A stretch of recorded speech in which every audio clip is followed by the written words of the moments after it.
some adventurers were having trouble with golems in a low-level dungeon called the Gargoyle Zone. During the fight, one of them had his shield completely shattered, and another shouted that they should not defend head-on, but dodge to the side. Meanwhile, the damage dealers advanced to finish off the golem. Warriors of various classes attacked together until they managed to weaken the creature, but suddenly it entered a frenzy mode, being enveloped by a red energy that made it much faster and more powerful. At that moment, the mage of the group began to cast a powerful spell, but realized his mana was running out, and called for the team's so-called mana supply. This was Han Young, one of the adventurers, level 29, known precisely as the mana supply. His role in the group was simple.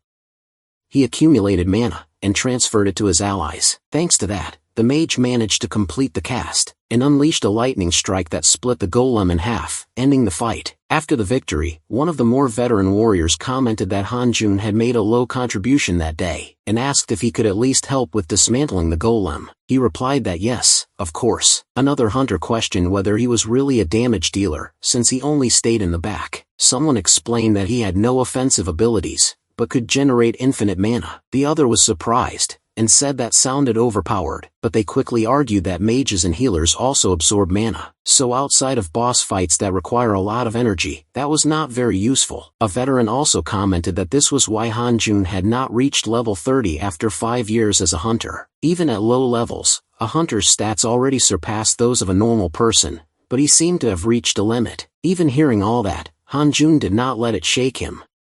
They could mock him as much as they wanted, he would not give up. Later at the Daehun Guild, the director called Hanjun, and informed him that he would transfer him to the production department. He explained that maybe he did not know, but no one wanted to hunt alongside him anymore. At level 29, hunting alone was impossible, and he did not have any ability considered useful besides that so-called infinite mana. Hanjun tried to argue, saying that at least he supplied mana to the group, and asked for just a little more time, because upon reaching level 30, maybe everything would change. The director replied that mages and healers already absorbed mana, and that it did not make much difference, questioning if he really thought level 30 would change anything. It was explained that his ability would be more suitable in the mana potion production division. When Hanjun asked if he was being expelled from the guild, the director made it clear that they could not keep someone who had already reached his growth limit. Later, sitting in the square eating alone, Hanjun reflected that he had become unemployed overnight. Hanjun's public ability was known as infinite mana supply for the group. However, he hid his true ability, something unique that had awakened even before he became a hunter. He could copy and paste anything with a simple touch, as if it were a Ctrl-C and Ctrl-V. At first, he had great expectations,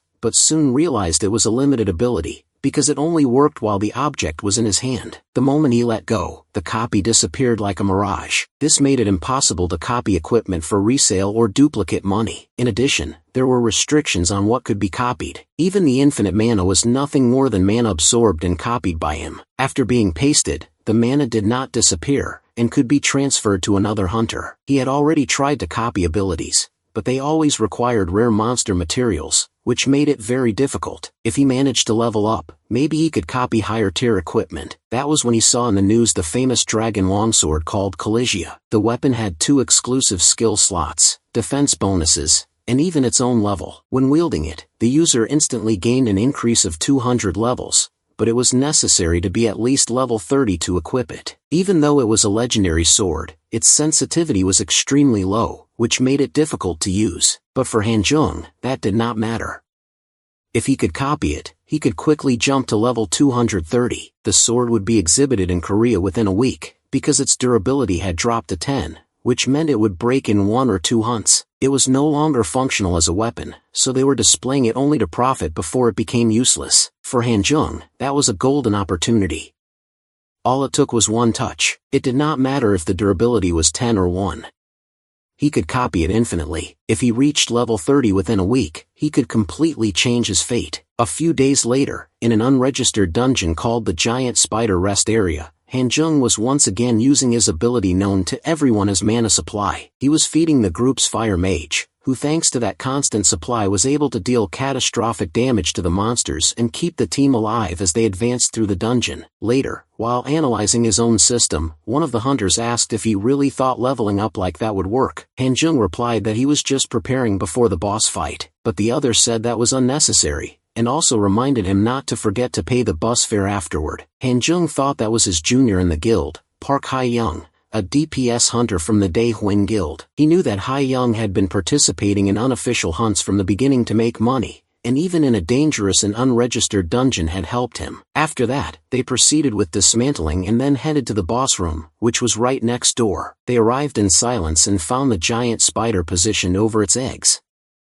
It was level 80 and intimidating just by looking at it. Han Jung felt his body tremble, and one of the older hunters asked why he was scared, if he was not even going to fight. Hunting a giant spider was considered easy, but there were important things to be careful about, especially the web. When someone got trapped in it, not even a level 200 monster could escape, and if the eggs in the nest were broken, the spider would become enraged and enter a fury mode, becoming even more dangerous. The fire mage questioned why they were explaining all that to the mana supply, saying they did not have time and that splitting tasks with him did not help at all. However, while speaking, he ended up kicking stones toward the web, awakening the giant spider. The tank asked why he had done that, calling him an idiot. Even so, he managed to block the first attack with his shield and countered by cutting one of the boss's legs, but warned them to be careful with the web and the eggs. The melee damage dealers advanced immediately. Hanjin stayed hidden, relieved not to be on the front line, since the group seemed to have the situation under control, but the spider began firing webs in all directions. The tank warned of the danger, but the fire mage said he was not afraid, since they had hunted giant spiders before and cast a fireball. The spell was blocked by a wall of webs. He then decided to launch several fireballs in a row. Hanjin tried to warn him to wait, but it was too late. The tank asked if he wanted to break the eggs on purpose, and soon they realized that all of them were already cracked. The spider entered a fury state. The tank was hit by a web and stuck to the wall. Hyung shouted for Hanjin to hide, but the spider kept attacking, and the mage was the first to be crushed by one of its legs. Hanjin also ended up trapped in the web and became the next target, facing the creature's eyes as it approached to devour him. At the moment he was struck, the system asked if he wanted to paste the copied target. Copy and paste was not entirely useless. Other objects disappeared after being copied, but he did not. Because of that, he always made a copy of himself inside the dungeon as a precaution. If he died, he would automatically be pasted back and the corpse would disappear. He still felt the pain of death and found it horrible, but soon his body reappeared beside what had been destroyed. The spider struck him again, and he had to paste another body, hiding as best as he could. He realized that he always reappeared very close to the previous point, which made escaping impossible. He noticed that Hyung was still alive, stuck to a stone pillar. For a moment he thought about leaving him behind, but he could not. He decided that he would save him. He picked up a sword he barely knew how to use and advanced, striking the spider. He was easily knocked down, but the hit made the leg change direction, preventing it from hitting his friend. In the middle of the chaos, he leveled up. His attack had worked. However, soon after, his chest was pierced again by one of the legs, and he had to paste another body. He thought that if he had already leveled up, he only needed to reach 30 to be able to paste the dragon sword. He told himself that he would escape from there, even if it cost 100 deaths. If he could cause even a small scratch on the spider, that would be enough. He just needed to keep copying and pasting. 3 days passed. After more than 50 deaths over 3 days and 3 nights, with all the group's weapons already broken, Han Jun achieved impressive growth. Now he could cut the spider's leg when it attacked. The creature was increasingly destroyed, already missing one eye and covered in wounds. Fortunately for him, the spider had no healing factor. Even so, he needed to be careful with the webs. He dodged a charge, avoided the leg, and advanced to tear out another eye. However, at the moment his sword struck the spider, the blade broke in half. He complained that the sword was so cheap that he could not even copy and paste it. Before the spider could devour Han Jun, something suddenly struck it, and the creature exploded from the inside out. He breathed in relief upon realizing that he had finally made it out alive. With the death of the giant spider, he leveled up several times and also received a great reward for defeating the boss. Even exhausted, he carried Park Hae-young out of the dungeon, saying that he needed to survive, and that now he could pay the bus fare and even buy a drink. But suddenly, hatchlings of the giant spider began to emerge from the broken eggs. All at level 30, Han Jun felt his body grow heavy and thought he was at his limit, but his biggest concern was not himself. It was Hae-young. When the small spiders advanced, he used his own body to protect his friend. At that moment, a true hunter appeared, wielding a spear engulfed in flames. She incinerated all the spiders with hellfire, a high-level spell that only a few users in the world were capable of casting. Han Jun recognized that presence. If his memory did not fail him, there was only one person in Korea who used the magical spear witchblade and mastered that type of magic. It was Hang Young, ranked as the 5th strongest hunter in South Korea, level 450. She asked if the two of them were the only survivors. He confirmed that yes. Unfortunately, Jia Young noticed the presence of the hatchlings and understood that the spider had entered a fury state. Even so, she was intrigued by how a low-level hunter had survived, and even saved a companion. Later, at the Korea Hunter Association, in the investigation office, Han Jun explained that if Jia Young had not arrived, he would have certainly died. She simply replied that she had done her job, handed over the items obtained from the giant spider, and wrote the report. She said he was free to go. Surprised, he asked if that was all, if the incident was over. Jia Young replied that fatal incidents in dungeons happen every day, and that the association even kept death reports signed in advance. As for groups that risked themselves in high-level dungeons to level up, the association turned a blind eye. It was illegal, but many hunters sought power at any cost, and it was seen as a form of training. She asked if he had any more questions, and he replied that no, he was fine. Jia Young informed him that the value of the Spider Queen items would be deposited soon, but Han Jun asked that it not go to him, but to Han Young. When he left the room, she commented that he was actually kind. Even so, she did not believe that a low-level hunter had survived a high-level dungeon just by luck. Meanwhile, Han Jun thought that he had achieved exactly what he wanted. He now had several giant spider silks, a rare item that granted powerful adhesive properties for a certain period. However, it could only be used starting at level 40. He grumbled that in the end it seemed useless.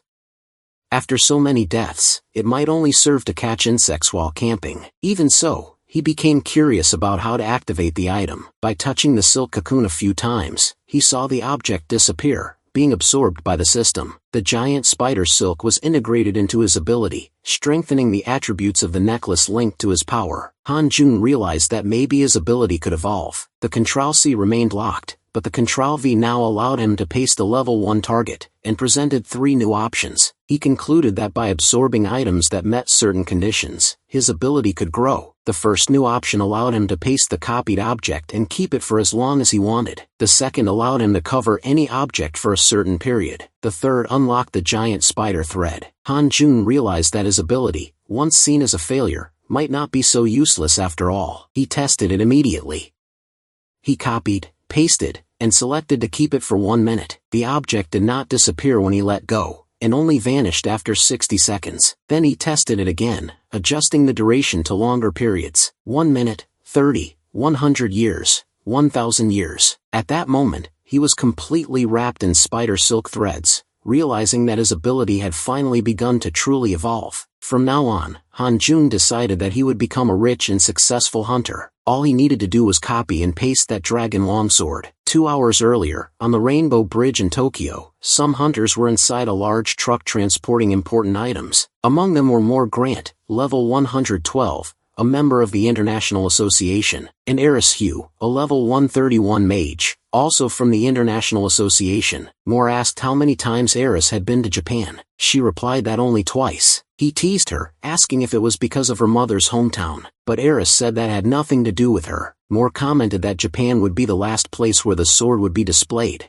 and asked if she had applied for leave. Eris replied that yes, because there was something she wanted in a Japanese dungeon. He said it would be good if she found it, but she told him to mind his own business. Suddenly, all communication was lost for about 5 minutes due to electromagnetic waves coming from a dungeon. Moore joked, asking if there was a dungeon right above the sea, and said it sounded romantic, but Eris replied that it would be a disaster if it collapsed. He complained that she was too boring. Meanwhile, at the Dungeon Access Management office on the bridge, 2 rookies were monitoring the entrance, when a small and seemingly harmless slime came out of the portal. One of them commented that it was cute, but questioned whether it was normal for monsters to appear outside the dungeon. The other said of course it was not. Right after that, a gigantic orc emerged from the portal, and attacked both of them. At the same time, Han Jun was analyzing his system, and realized that his skill points had increased after the death of the giant spider. He was close to reaching level 50. Hunters above level 50 usually had an easier time joining groups, especially in mid-level dungeons, where monsters generally exceeded level 50. and offered more experience and rewards. The greater the risk, the faster the growth. Before he could put his plan into action, several hunters ran past him in urgency. A dungeon break was happening on the Rainbow Bridge, and the trailer transporting the legendary longsword scheduled for exhibition had been caught in the incident. It was an official request from the International Hunter Association. Hearing this, Han-Jun wondered if the longsword Caligia was trapped in the middle of the break. It felt like a cruel stroke of luck. On the rooftop of the Korean Hunter Association, the assigned teams were boarding helicopters. Hang Ji-young would lead the operation. The priorities were clear: defeat the monsters and rescue civilians. That was when someone shouted from a distance. It was Han-Jun asking to go with them. Ji-young, in a hurry, initially ignored him, but he insisted, saying that if he could not help defeat monsters, he could at least assist with evacuation. He asked if they did not need volunteers in a situation like that. Ji-young recognized him and authorized them to let him come along. Shortly after, he was in one of the aircraft beside her. Ji-kum commented that he seemed altruistic, since it was not the first time he had put himself in danger to save someone. But Han-Jun knew that was not true. He had gone out of pure self-interest. Meanwhile, other hunters commented that it was strange for that dungeon to have collapsed so soon, since it had been less than 3 weeks since it was stabilized. Ji-kum and Chud said it was not surprising,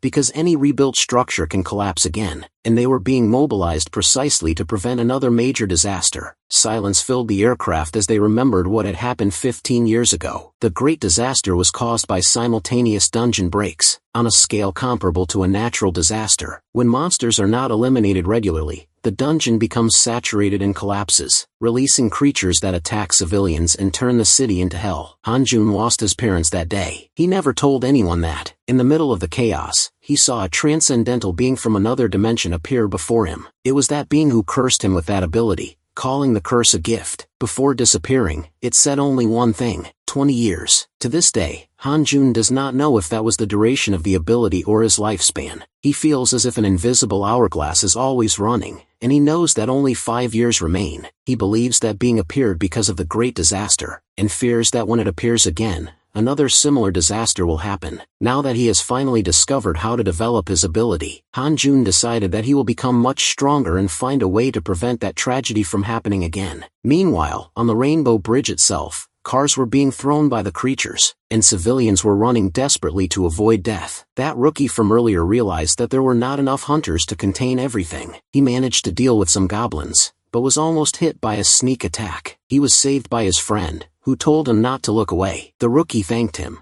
and the older one warned that next time he would not forgive him if he lowered his guard. Even though he thought he sounded harsh, the rookie knew he had already been protected by him earlier against an orc, and also against the goblins. He asked if there was any news about reinforcements, but the other replied that all communications were blocked because of the dungeon's electromagnetic waves. Even so, he was sure they had already noticed the situation, and that reinforcements were on the way. He said they needed to cross the bridge to find help faster and indicate where they should attack, because it was better to go that way than to die to the monsters. More and more creatures kept appearing, including a Burman King, a bear-type monster at level 190. Moore asked if the spell Erez was preparing was really that good. Erez replied that she understood his concern, but told him to relax because her defensive magic was high level, and even a level 400 monster should not be able to scratch it. However, while forming the magic circle, she felt a massive tremor that not even her spell would be able to stop. The people in the aircraft also saw it from a distance. It was the boss of the Rainbow Bridge dungeon, Kushia, a sea dragon resembling Leviathan itself. Ji-young told everyone to prepare for impact. The creature charged at the bridge and destroyed nearly 50% of the structure. Han-Jun did not understand what was happening, but his main concern was the sword. Kushia continued attacking the aircraft, which were easily brought down. Although the hunters managed to jump in time to protect themselves, Ji-young decided to change strategy, and announced that the association team would focus their attack on Kushia. She looked for Han-Jun, but believed he would be fine, since she thought he would not die there. Then she summoned her hellfire to face the creature's flames. Meanwhile, Han-Jun, moving away from the battle, thought that one day he would copy that hellfire, but it would not be now. For now, he stayed alive using the giant spider silk and ran toward the sword, because his priority was Calicia. However, another group, not made up of hunters, was also mobilizing. They did not yet know about Kushia, but one of the men commented that it was perfect, since Ji-young and the others from the association would be busy with the dragon. Reaching the final boss was the fastest way to close the invasion, so all they needed to do was get their hands on the longsword Kalesia. They activated their invisibility to approach the weapon without being noticed, but someone was already closer, Han-jun, who was moving across the bridge, activating more and more monster bodies. He thought that must be the work of some hunter, but the problem was that the monsters were moving in herds. That was when he spotted the rookie fighting several wolves and telling his friend that he could not handle it alone. The older one insisted that he should leave him behind and run, but the rookie refused to abandon him. Han-jun recognized the two as dungeon managers, but decided not to worry about it, since he already had his own problems, and believed they would manage. The older hunter explained that those monsters were there, because when herd creatures gather, not even a high-level hunter can deal with them. They were Wolfmon, level 15 wolves, weak individually but dangerous in groups of 20 to 30. The rookie was shocked, but said that even so, he would protect his superior. Han-jun remembered the friend he had saved in the past, and thought the situation was complicated, because the rookie was only managing to hold on for a short time. Soon, a wolf lunged to tear off his head, but Han-jun knocked the creature down before the fatal blow and asked if he was alright. The rookie replied that he was, but there were still many of them. He thanked him for the help and said they needed to buy time to escape. Then Han-jun realized that this was the perfect situation. He was a bit annoyed for not having sold that earlier,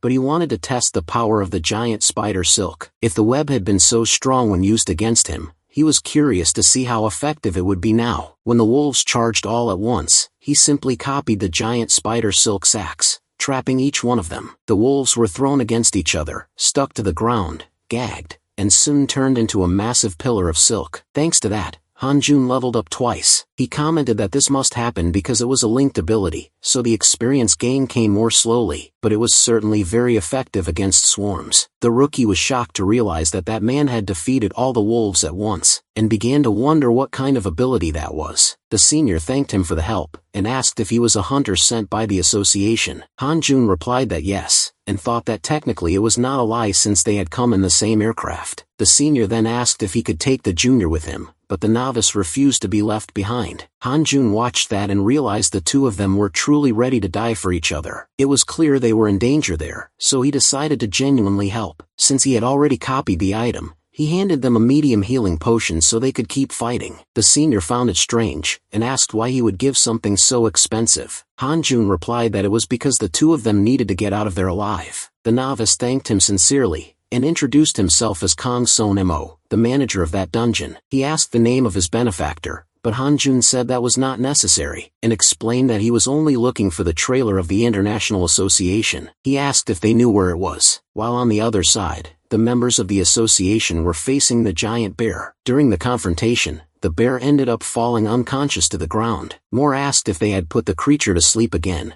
and mocked the mage's pacifist way, saying that the problem was violent people. At the last moment, he managed to cut a bullet that was coming toward him, and commented that he already expected people trying to steal the sword in the middle of the chaos. Because it was not the first time he had dealt with thieves, the hooded figures appeared in advanced, but Ares realized they were not ordinary. The leader went straight to attack Moore, who replied that they were not easy targets. When he tried to counterattack looking for an opening, Ares tried to warn him, but it was already too late. Moore fell to his knees, coughing blood. Ares realized they had used poison to block mana absorption, and warned that if he tried to use that ability now, he could die. The hooded leader commented that at least the mage had noticed, and made it clear that they always prepared very well. Ares questioned if they were using a type of poison forbidden by the association. Even so, she decided to react. When one of the hooded figures tried to cast a fireball, he was suddenly surprised as his head was torn off by the same bear that had awakened. The creature went on crushing all the hooded and masked enemies along the way with ease. The remaining leader panicked and fled,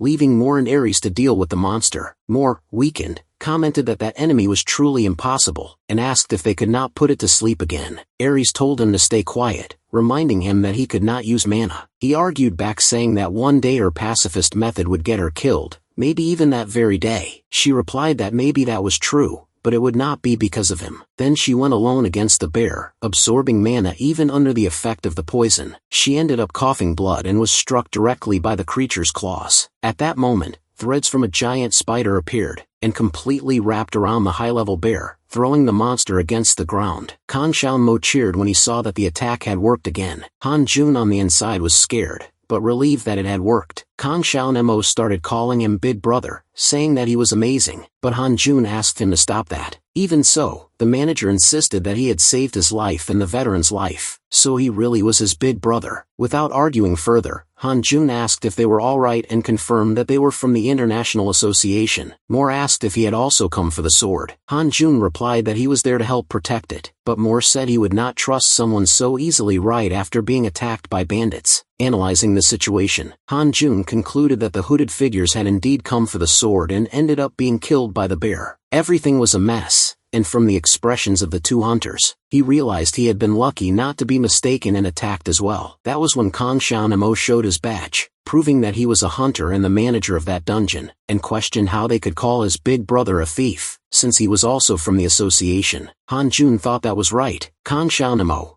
it was time to solidify that friendship. He opened his inventory and handed a medium potion to each of the members of the International Association. He thought it was worth investing in that, because in the end, it was an investment for the Collegia sword. He told them to drink without fear, explaining that it was a normal potion and not poisoned. Ares noticed that the creature was still trapped in the spider's silk. Suddenly, aircraft began flying over the bridge. Reinforcements had finally arrived. Kan Xiaomo asked if they were safe now, but his senior replied that it was not that simple. Hunters were complicated, especially those from large guilds. Indeed, Zhong, the leader of the reinforcement team, was facing Keisha and ordering a ceasefire. She explained that the creature was about to enter the third phase when it would begin launching area shockwaves. Now that the support guilds had arrived, the plan was to buy time until all civilians were evacuated. Someone asked when that invasion would end. That was when Kuma Hyun appeared, a level 503 dark mage from the future guild. Jug Young questioned what he was doing there, but he responded in a provocative way and began reciting his spell. A massive circle of dark magic formed on the horizon, directly in front of Keisha. Jug Young warned that if he used that and failed to kill the creature, the situation would get even worse. Kuma Hyun mocked her, recalling the stabilization of the Incheon Bridge when the association took all the credit and he was left aside. Now this was his chance. Then he summoned Black Thunder, which struck Keisha, making the creature roar in pain. The black lightning echoed, ricocheted, and nearly hit the hunters themselves. Ji Young ordered everyone to evacuate. Keisha ended up hitting its head on the bridge and fell into the sea,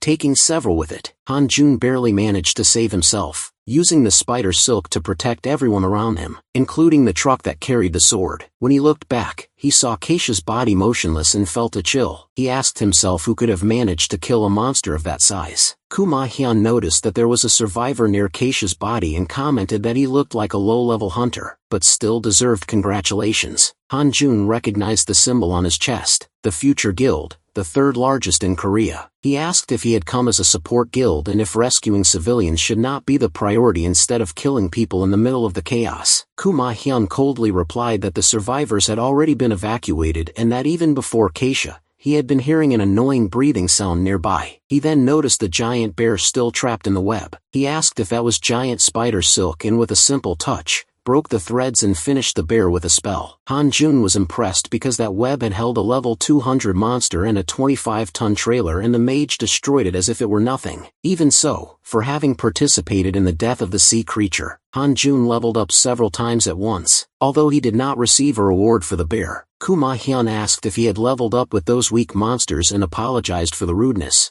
questioning if he had stolen his kills. He said there was no problem and tossed the bear's horn to Han Jun, stating that it was trash to him and he could keep it. At that moment, Ju Dong appeared asking if he was alright. She noticed that he was near Kuma Hyun, which made her alert. The mage asked if they knew each other and commented that they were all from the association, making it clear that the situation was getting more and more confusing. Ju Dong asked if something had happened and Han Jun replied that it was nothing serious. She explained that the support team was evacuating the civilians and that he should go with them. When the creature began to awaken again, an area skill was unleashed. Han Jun asked why they did not just kill it already, since it seemed like a good opportunity. Ju Dong explained that it was not possible because when a boss's health drops below 1/3, it enters frenzy and uses special attacks. In the case of a final boss like Kushia, it combined frenzy with devastating area attacks. That was why battles were divided into phases, and in the third phase, the boss felt threatened and launched an area attack capable of destroying everything around it. While absorbing mana, it created a barrier that made it practically impossible to kill at that moment. A few minutes later, Kushia opened its eyes again. Ju Dong commented that it had been faster than expected. Kuma Hyun smiled and said it was perfect, that it was time to turn that into sushi. The creature roared before launching its devastating attack. Ju Dong, trusting too much in Hanjun, commented that she thought he would be able to survive that attack as well. Kuma Hyun, on the other hand, said that for losers that should be difficult, but it was not his fault if he died, because the best low-level hunter dying in a dungeon was more common than a car accident. Then the two high-level hunters moved to face the final boss, while Hanjun ran away from there, unable to believe the situation he had gotten himself into. Even so, he wanted to kill Kushia. He wanted to make Ma Hyun taste his own medicine for stealing his kill. Shortly after, Moore once again thanked him, because he had been saved by him again. Moore was analyzing the web, and Hanjun apologized to both of them, saying that the situation was terrible, and that with Kushia entering the third phase, they needed to flee immediately. They would probably not be able to recover the trailer or the sword, but before anything else, he wanted to defeat the boss. For that, he needed the Kalesia Dragon Longsword. He promised that he would return it as soon as he finished off Kushia. Moore said it was absurd to think he could defeat the boss, that it was irrational. Ares also stated that it was impossible. Even so, Hanjun insisted. The mage explained that they needed a large amount of mana to break the seal on the trailer, and that they could not absorb mana from the air because of the poison. That was when Hanjun asked if this was not the perfect situation, reminding them that his nickname was Mana Storage, and that one of his abilities was to generate infinite mana. When he supplied Arez, she was shocked to realize that it actually worked. With ease, she broke the seal of the trailer. Hanjun immediately jumped away, saying he would keep his promise. Moore asked why she had done that, and she replied that it was fine, because he had restrained the Bear King without killing it. Maybe that was why she decided to trust him. Hanjun managed to reach the truck trailer. He would finally have the Kalesia sword in his hands, but the hooded survivor from the group of assassins appeared, and sarcastically thanked him for the help, before piercing Hanjun's stomach with a blade. Then he opened the Kalesia case, saying he did not expect to get the sword like that. With the death of the web user, the silk broke, and the truck fell into the sea. While sinking along with the cargo, Hanjun adhered his own body to move underwater, and this time it was him who attacked from behind, piercing the masked man. He said he never forgot bad favors or grudges. After returning to the surface, he recovered the Kalesia sword and stated that he had managed to save it in time. He tried to copy it, but the system informed him that his level was too low to copy the item. He did not understand, because to wield the sword required level 30, and he was already level 50. The masked man revealed he was from the Blood Tower Guild, and said that he had come close to tarnishing the guild's name. Still within the submerged cargo, he attacked Hanjun again, knocking the hunter down. Blood spread through the water. The enemy commented that if he did not have a healing ability, he would already be dead, and that he would return the favor because he also liked to hold grudges. He drove the sword into one of Hanjun's organs, and Hanjun thought he had come so far just to die there. That was when the system announced that the Kalesia Dragon Longsword had fused with the user's blood. Hanjun, using his copy ability, absorbed the sword's skills. He gained the passive that granted 35% additional defense, the Bloodthirst skill, and Frenzy mode. Since his health was below 25%, the Protection mode and Frenzy were activated at the same time. Now he could also adhere the Kalesia itself. Meanwhile, on the surface, Kushia was still alive, and the high-level hunters were struggling. Ma Hyun commented that the situation was getting worse. Ji Young, on the front line, endured the attacks head-on. Suddenly, a burst of power came from beneath the water and split the enemy in half. Kushia died and the dungeon was cleared. Later, at the Hunters Association of Japan,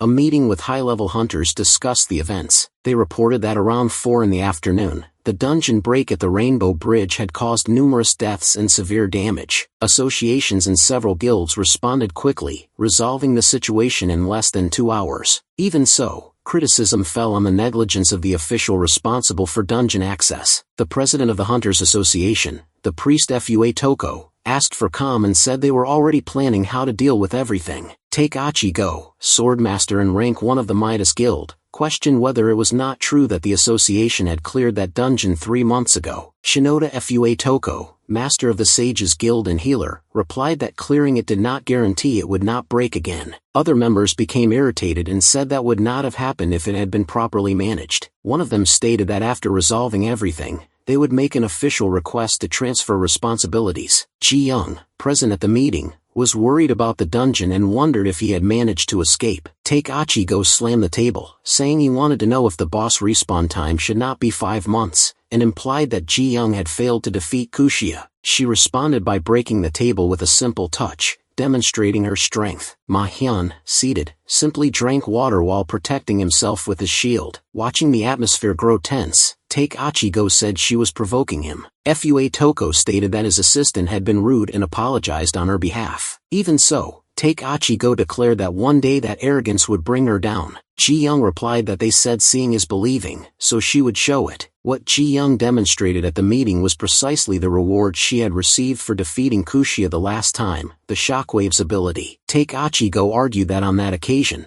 the one who truly contributed was Master Ma Hyun, so he could confirm it. Ma Hyun replied that he did not have time to check the rewards, but he doubted she was lying. President Fua Toko stated that thanks to Ma Hyun's contribution, the damage had been minimized and publicly thanked him for his efforts. Internally, Ma Hyun felt bothered and thought that Ji Young was still holding a grudge for his previous interference. He decided that he would make her pay for it, and as for the one who stole Kushia, he swore he would hunt down whoever was responsible. Ji Young then declared that she would personally take responsibility for investigating the dungeon invasion. She also said she would question the guilds that delayed sending reinforcements. Some leaders became visibly nervous at that statement. She concluded by saying that since everyone had expressed their concerns, she was leaving. As soon as she left, Moore and Erez entered the room to continue the meeting. Moore introduced himself as a representative of the International Hunters Association and stated that he brought an urgent message related to the invasion. The Colossia sword had been stolen during transport for exhibition in Japan. They requested help to recover it as quickly as possible. As an official order, someone questioned whether they themselves had not broken the trailer seal. Erez explained that the seal had been broken in cooperation with a hunter from the Sages Guild and someone named Hanjin from the Hunters Association of Japan. The comment caused confusion because there was no record of anyone with that name. Shinoda Fuotoko commented that this Hanjin probably had some connection with the Sages Guild. Fuotoko stated that there was no official record of that name in the association. Ji Young became visibly irritated. Ma Hyun commented that perhaps revenge was coming sooner than he expected, and asked if Han Jun was not the same one who had trapped the Bear King with giant webs on the bridge. He said he saw him causing trouble at the scene and was certain that he was a member of the association. He directly questioned Ji Young, implying that the two seemed to know each other well. Meanwhile, the real criminals were in possession of the Kalisha Dragon Longsword. Kurosaki Takumi, leader of the Blood Tower, analyzed the blade and commented that it was the sword capable of instantly increasing someone's level by 200, recognizing the user by the pattern on the handle. He said it had been worth spending hundreds of millions orchestrating the invasion. The masked man who brought the sword asked if the master had been responsible for the entire invasion. Takumi replied that it was a pity he had lost his companions. The subordinate apologized and explained that during the final operation he encountered a stranger, but guaranteed that he was dead. Takumi said it had been a good job and handed him a bag full of money, gold, and jewels, saying that he would also keep the share of the dead companions. When the masked man said he would then report the mission as a success, Takumi corrected him, saying that the mission had been a failure. The sword was unique, and no one would be foolish enough to sell it for just 1 billion. He questioned whether the subordinate also intended to sell information about it. The man understood the message too late. In a swift motion, Takumi split him in half with the Kalisha itself, saying that the fewer people who knew about it, the better. He threw the body out of the building window. The sword's durability dropped to 8 remaining points. Takumi commented that he would have problems if the sword broke before he could restore it. Meanwhile, Han Jun woke up in the hospital, remembering the voice that said his ability was a gift. He felt the hourglass marking his lifespan again, and realized that it had turned once more. Shingomo commented in relief that he had woken up, because they thought he was going to die. He explained that after he took the blow and passed out, there was a loud explosion and a huge flash that killed the creature. Another person recognized Han Jun as the hunter from the Incheon Bridge. He got up with a headache, still trying to get used to that man's exaggerated enthusiasm. But Kan Xiaomos Sr. said that he was the one who insisted on saving him, the kid, and that he even went as far as threatening the guild's rescue team. causing a huge scene. After all that chaos, they finally found him unconscious on the beach, near the bridge. Han-jun wondered if a low-level hunter had really managed to threaten another guild like that. He also thought about the name of the leader of the Daehun Guild, trying to remember if it was Kong Mansang, but then corrected himself that the correct name was Kong Xiaonamo. For a moment, he almost connected the dots, but decided to leave it aside for now, and not think too much about it. Later, in Futhakal's office, Ji-young asked if Han-jun was dead. Moore confirmed that he was, saying he had seen it with his own eyes, and that he died on the spot. She replied that it was a shame, but hunters live facing death anyway. Futhakal explained that aside from the official documents, the truth was that they were involved in the situation, so the association would support the recovery of the Khaleesi sword. At that moment, Ares commented that some high-level hunters already knew the location of the sword. Fua said he had suspicions about her behavior, but asked how she knew where the sword was. Ares explained that even though the Khaleesi sword does not bind to its user, its unique characteristic allows it to record a kind of imprint of the user's level, making it possible to recognize that mark and track the user. According to her, about an hour ago, the sword had been detected in use. Upon hearing that, Ji-young realized she did not know that information, and began to think that maybe she had handed the sword to Han-jun as if she were doing him a favor. She commented that the last time she checked, the durability was at 10, and if it continued like that, it would get even worse. Then Ji-young touched on a sensitive point by saying that the only clue to finding Erez's mother, who disappeared 15 years ago during the Great Catastrophe, was precisely that sword. Erez asked how she knew that, and Ji-young replied that she did not become a team leader by luck, making it clear that she knew much more than she seemed. She also stated that the sword was a keepsake from her mother. Faced with that, Erez set aside her pride and humbly asked for Ji-young's cooperation once again, begging for help to recover her mother's keepsake. After that, now alone, Ji-young kept thinking that those two from the International Association were hiding something. The story about Han-jun being dead seemed too strange, because he was not someone who would die that easily, and she simply could not believe it. Later, Shinoda approached her and asked why she seemed so serious as she left. She replied that it was nothing, and asked what he was doing there. He said it was time to return to the Daehun Guild. She commented that as time passed, more and more dungeons were appearing, but most guilds which should be dealing with that were opening companies and treating dungeons as a source of profit, including that day's invasion which had been confirmed as negligence by the Daehun Guild, which would be held responsible. Because of that, she decided that she would stay on the association side. He then called her daughter, and said that in truth he had come for other reasons, but ended up saying unnecessary things. Before she left, it would be better to stop by the Hunter's Hospital. On the rooftop of the hospital, for some reason Han-jun was there. He analyzed his status and realized that the system was at level 76, plus 200 levels from the sword, totaling 233 levels. Even without being able to copy the essence of the sword, he had managed to absorb its abilities and replicate them without needing to wield the weapon itself. Before he was worried about how to use it, but now that was no longer necessary. He also activated the Frenzy ability, which doubles all attributes, has a 1-minute cast time, and a 1-day cooldown. In addition, Frenzy is automatically activated when the user's health drops below 25%. He thought it was bad having to almost die to activate it, but it was thanks to that he managed to kill Akushia. The lightning that defeated the boss came from the sword he wielded at that moment. As a reward from the hunt, he obtained Kushia's vibration wave, and his Control-C ability also leveled up. The giant spider web evolved to level 2,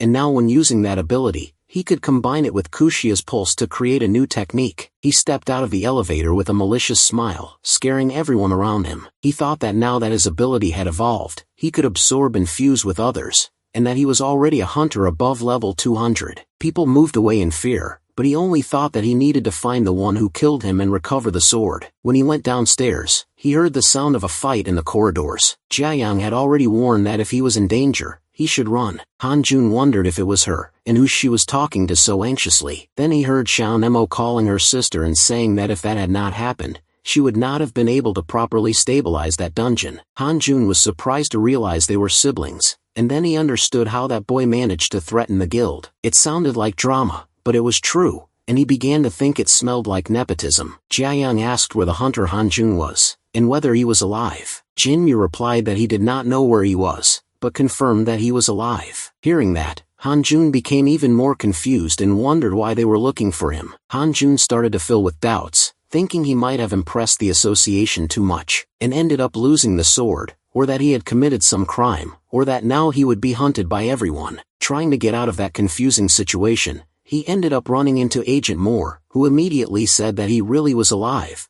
calling him the little thief of the Collegia sword. The situation got even worse when Moore punched him against the wall and asked if he had deceived everyone by pretending to be from the association. Han-jun tried to say it was a misunderstanding, but Moore did not buy the excuse, and said that he was walking around normally, even after being cut in half by the Collegia sword, and also asked if he was with that masked criminal. Without waiting for an answer, he already drew his sword ready to kill Han-jun right there. Before things got completely out of control, Orez appeared asking what he was doing with that sword. Moore told her not to worry because he did not intend to use any special skill, he just wanted to eliminate the criminal. Han-jun also did not want to use any ability in that place, but he ended up activating the vibration wave of Keisha. The impact was so strong that the wall behind him completely shattered, and Moore's sword broke instantly. Everyone saw what happened because the debris from the wall almost hit Orez. Ji-young was shocked and wondered if that was Keisha's vibration attack, and how Han-jun could have it, also noticing that his attitude was very different from before. Meanwhile, at a super popular idol show, the main singer and dancer was worried about something else during the performance. She was Lee Sol-ah, a member of the group IF. After the show she said goodbye to the other girls, and left in her luxury car. The others commented among themselves that she must come from a rich family because she drove such an incredible sports car, and they did not hide their envy. But as she turned the corner, Sol-ah almost crashed into an armored fourth SOAR. The one who stepped out of the vehicle was Kurosaki Takumi, who seemed to have already been waiting for her. He placed a briefcase on the hood of the car, and asked if the recording had gone well, and if she was heading to a dungeon, saying that if she wanted to turn things around, that was her chance. Sol-ah did not have much choice but to accept what he was saying. Later, the hospital staff were already at the location where the Collegia sword had been used. The building had been destroyed by the weapons slash. Ji-young commented that there was nothing left there, and Aris said that as expected, they were always one step behind. She replied that all that remained was to wait for the sword to be used again. Then Han-jun remembered something important, the Bloody Tower. When he almost died, the masked man had said he was part of the Bloody Tower. Ji-young concluded that it must be a guild operating in the shadows. Han-jun said that in that case, they would have to wait for the sword to be used again, and Moore commented that the durability of the sword was a problem. She replied that it was not, because that clue was already enough, since there was someone capable of obtaining any kind of information better than anyone else. That was when the story of this person began to be recalled. 15 years earlier, during the Great Catastrophe, a girl was struck by the disaster, and received an ability from a strange being. At first she thought she had awakened as a hunter, but she realized that the ability worked like a computer command capable of reverting anything. She discovered that it was not only for injuries, but also for objects. She began buying broken or abandoned items, and even though it was not a traditional healing ability, she managed to earn some money helping people. However, there were clear limits, because the ability required a large amount of mana. She desperately needed money because her parents were unconscious in the hospital, due to the catastrophe. When she tried to revert their condition, she became frustrated upon realizing that the ability consumed too much mana, before she could use it with almost no cost, because she dealt with small objects or minor injuries. But this was different. Mana is an energy that only hunters can gather or generate, so she began to risk herself in dungeons to obtain more. In groups full of mana, she acted as a healer, but entering dungeons as a non-awakened person was extremely dangerous. Besides the risk, she still had to endure the contempt and humiliation of others, since her service fee was not money, but mana. She went through very bad experiences, reached her limit, but did not want to give up. At that moment, that man appeared, looking for the famous mana beggar. It was Takumi, the leader of the Bloody Tower. He approached her, who was also the idol beloved by the public, and asked what she did with so much money, saying that people would be shocked if they knew that the popular Seal AF from the group IF lived like that and still ordered huge amounts of food every day. He commented that he had always heard that idols were obsessed with dieting, and asked if she could simply eat and then revert the effects. He said he had realized from the very first moment who she was, because she did not even blink when she saw people dying and still took all the valuable equipment. According to him, they were the same kind of person. She made an unpleasant expression, but he told her not to misunderstand, reminding her that they had a contract. He did not care what she did with her life, as long as she bought his share in the agreement. Sale questioned why she needed to participate in dungeon conquest this time, since she usually only collected mana and took broken items. Then Takumi opened the briefcase and revealed the Collegia sword, saying that he needed to restore that beauty, and that for that an enormous amount of mana would be required. Sele decided that this would be the last time she stepped into a dungeon, remembering that she had already promised that before. Takumi asked what she was talking about, and she replied that it was about the infinite mana generation item. He then said that if she went personally, the story could be different. He knew that by contract, she should enter dungeons as little as possible, but this time he wanted her to participate, since it would be the last time. In addition, the reward would be very worthwhile. Later at the future guild, Hanjun asked Jiyoung if that was really the guild of Mahan, the Black Mage, and if the last source of information was there. She confirmed that it was. Hanjun asked whether Midas or Dian were not better ranked in intelligence, but Jiyoung explained that Mahan's dungeon management strategy was recognized worldwide, even by the association. The problem was that no one could contain his greed when it came to conquering dungeons. Shortly after, Mahyun began to talk about the giant golem heart, also known as the infinite mana generation item. Giant explained that it appears rarely in the Snowy Mountain Golem dungeon as a reward from the secret boss. Mahyun confirmed that was correct, and said that because of this rare item, the guild had mobilized its information team. He had been gathering data to locate the secret dungeon where the golem heart could be. Luck seemed to be on their side, because they discovered that the Bloody Tower was secretly recruiting a team precisely for that dungeon. Until then, they did not even know it existed, but now they had information that it was a shadow guild known for killing players, assassinating dungeon teams, intercepting items, and then disappearing into the shadows. They were worse than they had imagined. Hanjun thought that the infinite mana generation item had no use for him, but he recognized that for others it was extremely valuable. If they had really discovered a secret dungeon, he wondered what the connection with the sword was. Did they steal the sword to defeat the golem? With such low durability, it could break at any moment. That did not seem to make sense. Ji-young stated that the secret dungeon of the golem heart had been discovered, and asked if he intended to assemble a team to attack the Snowy Mountain Golem. Ari said that this was unlikely, since that secret dungeon had only been discovered once, 15 years ago, and had never appeared again. She could not go into many details,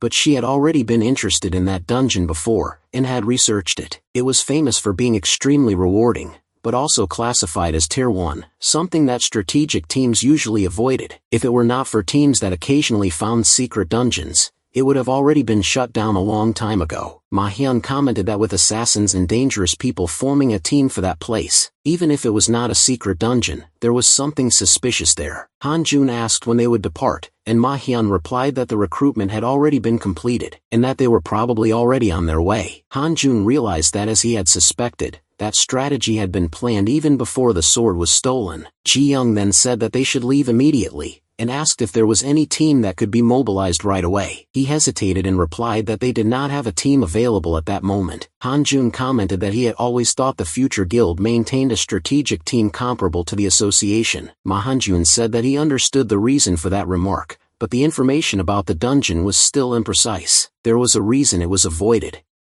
The environment was extremely dry and desolate, and the golems were numerous and difficult to destroy. Later, already inside the Snowy Mountain Golem dungeon, Ma-hyun appeared wearing his heavy coat. Accompanied by the rest of the team, they began fighting the golems, breaking their ice arms, but the creatures regenerated almost instantly, and attacked again. Ma-hyun stated that at that rate they would never defeat them, and explained that it was necessary to destroy the core, otherwise they would keep regenerating. Using his dark magic, he pulled all the golems toward him as if he were a magnet, gathering them into a single point, and then unleashed an explosion that shattered their cores at the same time. After that, he made it clear that destroying the cores was enough to defeat them, and ordered that from then on everyone should follow him and eliminate as many golems as possible. The members of the future guild, while collecting loot, commented that that dungeon was like winning the lottery. Han-jun even remembered that Ma-hyun himself had said he did not want to come, but now he was completely excited, and even so it was impressive to see how involved he was. Earlier during the meeting, Ares had explained that once they entered the dungeon, they needed to kill as many golems as possible. Han-jun asked why, since normally in a hunt, only what was necessary was eliminated. She replied that this was the condition for the mid-boss to appear. According to her research, that dungeon was of the inductive type. Ma-hyun said it was complicated to explain,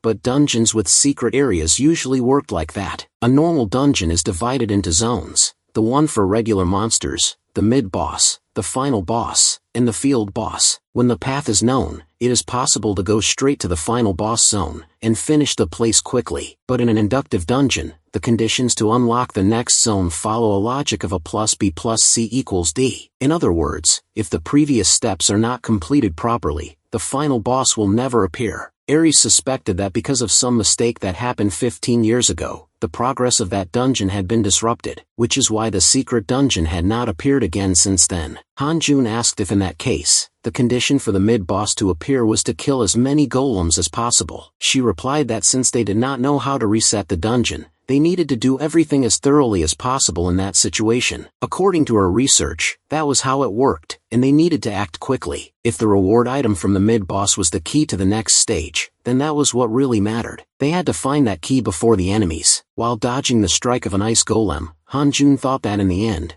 what he really needed was to recover the Kalesia sword. He launched his giant web, trapped the golem, and crushed it. The members of the future guild commented that he was stronger than he looked, since he was using spider webs like that. Ares, for some reason, was freezing ice golems, perhaps because it was easier to manipulate something already made of the same element. At the same time, Moore destroyed the bodies and cores of the creatures with brute force. Suddenly, a gigantic golem appeared, and crushed part of the future guild team. The one who handled the situation was Jion, using Keisha's shockwave to destroy the creature's core. She asked if the team was alright. They replied that they were, but then noticed that someone was hiding. It was her brother, and she asked what Seong-Imo was doing there. He answered that he had come as a member of his brother's team, and asked why he would not be there. Jion questioned which brother he was talking about, and he mentioned Hanjun. At the hospital, Seong-Imo had insisted that he wanted to go to the dungeon as well, and said that if Hanjun went alone, he might lose the dungeon again. Hanjun replied that he would not go alone, and that he would also go to Snowy Mountain,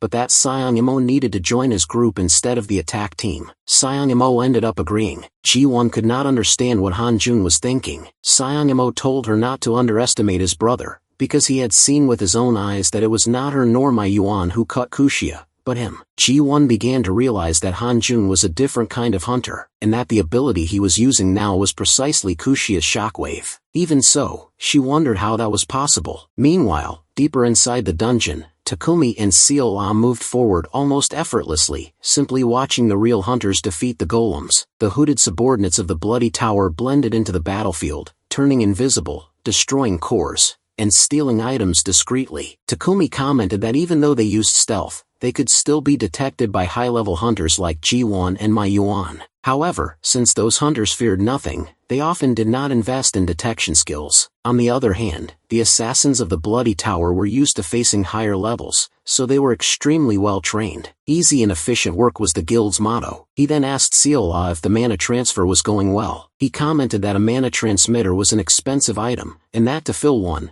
it was necessary to kill at least 100 monsters. Seol-ah replied that she knew that, and remembered that the last time they needed 10 transmitters to revert the Incheon Bridge dungeon. Seol-ah was curious to know how much mana would be required to revert the sword. Takumi replied that it would probably be double the mana of that entire dungeon. She then concluded that they would have to defeat the secret boss, and he confirmed it. He said that there was a powerful barrier in the secret dungeon, but that the Kalesia sword was the only thing capable of cutting it. Seal asked how he knew all that, but Takumi only said that she was too curious that day, and that she should focus on her work. She was already nervous, especially after realizing that his strategy was petty and cowardly. Even so, she knew that as long as the contract was being fulfilled, he would not care about anything else. Deep down, she only thought that with the infinite mana generation item, she could finally save her parents, and for that she was willing to do anything. Meanwhile, Hanjian destroyed another golem and was already irritated, wondering when that would end, because they had already killed more than 200. But the core that came out of that last golem was different from the others. Before it could break, he tried to copy it, but the core simply sank into the ground. Nayan noticed and said that it had begun, that the hunt for the golems was complete, and that this was the next stage. That core was responsible for the appearance of the mutant golem, the mid-boss. The creature looked like a monster made from pieces of other dead golems stuck together, much larger, more resistant, and level 150. The first strike of the mutant golem was devastating, and wiped out everyone on the front line. Mahuman ordered everyone to retreat,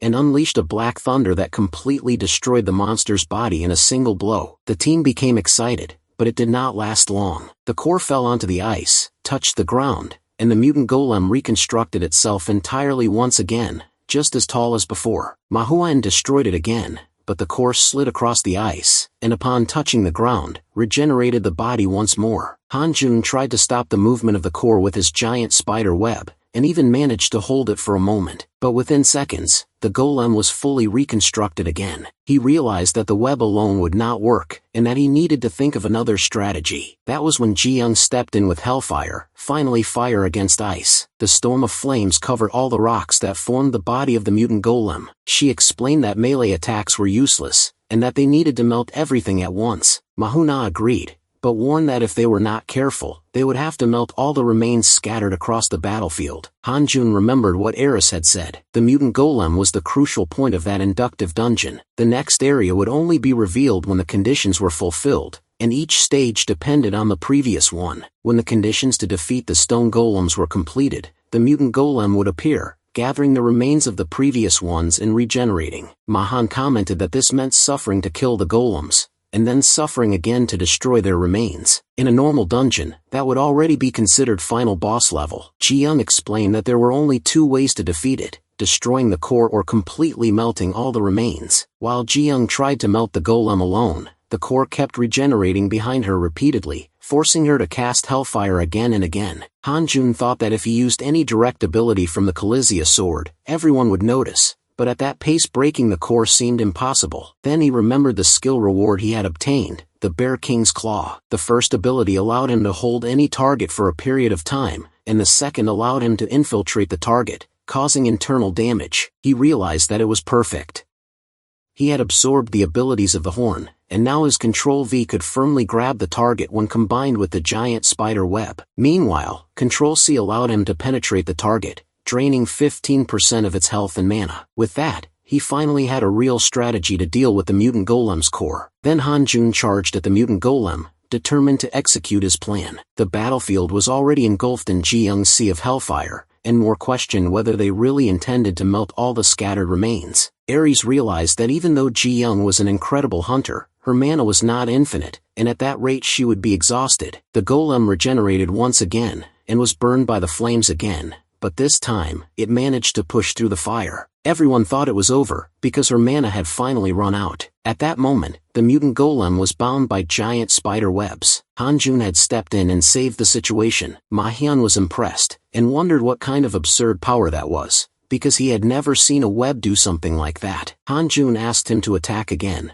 explaining that he would immobilize the movement of the core so they could destroy it once and for all. They did not have time to waste. Ma-hyun agreed, but made it clear that they could not fail. He unleashed a black lightning strike directly into the chest of the mutant golem, causing the core to jump out once again. The core tried to slide across the ice like before, but this time, the spider webs combined with the spikes of the Bear King's Claw completely paralyzed its movement. Hanjun said he had done it. Ma-hyun asked if that was really serious, if that seemingly useless ability from the bear item had actually stopped the core. Ji-young was shocked. Even with Hanjun's level increase, that seemed absurd. Thinking about it, she realized that since the giant spider boss room, he had always stayed calm in critical moments, and ended up resolving the situation. Ariz commented that this was the typical method of the hunter Hanjun. Everyone cheered when they saw that the core was immobile, and that they had finally succeeded. Watching from a distance, Takumi was also surprised and asked what that had been. Seola questioned whether the movement of the core had really stopped. Takumi then ordered them to stop collecting mana,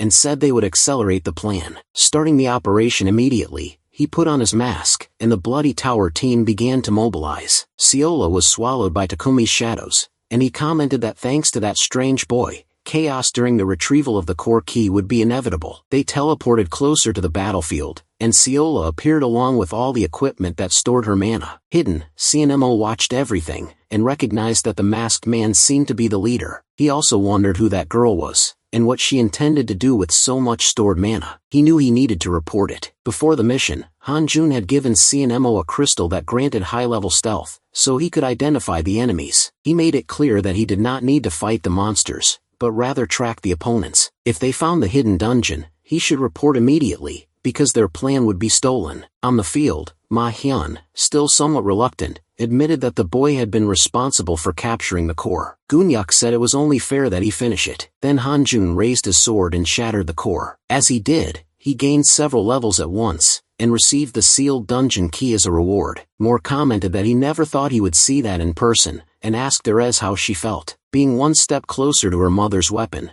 she replied that that was only the key, and that the real challenge was just beginning. Hanjun checked his status, and realized he had gained 9 levels at once. With the bonus from the longsword, he reached level 285. He thought it was incredible, and that the day of his solo debut was getting closer and closer. While he celebrated, Moore commented that he was pathetic for celebrating the defeat of a mid-boss. Ji-young fired back, asking who had struggled to defeat that monster, and he replied that he had not struggled at all. Suddenly, enormous black obelisks rose from the ground. A violent explosion killed those at the center, and threw the others away. Takumi commented that it had been expensive, but the power was impressive. He said that money made the world go around, especially when one was willing to give up a bit of their own conscience. It was efficient and simple. What he did not expect, however, was a cocoon of spider webs to appear and unravel in front of him, revealing Hanjun, who leaped forward trying to recover the Collegia sword. Takumi countered easily, throwing him against one of the obelisks. Ji-young reacted with hellfire, but Erez tried to warn her not to do it. Moore also told her not to step into the line of fire. The flames struck one of the obelisks, but Takumi dodged without difficulty. In the end, Ji-young ended up coughing up blood. Mahyun asked what had happened, and told her to use a healing ability immediately. Erez warned her not to use mana, because the obelisks were probably releasing a gas that prevented mana absorption, a dirty tactic used to immobilize high-level hunters. After leaving Hanjun on the verge of death, Takumi teleported through the shadows and declared that from that point on they would act with full efficiency. Mahyun asked if that was shadow teleportation, an ability that should have been eliminated by the previous generation of hunters for being too dangerous. Even so, Takumi did not care about anything, and simply took the key from Hanjun's body, transferring it to himself, and completing the mission. Then he strangled Hanjun, and declared that he would now kill everyone there. But Hanjun replied that he was thinking the same thing, which left Takumi confused, unable to understand how he was still conscious. He even commented that he was glad, because the guy who had stolen the sword was just as much of a scumbag as he was. In an instant, Hanjun entangled himself together with Takumi, using his thorny webs, while the other members of the Bloody Tower remained hidden, wondering if the boy had used the same ability as in the core. Hanjun approached the cocoon and stated that touching his sword had been Takumi's mistake, but when he released the giant spider silk, Takumi was no longer there. He had teleported through the shadows and appeared behind Hanjun, saying that it had been close, and that if there had not been a shadow there, he would have died for nothing. After almost being killed by what he called a pathetic ability, Takumi finally understood why all the high-level hunters he had killed so far had died with regret on their faces. He declared that now Hanjun would die right there, but Hanjun asked if he did not know his nickname. He was known as Mana Storage, and it was the first time he had tried to share mana at a distance, but it had worked. Takumi did not understand what he was talking about, while Hanjun realized that something strange was happening. Hanjun was overflowing with mana. Taking advantage of that, Mahyun said he did not know exactly what was happening, but it was the perfect time to finish off those bastards from the Bloody Tower. Then he activated Dark Storm.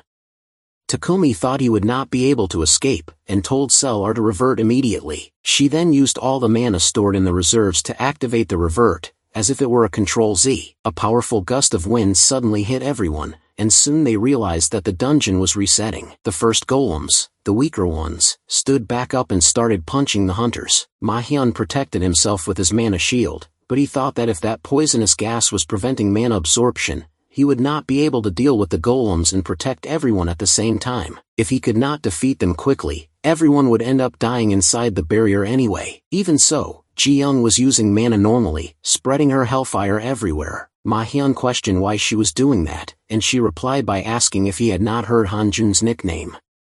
He was Mana Storage. Erez also began using healing spells, explaining that Hanjun had an ability that allowed him to generate infinite mana and share it with allies. Mahyun was impressed because not even mages could do something like that so efficiently, and for extremely high-level hunters like him and Ji-young, activating abilities required an absurd amount of mana. Even so, Hanjun was sharing energy with everyone in a very short time.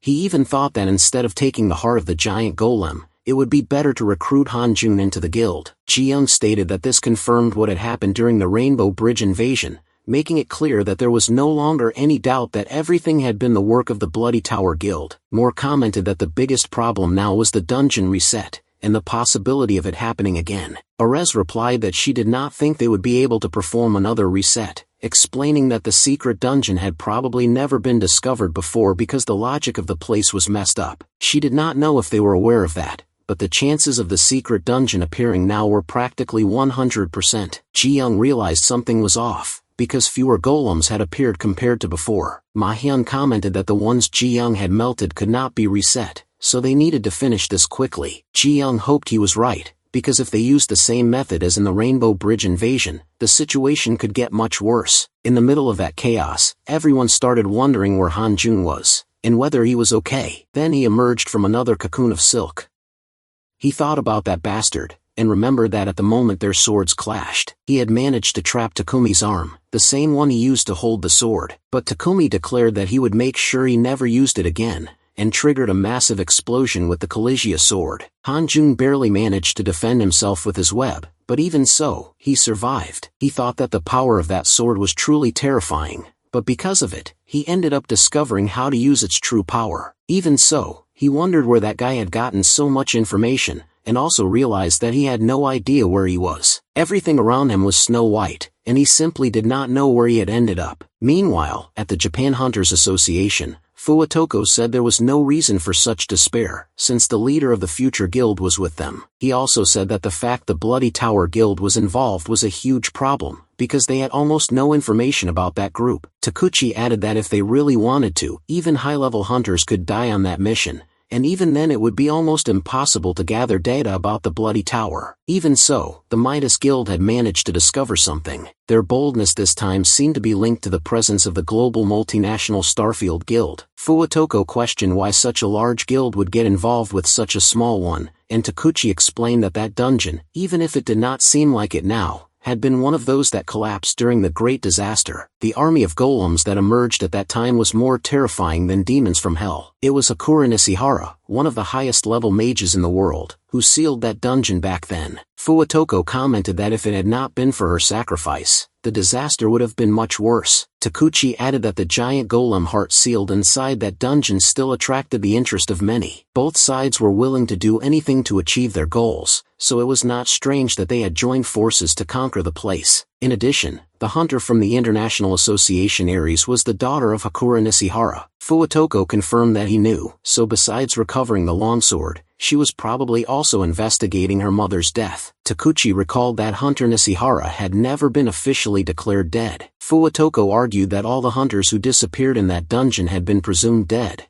and asked if he was suggesting that after 15 years she could still be alive. Takuchi revealed that there had been a survivor who returned from the dungeon 5 years ago, and claimed to have seen Nishihara inside. Part of that information had been hidden by Starfield, and only fragments were known, but it was a fact. Suddenly someone entered with an urgent message. Fua asked what was going on, annoyed at being interrupted during an important meeting. The subordinate reported that there was a dungeon break nearby, and on the screen a massive destruction appeared in the city center. It was an invasion of ice golems. Takuchi wondered if the dungeon they were trying to conquer had collapsed, and could not understand what was happening. Meanwhile, Takumi and the members of the Bloody Tower were moving, but the leader seemed quite weakened. Soleil asked if that would not interfere with the subjugation of the dungeon, since she had never seen him in that state. He replied with sarcasm, asking if she was so worried, why did she not go ahead first? Even so, they continued until they reached the secret dungeon, the frozen mountain of the golem. The path was a narrow and dangerous bridge that led to a massive ice cave. Sulia thought that they would finally obtain the golem's heart. The members of the Bloody Tower advanced fearlessly across the bridge, while Sulia Mo followed them stealthily, believing that the secret dungeon was there. When they reached the cave, they noticed the presence of a barrier. Takumi had already expected that, since Starfield had warned him. 15 years ago, that place had been sealed by the great mage and strongest hunter, Tomoka Nishihara. The golem's heart was inside that secret dungeon. Takumi warned Sayla that he would begin preparing to break the barrier, and ordered everyone to remain on maximum alert. Then they spread out stealthily through the area. He told Sayla to get ready, and restore the longsword as quickly as possible. That was when he realized there was a rat hiding there. He commented that someone was far too bold to spy on the Bloody Tower Guild like that. CNMO, who was hidden, realized he was in serious trouble. Meanwhile, Han-jun was also hunting,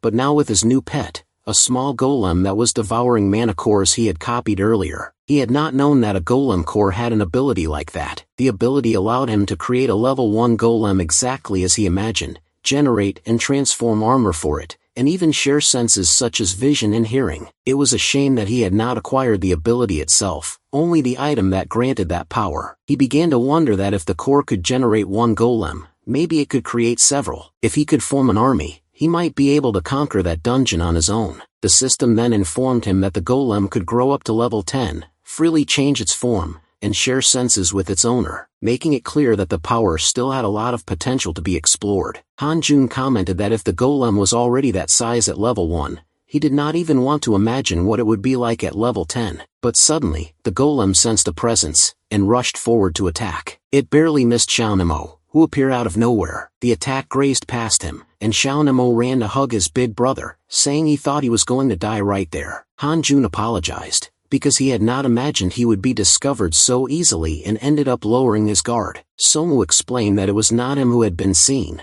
but the hunters from the future guild, who were also nearby. They were discovered and killed. He managed to stay hidden. Hearing that, Hanjun thought that Mahan must have reached the same conclusion as him, that the bloody tower could not be underestimated. Then Xiaonemo remembered something important, and said there was a girl inside. She started absorbing a huge amount of mana from some kind of machine, and shortly after that, the dungeon reset. He tried to stop her, but remembered the order not to attack, and ended up getting scared. Hanjun said it was fine, that he had done a great job. Even so, Xiaonemo commented that he felt like he recognized that girl from somewhere, and asked what that little golem following Hanjun was. Hanjun explained that it was his minion. Xiaonemo found the small golem cute, and said he could also control familiars, but that this was on another level. Then he led Hanjun to the bridge, and pointed out that the hidden dungeon was on the other side, inside that cave. Hanjun told him to go immediately, and informed Ji Young and Mahan. Xiaonemo asked if he was going to stay there alone, since the guy with the sword could kill him at any moment. Hanjun told him not to worry, because he had a way to monitor everything from there. Even though he was reluctant, Xiaonemo agreed. Before leaving,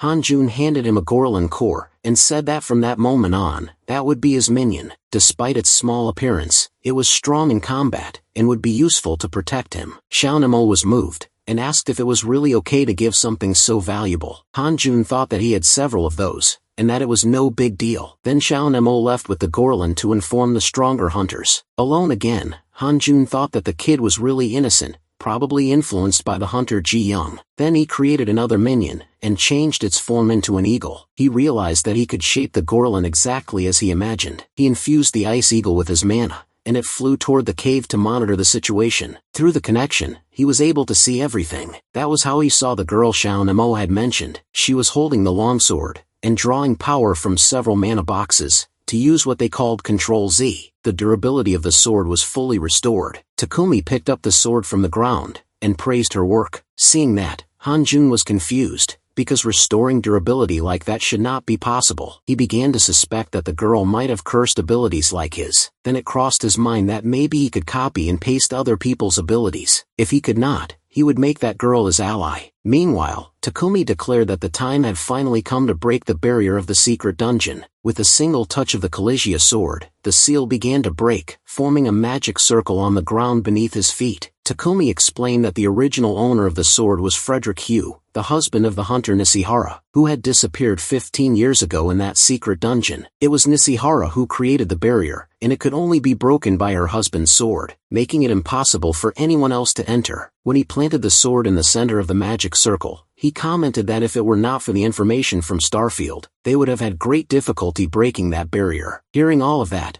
Hanjun understood why they needed the Collegia longsword so badly. Frederick Hugh was no ordinary man. He had been the greatest hunter of his time, and was known as the Sword Saint. Frederick Hugh's wife was none other than Nishihara. When Takumi invoked the power of the Collegia sword, the chains of the seal began to break one by one, until the barrier finally gave way. He commented that the dungeon entrance was just a hologram, and that someone must have been very desperate to set something like that up. Without wasting time, he declared that it was time to resume the conquest of the secret dungeon after 15 years, and ordered them to immediately search for the golem heart. On the other side, Hanjun kept thinking about what he should do, and how much longer he would have to wait for reinforcements. Meanwhile, in an S-rank dungeon in southern Italy, a massacre had taken place. All the hunters had been killed by a single man. The last survivor asked if he was the target, and if so, to kill him quickly, but questioned why he had to eliminate his allies as well. The hooded man replied that if he killed only the target, it would be considered murder, but if everyone died, it would look like a dungeon accident. Right after that, he erased the head of the last survivor. By doing that, he obtained the ability Control A. Since the original user had died, the ability was transferred to him. The hooded man already carried 3 hourglasses around his neck. With the new power, he selected all the bodies at the scene, and used Control X to cut them. The bodies simply disappeared. An elf appeared beside him, and commented that Control A had also been successfully transferred, and that instead of deleting one by one, the range was now much greater. The hooded man replied that in order to use his cursed ability, he needed to kill the target every time, which was extremely inconvenient. The most frustrating part was that even after obtaining the ability for himself, it did not evolve. The elf said that she had already explained that several times, that the gifts were not transferred unless the target was killed. The only way to obtain the ability and evolve it without killing would be through Control C. He replied that he had been searching for it for more than 10 years, and never found it anywhere, even beginning to doubt if it really existed. The elf explained that in their dimension there was something similar, so it should exist somewhere. She also informed him that the user of Control F was looking for him. The hooded man then asked about the status of Control Z. The elf replied that according to recent information, the Bloody Tower Guild had just broken the barrier of the Western Hunter. He stated that Control Z was important, and that they needed to secure the Golem Heart, since it was a required item to use cursed abilities. Meanwhile, the reinforcements finally arrived, and everyone entered the secret dungeon together. Mahyun said he had rushed there and found no one, asking where they were. Hanjun commented that it had not been long since they entered, and that there did not seem to be any monsters nearby either. Sae-young mentioned Starfield, and wondered why the highest-ranked multinational guild in the world was involved with the Bloody Tower. Arjura's replied that it was probably connected to her mother. Hanjun thought that the Bloody Tower must have obtained information about that place before everyone else, and that everything had been planned from the beginning. The invasion of the Rainbow Bridge dungeon, and the theft of the longsword indicated that this time the key might not be the core, but Arjura's herself. Mahyun suggested they chase after them, because it would be easier to capture members of the Bloody Tower and force information out of them. He concluded that if Starfield was supporting those guys, it made sense for them to have abilities related to shadows and stealth movement. Suddenly, CNMO passed by with his little golem next to Mahyun, who asked what he was carrying. He replied that it was his minion, that Hanjun had given it to him. Mahyun was impressed, and Ji-young questioned why Hanjun would give something so valuable. CNMO replied that it was precisely because it was valuable, since it had saved his life. At that moment, Mahyun, the small golem, and CNMO stepped on a magic circle on the ground and were teleported somewhere else. Right after that, the others also moved forward, stepped on the same circle, and were transported to a completely different environment. In front of them appeared a massive creature, similar to a dragon, which tried to devour them. But Ji-young reacted quickly, and cut off the creature's head with her fire spear. Hanjun commented that it looked like some kind of dinosaur monster, and asked what was going on.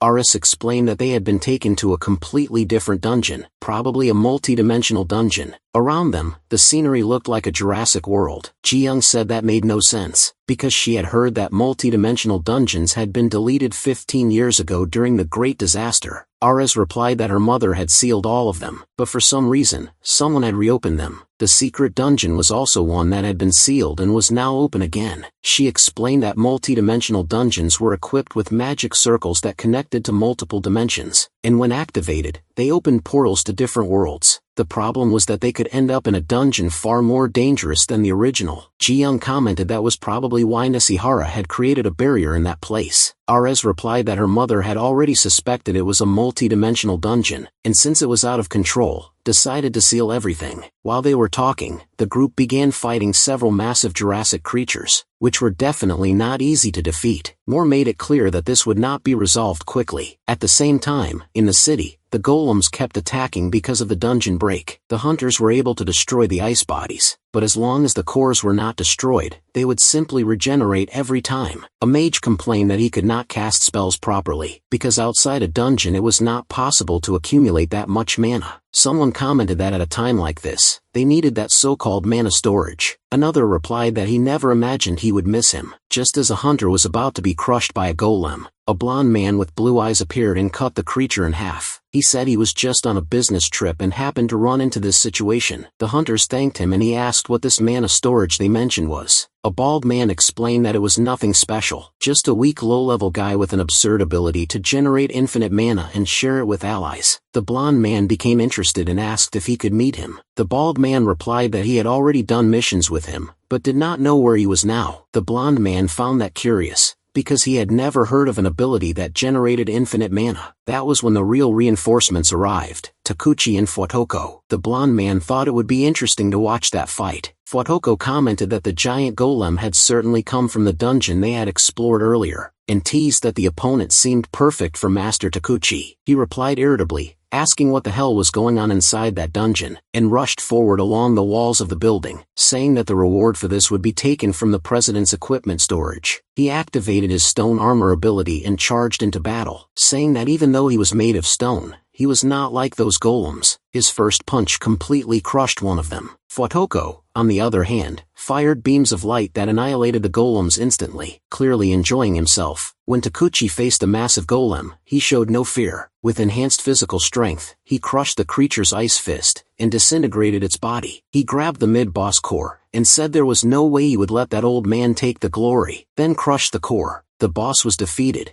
and the dungeon was finally cleared. Everyone celebrated. The blonde man, who was the holder of Control F, realized that Takuchi was not the holder of any control ability or curse. Even so, he noted that the #1 hunter in Japan, and master of the Midas Guild, had stopped the invasion in less than 10 minutes. Something worth paying attention to. Thinking about it, he wondered if Control Z was still in the dungeon, and whether she had survived. About 20 minutes earlier, the Bloody Tower team was facing a massive horde of zombies inside the secret dungeon. Takumi commented that from that point on, they no longer had any reliable information, and everything depended on luck. But with the new power of the sword, he believed it would be easy. A single slash from the dragon sword wiped out the entire horde. The dungeon was cleared with ease, and they advanced to the boss room, where the heart of the giant golem was located. They were teleported again, and appeared in front of massive stone doors. One of the masked figures commented that they had finally reached the secret room. Takumi said that this was where the key would come into play. The sword opened both stone doors, revealing a gigantic hall filled with statues that seemed to be staring directly at them. One of the masked figures remarked that they might have arrived too early, since the boss could still be in the process of being reborn. Xiaolot asked what he meant, because ever since they entered that place, she had been feeling an overwhelming pressure, even though no one else seemed to notice. The masked figure said that regardless, all they had to do was finish it, and claim the reward. In the next instant, one of the statues moved and crushed him against the ground with the palm of its hand. The other statues also began to move, revealing themselves as enemies. The members of the Bloody Tower were brutally attacked. Takumi shouted,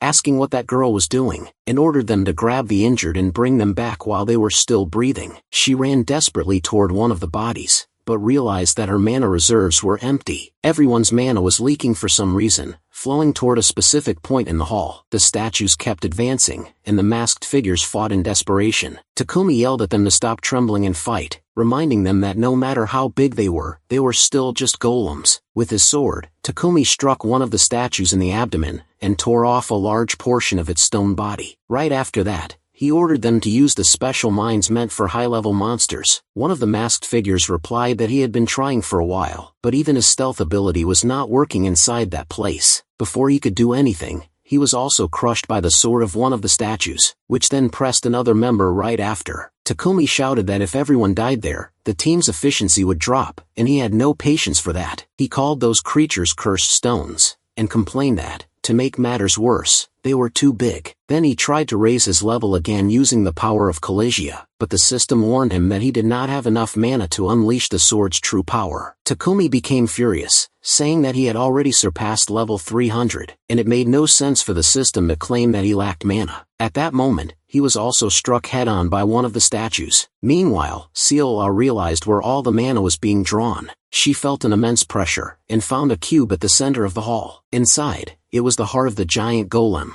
The heart pulsed again, absorbed all the mana in the surroundings, and fired a powerful blast at Xiaola, leaving her severely injured.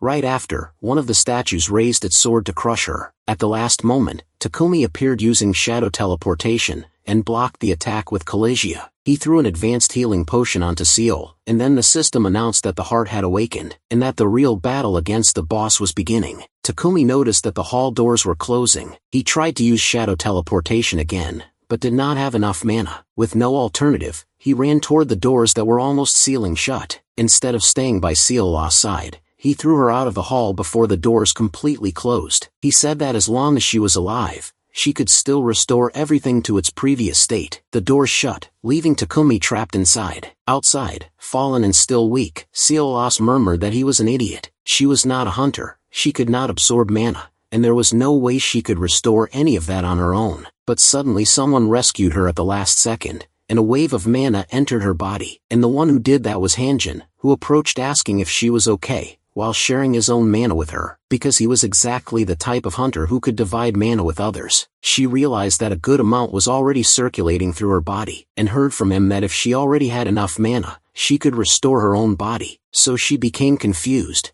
trying to understand how he knew about her ability. Later, Ma Hyun complained, saying that it could only be a joke, because they had come all that way, and now they were saying they could not even open the door. Ares explained that as long as there was a hunter fighting inside, the door could not be opened, and that they could even force it with a key, but no one there had one. Ma Hyun commented that they should have killed the mutant and then revived him, but soon changed the subject by asking who the girl sitting there in handcuffs was. It was Solar, arrested for being part of the Bloody Tower group, and they informed that she had been fatally wounded, but recovered 100% thanks to Hanjin's mana, so they still needed to investigate her further. Ma Hyun said that this would only be useful if they managed to get out of there first, because they would be trapped in the dungeon if they did not complete it, and maybe that was why so many people had disappeared in that place. Meanwhile, Hanjin thought about what to do, and whether he should show the key he had copied, since he actually had 2 copies, and imagine that he could lie saying that he found it on the ground. At the same time, Ares analyzed the door, and remembered that it had been her mother who locked it, and when her mana resonated with the doors, the 2 energies connected,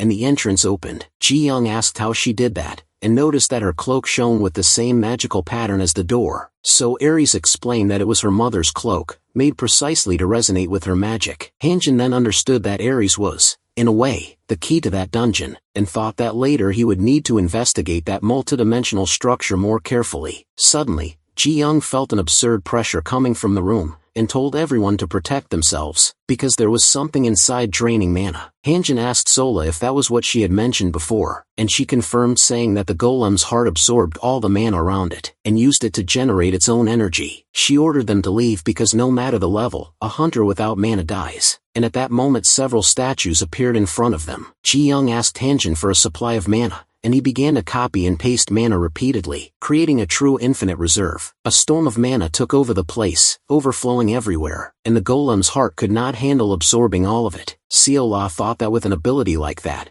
maybe he could even bring her parents back. Ji-young said that it was enough, and that now they would take down the statues. Then with a single hellfire strike, she split the first one in half. Mafian summoned the black spear and stated that as long as they had mana, that was nothing but stone, and the statues were destroyed by the power of the true dark mage. The catastrophe caused by Mafian alone turned part of the dungeon into ruins and debris. Amid the wreckage, Seal-Law managed to find Takumi's body, who was still breathing but had lost one of his hands. She thought about reverting him, but Hanjin approached, picked up his Kaliza, and realized that he had finally recovered what he wanted. Noticing that the durability had been restored, he understood that that girl was cursed, just like him, and thought about trying to copy and paste that ability. He tried to copy Takumi's shadow teleport, but failed because the target's level was higher than his, and there was still strong hostility toward him. In that situation, he had 2 options to obtain the ability: eliminate the target and absorb the power, or absorb the forces and abilities. When the target HP was below 15%, which would prevent the use of the ability and would be considered theft. He believed that Takumi's HP was already below 15%,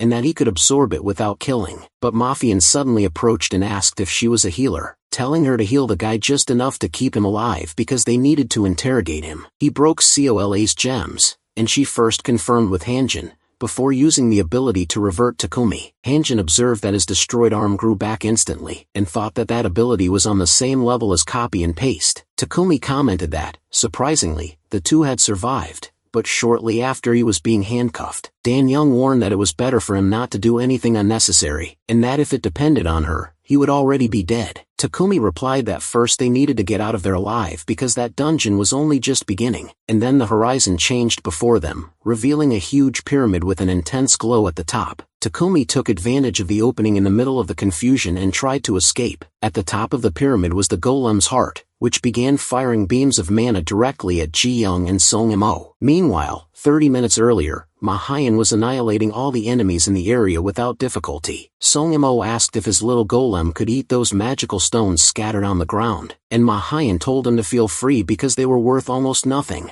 The golem devoured everything and leveled up to level 2. And soon after merged with Song-mo's arm. At the present moment, it was precisely that golem armor that protected Jo-young from one of the mana beams. He noticed it and wondered if the golem had already leveled up. Ma-hyun found the ability similar to Takuchi's stone armor and decided that he would investigate that item more carefully when they returned. But the golem's heart attacks were too strong and even managed to break his barrier. Ares warned everyone to be careful, explaining that those beams were made of extremely pure and dense mana, so concentrated that it could not be blocked with defensive magic alone. Even so, Ji-young said that was exactly why they could block it physically. She managed to repel one of the beams using the tip of her spear. Han-jun realized she was right, because since the mana was very dense, it was possible to defend with swords or shields. That was how Song-mo managed to withstand it with the golem armor. But they could not just keep defending, because even if Han-jun could regenerate mana infinitely, the golem's heart could also keep firing endlessly. They needed to get close enough to destroy it, otherwise someone would end up dying there. Meanwhile, Takumi tried to escape together with Seol-ai using shadow teleport, but Han-jun would not let that happen so easily, especially because he had managed to copy Takumi's ability. He entered the spider cocoon and used shadow teleport along with it, appearing right next to the golem's heart. As he touched the artifact, he thought that the shockwave of complaint would be enough to destroy it, but when he tried to detonate the heart, he was the one who suffered the explosion. Irritated, he stated that he was the one who had provided that mana and used a giant web to create a cocoon around the artifact. The others were unsure if he had succeeded, but shortly after the golem's heart started firing mana everywhere again. Even while being hit by the beams, Han-jun tried to approach once more and used the cocoon again. This time, with the artifact trapped inside the web, he released the shockwave of complaint and finally destroyed the golem's heart. The dungeon began to collapse because of it, and Han-jun leveled up several times at once. As a reward, he obtained the giant golem's heart itself, an artifact capable of generating mana infinitely and absorbing or storing energy up to a certain limit. He thought that it was useless for him, but his copy ability leveled up, and now he could automatically copy objects that were copyable. He found that great. Sanjamin ran to hug his big brother, but Han-jun told him to stop because he was all injured. Ma-hyun commented that somehow he had managed to defeat the golem's heart and acknowledged the good work. Han-jun replied that it had been kind of unnecessary, and Ji-young complained that if he was going to praise him he should do it properly because he was very stingy. Ma-hyun said he would have a talk with him when they got back, and Han-jun replied that if he wanted the golem's heart he could buy it, but for a very high price. Ji-young suggested leaving that discussion for the association, and Ma-hyun joked, asking why she was interfering with their friendship. Later Han-jun returned to Ares, the sword that was a memento from her mother, and she thanked him for keeping his promise. Moore asked if he had used the same ability as the guy from the Bloody Tower, since he had covered a great distance in a short time. Ma-hyun confirmed that it looked like that. Han-jun explained that it was just a new ability from the giant spider thread, because it had leveled up and now he could move very fast. Moore did not really believe it, but Ji-young said it was rude to ask about other people's abilities, and that now they needed to take the prisoners to speed up the investigation. But Takumi still tried to persuade Seol-ai, saying that she could repay the favor by resetting the dungeon. She asked if he was crazy, but ended up giving in, saying that it would be the last time. Takumi implied that she would have problems if she forgot the contract, since there was a permanent restriction that prevented her from betraying her partner. He reminded her that she was still wearing the bracelet of vows, and that as long as she had it, she could not escape from him. He even stated that her parents' lives were in his hands, and told her to reset the dungeon, saying that he had risked his own life to save her. The mana there was more than enough, but Han-jun realized it too late. Seol-ai had already started the process to reset the dungeon, and shouted for everyone to get out of there immediately. He used shadow teleport to get close to her, and asked what she was doing, but she only responded with a tearful look, because she also did not want to do that. At the last moment he managed to grab her, but it was already too late. A wall of ice advanced toward all of them, and everyone, except Han-jun and Seo-ah, was thrown out of the portal. Outside, Ji-young asked if they were in the skies above Japan, and what had happened. Aries replied that she had no idea either, and Makoto appeared asking why Ji-young was there. Surprised, she called him father and then Master Makoto. While Ma-hyun questioned what he was doing there, Makoto answered that the question should be another one, and asked how things went in the dungeon, but he noticed that several members were missing, and not even Ma-hyun could explain it. Meanwhile, inside the dungeon, which now looked completely different, Takumi asked what had happened because the place had not been completely reset. Salak explained that Han-jun had cancelled the process. Takumi replied that it did not matter, because the others had disappeared, and he was free from the handcuffs, so all he had to do was take the giant golem's heart. Han-jun tried to attack him with the giant spider web, but Ctrl-C and Ctrl-V did not work, and he could not locate the item. Salak then revealed that she had not reset the dungeon, but him. Han-jun's body and memories were intact, but when he opened the system he realized that he had returned to level 1, to the original awakening state, with Ctrl-C and Ctrl-V still in their pre-evolved form. Even so, there was an unconfirmed copied object that he could still paste. At that moment he was directly hit by Takumi's sword, who mocked him saying that he had gone back to being weak, and ordered him to die. Han-jun tried to react by pasting the item, but more appeared and blocked the strike, because he was still inside the dungeon. Takumi recognized him as an agent of the International Association. Moore told Han-jun to run and leave it to him, but Han-jun refused. The difference in level was clear, and Takumi's attacks were much stronger, so much that Moore's sword broke, and he fell severely injured. Takumi said that it was a good opportunity to eliminate members of the association as well. Moore knew he would not be able to dodge the next attack, but Han-jun stepped in front and took the hit, stating that Takumi was his prey, and that he did not need help. Everyone saw Han-jun being split in half. Takumi took the golem's heart and revealed that he knew it was with him, then provoked Soa, saying that she could only rely on him now, and that she just had to return everything to its original state like she always did. He even said that the kids should be grateful for having been killed. Then Han-jun replied that he was indeed grateful for having been killed, and at that same instant,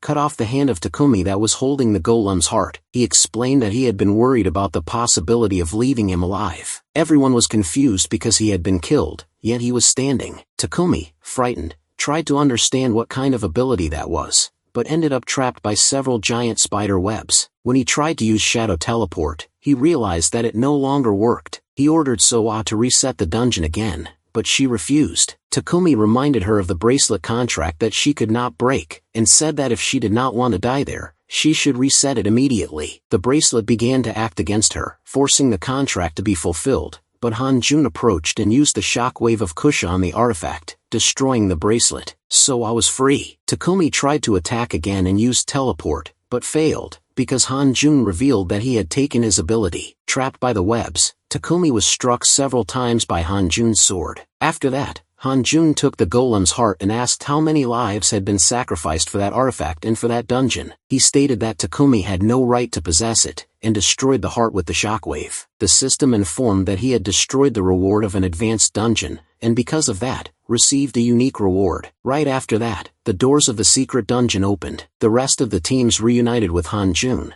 and one of them asked what had happened and where the other hunters were. Like Ji-young and Ma-hyun, he replied that they should be fine. They had just been separated during the exploration. They asked if he had cleared the dungeon alone, and Han-jun simply said that for now it was better to return. The next day, at the association, Han-jun, Ma-hyun, and Ji-young listened as several superiors discussed the situation with concern. Makoto said he could not believe that it had been a multidimensional dungeon, and stated that it was a serious problem. Takeuchi commented that that was why the dungeon break had happened, and Fuwa added that more importantly, Nishihara's seal had been broken. He explained that a multidimensional dungeon was a sign similar to the Great Disaster 15 years ago, but some said that it was still too early to claim that it would happen again. Ji-young became so stressed with all that discussion that she decided to leave the meeting, stating that she would start a truly productive investigation into the Bloody Tower. Takeuchi provoked her, saying she was getting ahead of herself, and asked if she thought they had been sitting there doing nothing while the group was trapped inside, reminding her that they were dealing with a dungeon break. Ma-hyun asked everyone to calm down, saying that he also had not expected that to happen, but acknowledged that Takeuchi and Makoto had done a good job handling the situation on the outside. Right after that, Takeuchi approached Hanjun with long strides,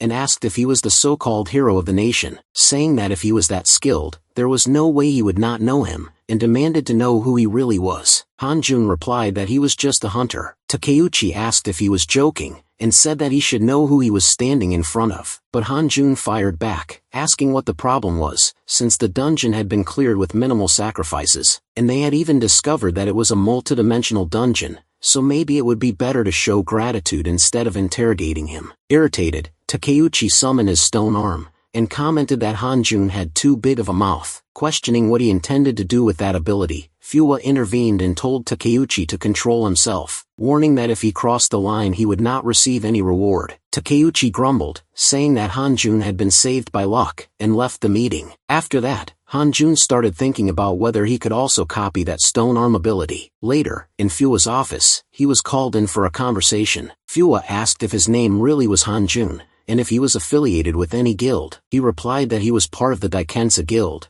but due to recent circumstances, he was now working as a freelancer. Fuwa commented that it must have been difficult for a young man to be a solo hunter, especially clearing a multidimensional dungeon, and expressed his gratitude to him. Hanjun thanked him formally, and wondered if he was really being acknowledged by the director of the association. Fuwa also asked the agents of the International Association what their next steps would be. Ari said she would return to make a report, while Moore stated that he would stay there for a while longer, since he intended to leave the International Association. Later, at Hanjun's house, everyone showed up unexpectedly, and he asked why they were all there at that hour. Moore explained that since he had left the International Association, he thought he could spend some time with him. Ares asked what the reason was, but Moore said he still could not reveal it. Sonimo commented that it was obvious that he and his little brother would stay with Hanjun. Jae-young said she was there to deal with the matter of Soul Awe, and Hanjun asked where she and Takumi were. Jae-young explained that Takumi had been arrested, and was recovering in the hospital, and that as soon as he regained consciousness, he would be transferred to prison and interrogated. Soul was also being held and refused to use her abilities to heal him, remaining silent during the interrogation, and requesting a meeting with Jae-young and Hanjun. Ji-young commented that she felt there was something different involving those two, and revealed that Seol-ah was part of an idol group called IF. Seol-mo said that now he understood why he had recognized her. Hanjun explained that she had been forced by a contract linked to an ability or artifact of Takumi, but that he had destroyed the bracelet, so apparently there was no longer any connection between them. He said he would meet with her later, but then asked why Mahan was also there. Mahan replied that he just wanted to settle something that had been bothering him. Mool asked if he was talking about the giant golem's heart, reminding that it had been destroyed. Everyone was surprised and asked what he meant by destroyed. Ma-hyun asked if he had gone crazy, and Hanjun told them to wait a bit before jumping to conclusions. Then he opened his inventory and took out a golem's heart, explaining that the one he destroyed in the dungeon was fake. He thought to himself that he had copied the original, so technically he was not lying. Moore was shocked and thought that it was impossible, because he had seen with his own eyes the golem's heart being destroyed. He began to wonder that if the artifact had not really been destroyed, then how had the dungeon been cleared? Because something was not right. In the middle of the discussion, Ma-hyun asked how much he thought about 5 billion for the heart. Hyun-jun was completely surprised, but Ji-young told him not to be shocked, because the item was worth much more than that, and that maybe the offer should go up to 8 billion. Sonimo showed on his phone an auction where items of that level started at 10 billion. Irritated, Ma-hyun asked why they were interfering with his deal, and immediately offered 20 billion at once, saying it was take it or leave it. Later, Hyun-jun already had another copy of the golem's heart in his inventory, still unable to believe that each one could be worth 20 billion. He thought that he could copy, paste, and discreetly put them up for auction to get rich. On top of that, he had almost reached level 300 because of that raid. He was so distracted thinking about money that he almost forgot about the unique reward. It was a sealed orb that, upon receiving his mana, transformed into a dimensional fragment. By gathering 5 fragments, he could form a dimensional key capable of transporting him to other dimensions. These fragments had the property of attracting each other, so he thought that copying and pasting would solve it quickly. But this time, the ability did not work, and he concluded that this really was a waste of time. Suddenly, Ma knocked on his bedroom door, saying that he needed to confirm something. Hyun-jun asked why he was awake at that hour, but the warrior drew his sword without answering. Before he could react, Ma thrust the blade straight into Hyunjun's heart. Then the story goes back 15 years in time to Europe. During the Great Catastrophe, more specifically in London, at that time, a drake appeared, a level 500 draconic creature. It was a race similar to dragons, considered weaker than them, but still absurdly powerful. The situation was desperate.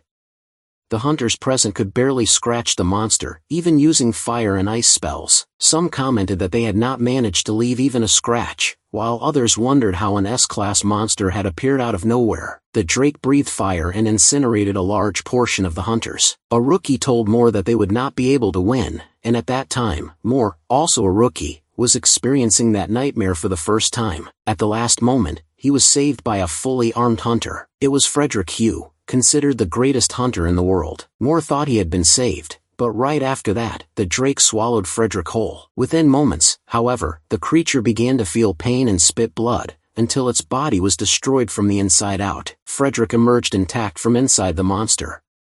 Moore was impressed. Soon after, the drake's body disappeared thanks to a mage who appeared calling for Frederick. She asked him not to use that in front of others, revealing that it had been her shield that saved Moore from the explosion. Frederick commented casually that it had been just an explosion, the easiest way to defeat that thing, and she agreed.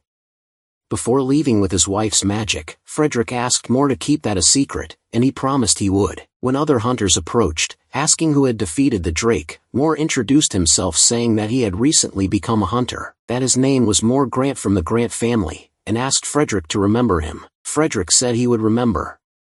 At that moment, Moore met the man with the ability to transcend death. He believed he would never find another person with that power, but in the present, after killing Hyunjun, he saw the boy appear behind him as if nothing had happened, asking what he was doing. Moore then realized that Hyunjun possessed the same ability as Frederick Hugh. He apologized, saying that he just wanted to confirm the ability with his own eyes. Hyunjun replied that trying to kill someone just to prove a suspicion was way too extreme. At that moment, Songnamo also appeared, asking what had just happened there, and Hyunjun commented that his presence there could become another problem. Later, Moore apologized to Hyunjun, but he replied that there was no point in apologizing after the mess had already been done. Ares commented that in the East, when someone does something wrong, they should apologize by bowing their head. Hyunjun shot back that killing someone and then apologizing does not solve much. Moore said that now he could stay by his side to make up for that mistake, but Hyunjun made it clear that he did not want that. Right after that, Songnamo asked if he really had Frederick Hugh's resurrection ability, and that made everything even more complicated. Hyunjun thought that it would be much harder to explain what that actually was, so he decided to leave things as they were for the time being. He also commented that Miss Ares had not returned yet, and she replied that she actually wanted to talk about that. Then she showed one of the dimensional fragments. Hyunjun asked if her fragment had started resonating on its own,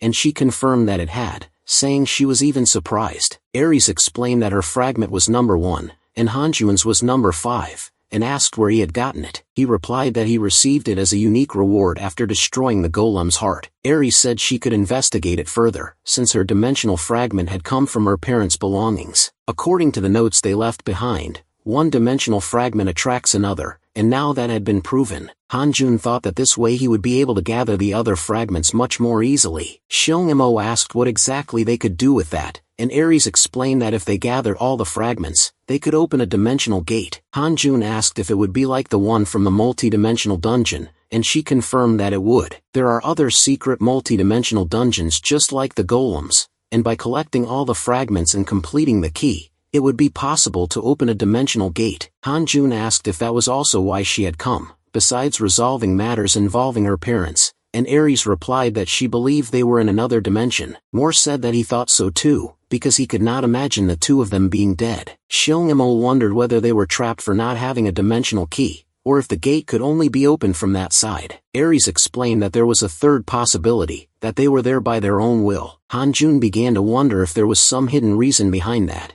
maybe something connected to the Great Catastrophe. But Ares added that if they could open and close a dimensional gate with the key, they could easily put an end to all multi-dimensional dungeons, and prevent another catastrophe. Shilngamo then asked how those fragments would turn into a key, and at that moment the golem lightly touched one of the fragments. Suddenly they joined together with a great glow and an explosion of power. Shilngamo got scared, thinking he was going to die, but the pieces had already fused. Ares was surprised, because she had imagined that only with 5 fragments it would be possible to form a complete key. But just 2 had already created something different. The sound of the resonance grew even louder, and the louder the sound, the stronger the connection between the other fragments. Ares warned that they needed to be careful, because now they could be detected. She was certain that the person holding the other fragments was not human, or if they were not ordinary, and that elf was holding fragment number 3, believing that now they could finally return home. Meanwhile, at the headquarters of the Starfield Guild, Mikhail asked what she was laughing about, since the Bloody Tower had failed its mission. The elf bowed to him and said that he had obtained Control H, the movement, congratulating him on the achievement, and stating that he would soon become a transcendental being. Mikhail replied that he could only use it over short distances for now, and that his power would truly increase when he obtained Control C. The elf assured him that this would soon be possible, because the fragment of the dimensional key in her possession was resonating with others that had already connected, and that way they would be able to find the users responsible. Mikhail commented that then they would soon be able to return home, but asked if her dimension did not have its own dimensional key. The elf explained that there was another one, but it could not be opened from the other side. 15 years ago, because of Nishihara Tomoka, all dimensions were connected to Earth and sealed there. The dimensional key that remained on Earth was divided into 5 fragments and sealed in different places. Mikhail asked if by gathering everything they would be able to open the dimensional gate, and she confirmed that yes, starting with her land, the land of the fairies, they would open a gate to the sacred tree of the world, Yggdrasil, which would be a gift similar to Control C, something that could be absorbed. Mikhail said that it sounded good, but questioned whether it was really the same thing. He also noticed that she had seemed surprised when she saw his abilities. The elf became a bit nervous, and Mikhail made it clear that he knew very well what her intentions were. He knew that Yggdrasil had already been polluted, and was now called the Dark Tree. Her world is close to extinction. During the great disaster of the convergence of dimensions, the elves tried to throw the core of the pollution onto Earth, but failed because they were stopped by Nishihara Tomoka. Mikhail asked if she intended to continue that plan using the dimensional key, and if she really thought she could use him to accomplish it. She could not answer. Even so, Mikhail said that honestly, he did not care about the fate of that world. He only wanted to absorb more and more abilities and become a transcendental being, so whatever happened to that place did not matter to him. He stated that he would start acting immediately, but the elf interrupted him, saying that now was not the time. As the leader of Starfield, any movement without justification would raise suspicion. She explained that she had already sent Lucas to carry out Plan B, and that once everything was ready, he would have the perfect justification to act as a leader. Meanwhile, in the Forest of Death, an advanced dungeon, a massive horde of level 90 gnolls appeared all at once. Song-Imo commented to Hanjun that it seemed like too much even for them, and Moore agreed that it might be better to retreat for now. But Hanjun thought that dungeon was the perfect opportunity to improve his golems, and asked what exactly they were afraid of. When the gnolls charged, Sing-Imo grew uneasy, but Hanjun summoned an army of small golems. Sing-Imo was shocked and asked where he had gotten so many golems from. Hanjun replied that it was an eye for an eye, a tooth for a tooth. Moore was confused, not quite understanding what his ability was. The gnolls attacked with fangs and claws, but they could not even scratch the rocks. Sing-Imo commented that those golems were only level 1, and had no way of winning, but soon one of them knocked down the first gnoll with ease. Right after that, the others began to wipe out the creatures without difficulty. After all the gnolls were defeated, Hanjun explained that he had analyzed everything before the fight. Then he ordered the golems to return, because he did not have enough space in his inventory to keep an entire squad, and depending on the size, it would also take time to generate new ones. Sing-Imo commented that he knew someone who could help with that. Later, already in Song-Mo's car, he mentioned that the vehicle was a gift from his father. Hanjun thought that made sense. After all, he was an heir. At that moment, Hanjun received a call from Ji-young, saying that he needed to show up immediately. He imagined that it had something to do with Seal-Ah, since he still had unfinished business with her, so he asked Seal-Emo to speed up. Later, in the interrogation room of the Hunters Association, Seal-Ah remained seated, not looking at anyone and not answering questions. Ji-young explained that she would only agree to talk to Hanjun, and that she had gone 3 days without eating or drinking. Hanjun asked if they could talk without recording, but Ji-young replied that it was not possible because of the investigation. Hanjun thought that if he revealed the nature of his cursed ability, the situation could get worse. Even so, he entered the room, handed a glass of water to Cnil, and asked her to drink. She finally quenched her thirst. He asked if she knew about his ability to generate infinite mana. Cnil replied that if he helped her, she would cooperate with the investigation, but first he needed to confirm something. Hanjun asked if she also had a cursed ability, and if it was, by any chance Control Z. She confirmed that it was. He thought that he knew it. She had also been cursed. Maybe he could copy and paste that ability as well. Erez began to suspect that her ability was not just healing, but restoration, and that was why the sword had returned to its original state. An ability capable of restoring things was truly impressive. Clmo was lost, and asked what they were talking about. Curse, Control Z, what all of that was.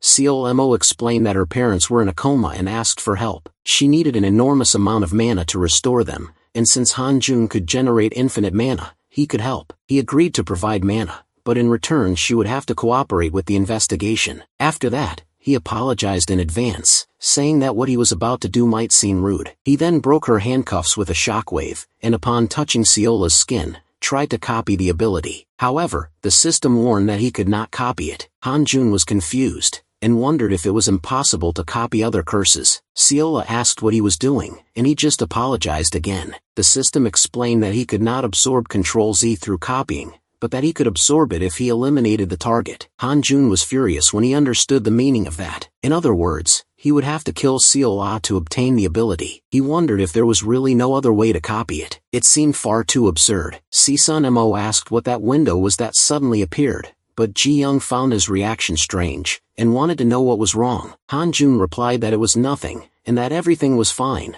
but inside he was thinking that it could be some kind of endurance test, a chance to earn Sisa's trust while turning her into an ally, since he needed the help of her ability. Later that same day, everyone was walking through the corridors of the central hospital, and Sisa explained that her parents were suffering from mana aging. They had been attacked by mysterious monsters during the Great Disaster, and after that the hospital diagnosed both of them with mana poisoning. Hearing that, Hanjun imagined that maybe she had joined the Bloody Tower just for money, to be able to pay the medical bills. He asked Ji Young if Takumi was also being treated there, and she explained that yes, but he was in the underground floor, imprisoned, and that as soon as he recovered he would be sent straight to prison. At that moment, Moore crossed paths with the blonde man wearing a beret in the corridor, and found his presence there strange. The blonde man went straight to the basement, and presented a card where only Ctrl F was written. Right after that the guards' minds were swallowed by shadows, and they began to be controlled by a curse user, who ordered them to watch the exit, and they obeyed without question. That was how Lucas managed to recover the artifact that emanated black magic, the same one the elf had told him to retrieve, saying that only he could do it. In truth, he did not need to recover anything,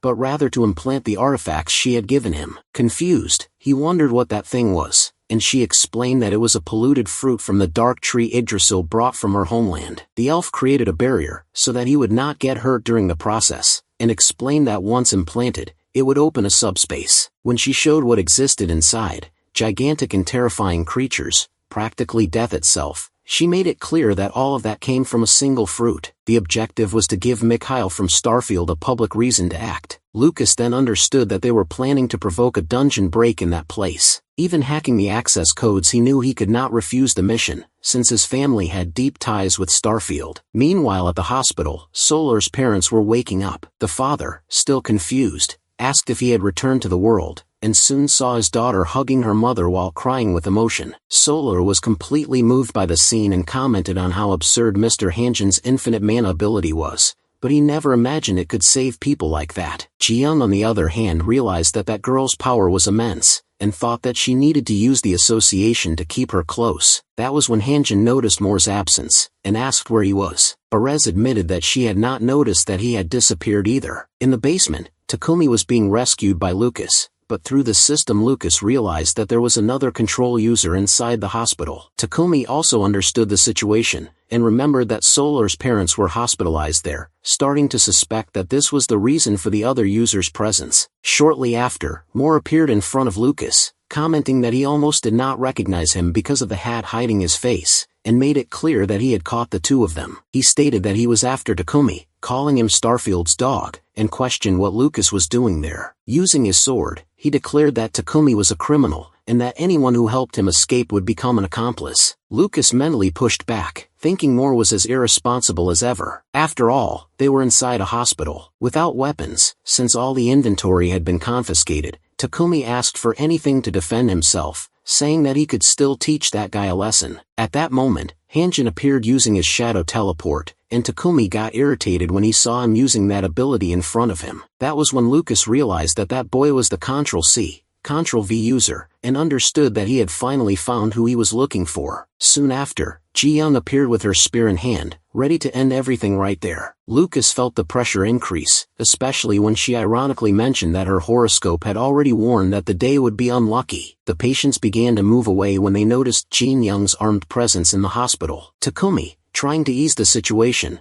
commented that they could take it easy inside, but Ji-young simply handed over 2 handcuffs, and ordered them to put them on, making it clear that she would have no patience. Takumi refused to surrender in such a humiliating way, and grabbed a girl as a hostage, saying that he could use any patient there since it was a public place. Before he could act, however, Ji-young hit him with a brutal flying kick, throwing him against the wall at the end of the corridor. He spat blood and could not even get up, and Lucas realized that he had not even seen the attack happen. With the situation under control, Ji-young turned to Lucas, and questioned whether he was any different from Takumi, suggesting that they could still resolve everything peacefully if he accepted the handcuffs. Watching Takumi completely defeated, Lucas began to wonder if there was really any difference between the two of them. When he received the elf's mission, he had also questioned why he needed to do that, and she had answered that Yggdrasil had been corrupted by dark magic, making it clear that none of it was simple or innocent. The elf had explained that humans could indeed be poisoned by dark mana, but that it did not affect Lucas or the master of the Bloody Tower. When Lucas asked if that included Takumi, she confirmed that it did, because he had broken the international treaty by using abilities based on dark mana. To make that fruit bloom and open the subspace, it was necessary to use abilities that depended on that type of mana. In the present, Lucas made it clear that just like Takumi, he did not intend to resolve things peacefully. He drew his rapier, and stated that he needed Takumi, and that he would not leave without him. Moore immediately recognized the weapon, saying it was Angelo's. The sword passed down through generations in Lucas's family, a lineage of holy knights from Great Britain, considered the only holy sword in the world, on the same rank as the draconic sword Caligia. That made Han Jun worried, because it was not an ordinary weapon. When Lucas advanced against Ji-young, she managed to block the first strike with her spear, but the rapier pierced through the metal, breaking part of the weapon, and opening her guard. Even so, she kept blocking, and warned everyone not to interfere in that fight. Even with the damaged spear, she counterattacked, and almost struck Lucas directly. He provoked her, asking if she would not use her abilities because they were inside a hospital, and whether she really thought she could keep up with his sword using only that. What he did not notice was that his tie had been cut by her counterattack, and right after that he took a sharp blow that he could barely block. Lucas was thrown back and also spat blood. He realized that just by blocking her strike, his internal organs had already been affected, because the difference in level between them was enormous. After all, that was the strength of someone in the world's top 10. He understood that, because they were inside the hospital, Ji-young was holding back from using her special ability. That was when Takumi stood up and activated the Flower of Darkness, the Black Yggdrasil flower. He declared that he would erase the entire existence of that place, and planted the flower on the hospital floor. He commented that he had been instructed to place it at a key point in Japan, and that the hospital was perfect for that. The flower created roots almost instantly, which began to spread throughout the entire structure. Moore recognized that energy as dark mana, and realized that Takumi was a user of that type of mana, and in large quantities. That meant that the people in the hospital could be poisoned. Han Jun reacted quickly and completely paralyzed Takumi's body with his webs, but he replied that it was already too late. The dark Yggdrasil flower began to bloom, and the trunk grew, demolishing entire floors of the hospital. The enormous tree, with black flowers and leaves, took over the structure, destroying the ceiling and everything in its path. One of the patients fell during the chaos, and a doctor could not reach her, but Han Jun caught her with his webs, rescued the woman, and helped with the evacuation. Even so, there were still many patients in danger, some unable to move on their own. Ji-young and Moore were also rescuing survivors, while the dark mana spread through the area, extremely dangerous and capable of poisoning everyone there. In the middle of the chaos, Han Jun wondered if Ciola would be able to restore the entire hospital at once. CNMO was helping with the rescue using his small golem, and asked what the hell had happened there, but Han Jun first wanted to know if the other two were okay. CNMO replied that that wing was safe thanks to Arez, and when Han Jun arrived he noticed that everything was frozen. Erez explained through the wall of ice that she had created a barrier to prevent the room from collapsing, but admitted that she could not fully protect herself from the dark mana, and that everyone there could be poisoned if they stayed too long. She dispelled the wall of ice, and Han Jun informed them that a strange tree filled with dark mana had destroyed the hospital and was spreading more and more. He asked if Seola would be able to reverse that, and she replied that yes, reminding him that she had already restored an entire dungeon before, and that with him there providing mana, there was no need to worry about consumption. The group went to the base of the tree, standing before the gigantic trunk. CNMO commented that the tree was truly enormous, and asked why something like that had appeared out of nowhere. Han Jun explained that it was Takumi and his allies' fault, and revealed that he had managed to escape. Hearing that, CNMO widened his eyes and asked, in disbelief, if Takumi had really gotten away. Seola thought that he knew very well that her parents were in that hospital, and even so, he did not care at all about it. Han Jun said she could begin the restoration, so he started copying and pasting his own mana multiple times, ensuring that she had enough energy. When Sala touched the tree, even Han Jun felt an absurd pressure, but the roots began to retreat, releasing the hospital from that deadly grip. The black leaves also pulled back, as if they were being pushed away, but from inside the trunk, a much denser and more powerful dark mana emerged, completely blocking Seola's restoration. Han Jun ran toward that energy and pushed Seola away, placing his own body in the path of the dark mana. He became extremely weakened after that, and black flames began to wrap around his clothes and body, burning as if they were alive. Even so, he assured that he was still alive, but it was clear that they had failed to fully restore the hospital. He told CLMO to prioritize evacuating the patients, because if they were not quick, the dark mana would poison everyone. CNMO simply agreed, carrying Seola, as he left along with his small golem. Han Jun then asked Erez if she knew what that was, and how they could deal with that situation. She explained that, based on the records left by her mother, that came from another dimension, more specifically from the corrupted Yggdrasil. The fruit of that tree had the purpose of spreading corruption to other dimensions, since the main body existed on another plane. That was why the restoration had not worked, because the fruit acted as both a barrier and a catalyst. She also warned that other fruits had probably already been planted in different points of Tokyo. 10 minutes later, at the hospital entrance, reinforcements began to arrive. Firefighters, doctors, and other hunters tried to contain the dark mana. They could not purify everything, but they were already doing a good job. Hua commented in disbelief that there was a tree contaminated by dark mana in the middle of the city itself, and that even seeing it with his own eyes, he still found it hard to believe. Jirai Young approached and apologized to the association president,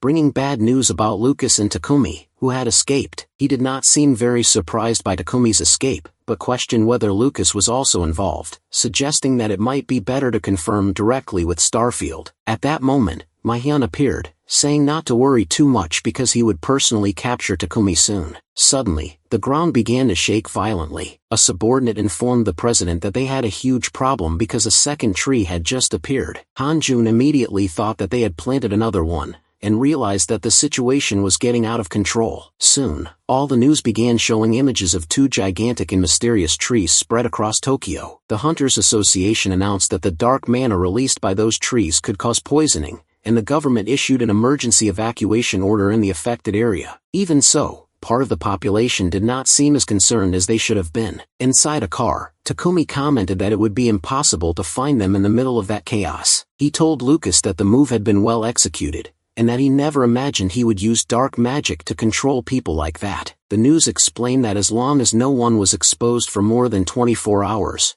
there would be no immediate risk of mana poisoning, and that the association and the police were working together on the evacuation. But one of the cars passing through the checkpoints was precisely theirs. With the driver under the control of dark magic, Takumi praised Lucas's mind control, saying it was impressive. Lucas told him to stop talking as if he knew everything, and Takumi replied that he was just complimenting him. He commented that they must be desperate trying to find them, but that they would never succeed. They were even stopped by the police, but passed through without raising suspicion. Later, in the president's office, he questioned whether there was a chance that 2 or 3 more contaminated trees could appear. Ace answered that yes, because according to her mother's records, contaminated trees had also appeared in Tokyo during the Great Disaster. They function as barriers and portals, allowing corrupted monsters to invade the city. Hearing that, Hanjin began to think again about the great disaster from 15 years ago. He remembered being in the car with his father, who was driving desperately while dodging the roots of that massive contaminated tree, even trying to escape. The car ended up being hit. For the first time, Hanjin reflected that maybe that had something to do with his own curse. And then he realized something he had never considered before, that what destroyed his parents' car was not a monster, but the tree itself. Hanjin kept thinking that if that tree was the same as in the past, then the person behind everything must also be the same. He felt his chest tighten,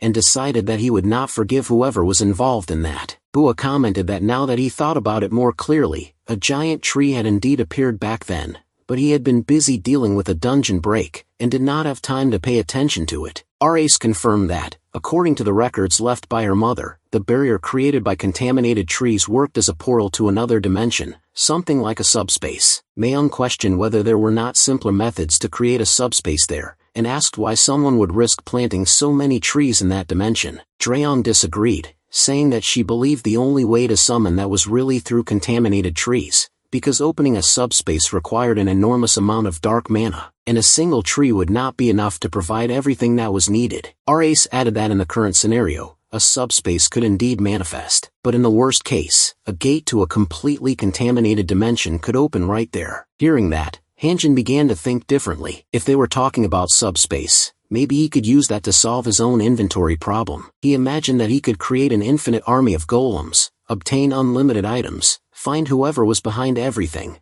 and even absorb the subspace for himself. Takuchi, however, found that conversation unconvincing. To him, talking about dimensional gates and things like that sounded too much like fantasy, because he had never seen anything like it. That was when Race showed the dimensional key, and asked if he still doubted it. Takuchi asked if that was really a dimensional key, and she explained that it was a keepsake left by her mother, combined with another fragment that the hunter Hanjin had found in the golem dungeon. He questioned whether that really existed, and whether two pieces were still not enough to do anything. Race replied that 15 years ago, a dimensional gate had opened in England, and that it was no coincidence that 3 different trees had appeared for that to happen. It was possible that the person behind everything already had another fragment of the key. Fua concluded that the worst case mentioned by Race was entirely possible, and that if a contaminated dimensional gate opened in that city, it would no longer be just a problem for Japan. They would need to contact the International Hunters Association. That was when Mahiran revealed that the one responsible could not have all the fragments, because one of them was in his own guild. The revelation shocked everyone, and an hour later the group was already at the headquarters of the future guild. Walking through the corridors, Takuchi commented that he had never imagined that a fragment of a dimensional key was stored there. Hanjin asked how he had obtained it, and Takuchi replied that he would not say, implying that the fragment had been acquired through illicit means,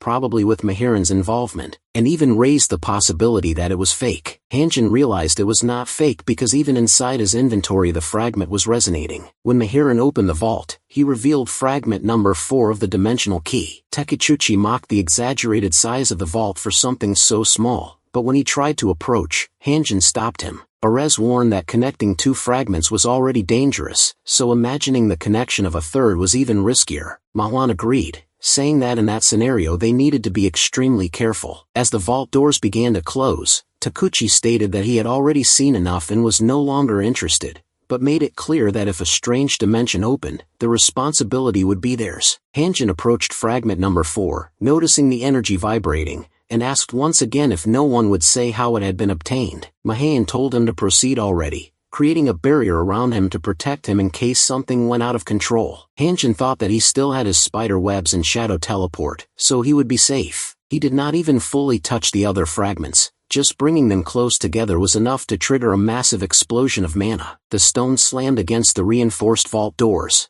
denting the metal as if it were paper. Manahyun asked if he was alright, and Hanjin replied that he had almost died, because he had to use his spider cocoon and shadow teleport to escape the explosion. He realized that he would have died if he did not have those abilities, but confirmed that he had managed to unite the 3 fragments. At that moment, Mahan began to grow suspicious. He asked what that kid had just done, because he had clearly seen shadow teleport being used. In a swift movement, he grabbed Hanjin by the neck, slammed him to the ground and demanded an explanation, saying that that type of ability could only be used by someone who manipulated dark mana, and he wanted to know immediately where it came from. Hanjin wondered how he was going to explain that absurd situation. He even tried to use shadow teleport again to escape his grip, but Mayhan did not allow it. Hanjin insisted that he did not use dark mana, but Mayhan immediately pushed back, saying that he had just used shadow teleport right in front of him. Then he launched one of his black rays straight at Hanjin, who was hit directly because he could not teleport away. Mayhan asked what had happened, if his tricks had run out, and explained that no one could escape the black ray, precisely because he had mastered that ability. He revealed that he had been suspicious since the incident at the beach, and began pressing him, wanting to know who Hanjun really was,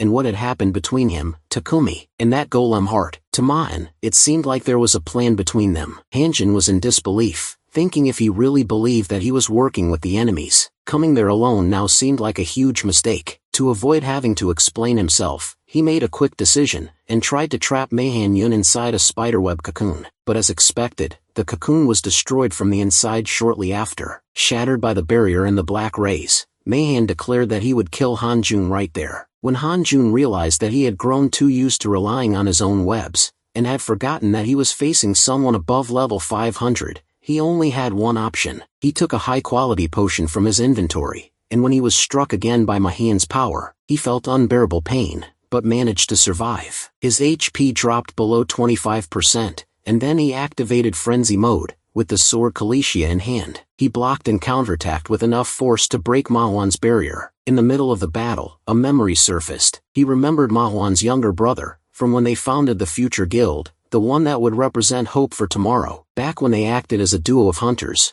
nothing frightened them. Not even hell itself seemed capable of stopping them. Everything changed when they entered a secret dungeon. Mahuan's younger brother, Satoshi, commented that there was someone infiltrated, someone suspicious. Mahuan, confident, said that since it was a secret dungeon, no one had rights over it, and that it would be the chance for the guild to gain a massive reputation. He questioned why Satoshi was afraid, reminding him that his return ability could take them out of even the worst place possible. Even so, Satoshi remained suspicious of the hooded man. During the fight against the boss, the masked man finally revealed his betrayal, turning against the group and killing all the other members. The only ones left were Mahuan and Satoshi. The hooded man poisoned Satoshi with shadow mana contamination. Desperate, Mahuan demanded the antidote, but the masked man said they deserved that for a job well done, and made a cruel proposal. If Mahuan handed over the shadow teleport ability, he would save his brother. With no alternative, Mahuan transferred the ability and begged for the antidote. The hooded man then revealed that the only way to save Satoshi would be with the sacred rapier located in England. When questioned about the antidote, he admitted that technically it did not exist. On top of that, that dungeon moved through space-time, and would collapse as soon as it was completed, disappearing forever. Even if there were an antidote, they would die there anyway. Mahuan realized that everything had been planned from the beginning. The hooded figure disappeared using the shadow teleport that he had just obtained. That was when Satoshi revealed a fragment of the dimensional key that he had found in the boss room. Even with the situation being critical, he insisted that Mahuan take the fragment. Instead of using his return ability on himself, Satoshi used it on Mahuan because he knew he would not make it out alive. Mahuan returned to his office, holding only the fragment, the only memory left of his brother. For 10 years he searched for that vanished dungeon, but he never found it again. He doubted that Satoshi was alive, but he never stopped searching. Upon hearing that, Han-jun understood why Mahuan was obsessed with dungeons. While drinking his potion, Han-jun realized that he could not make Mahuan even more angry, since he had only survived thanks to frenzy. Mahuan explained that after that incident, dark mana abilities had been abolished. Han-jun asked if that was why he was questioning the use of shadow teleport. He offered to explain,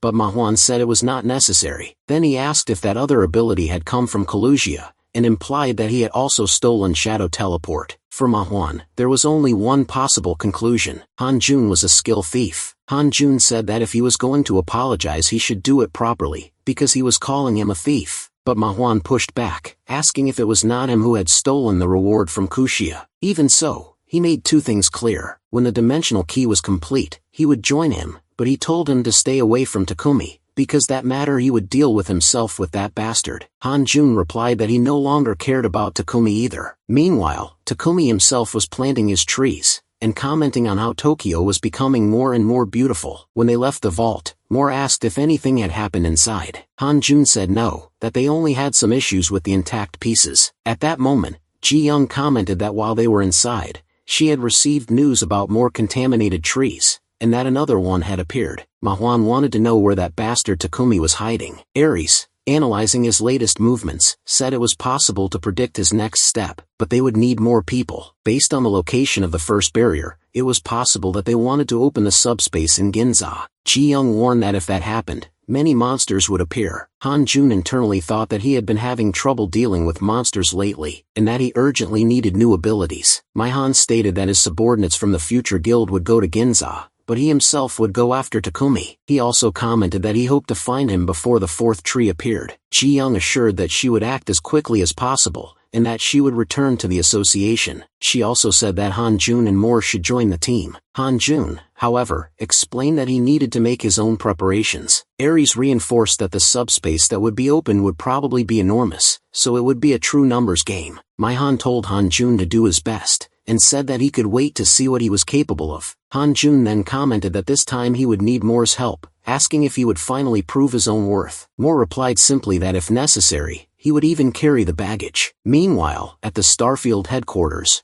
McCall was meeting with the elf and his subordinates. He informed them that the time had come, and that he could now make his moves. They questioned whether the subspace would really open as planned, and she confirmed that it would, assuring that it would be something massive. At that moment, hordes of lower monsters were already emerging. One of the guards asked if they were underestimating the Japanese, since they were powerful enough to defeat monsters of that level. Another suggested that they could provide support to Mr. McCall, but the elf said there was no reason to worry, because she would take care of it herself. She observed that the place was full of contaminated energy and stated that it was exactly her territory. Then she summoned a massive subspace filled with powerful creatures. One of the guards commented that even with American support, it would be impossible to defeat something of that magnitude. The elf declared that if the subspace opened in Tokyo, the city would certainly be destroyed. McCall stated that this time they needed to succeed. Crossing the subspace, the elf replied that there was no reason to worry, since it was not the first time she had opened a subspace in that place. At the same time, at the White House in the United States, President Raymond asked if it was true that contaminated trees were reappearing in Japan. The CIA director confirmed that yes, exactly like the ones that appeared 15 years ago, probably with the goal of summoning another shadow magic subspace. The president wanted to know if that represented a direct danger to the United States. The director explained that since the portals had not yet opened, it was not an immediate threat, but it could cause problems later, especially if Japan asked for help. The president asked how the association had responded. The director informed him that McCall Starfield was already on his way to Japan. The secretary questioned why he was going personally, considering how famous he was, but intelligence still had no clear information. At that moment, the secretary received a call and said there was a video call from the president of the Hunters Association. When they connected, Simon Defray informed the president that they were facing a major problem. The president replied that if it was about the incident in Japan, they were already aware. Simon explained that the situation could get out of control, because the Ouroboros Guild was on its way to Japan for unknown reasons. The CIA director asked if Turner was also going personally, and Simon confirmed that he was, saying it was an unexpected situation and that Turner was taking all of the guild equipment. The director commented that sending the hunters of the Ouroboros Guild like that was like sending a plane full of nuclear weapons to a pacifist country like Japan,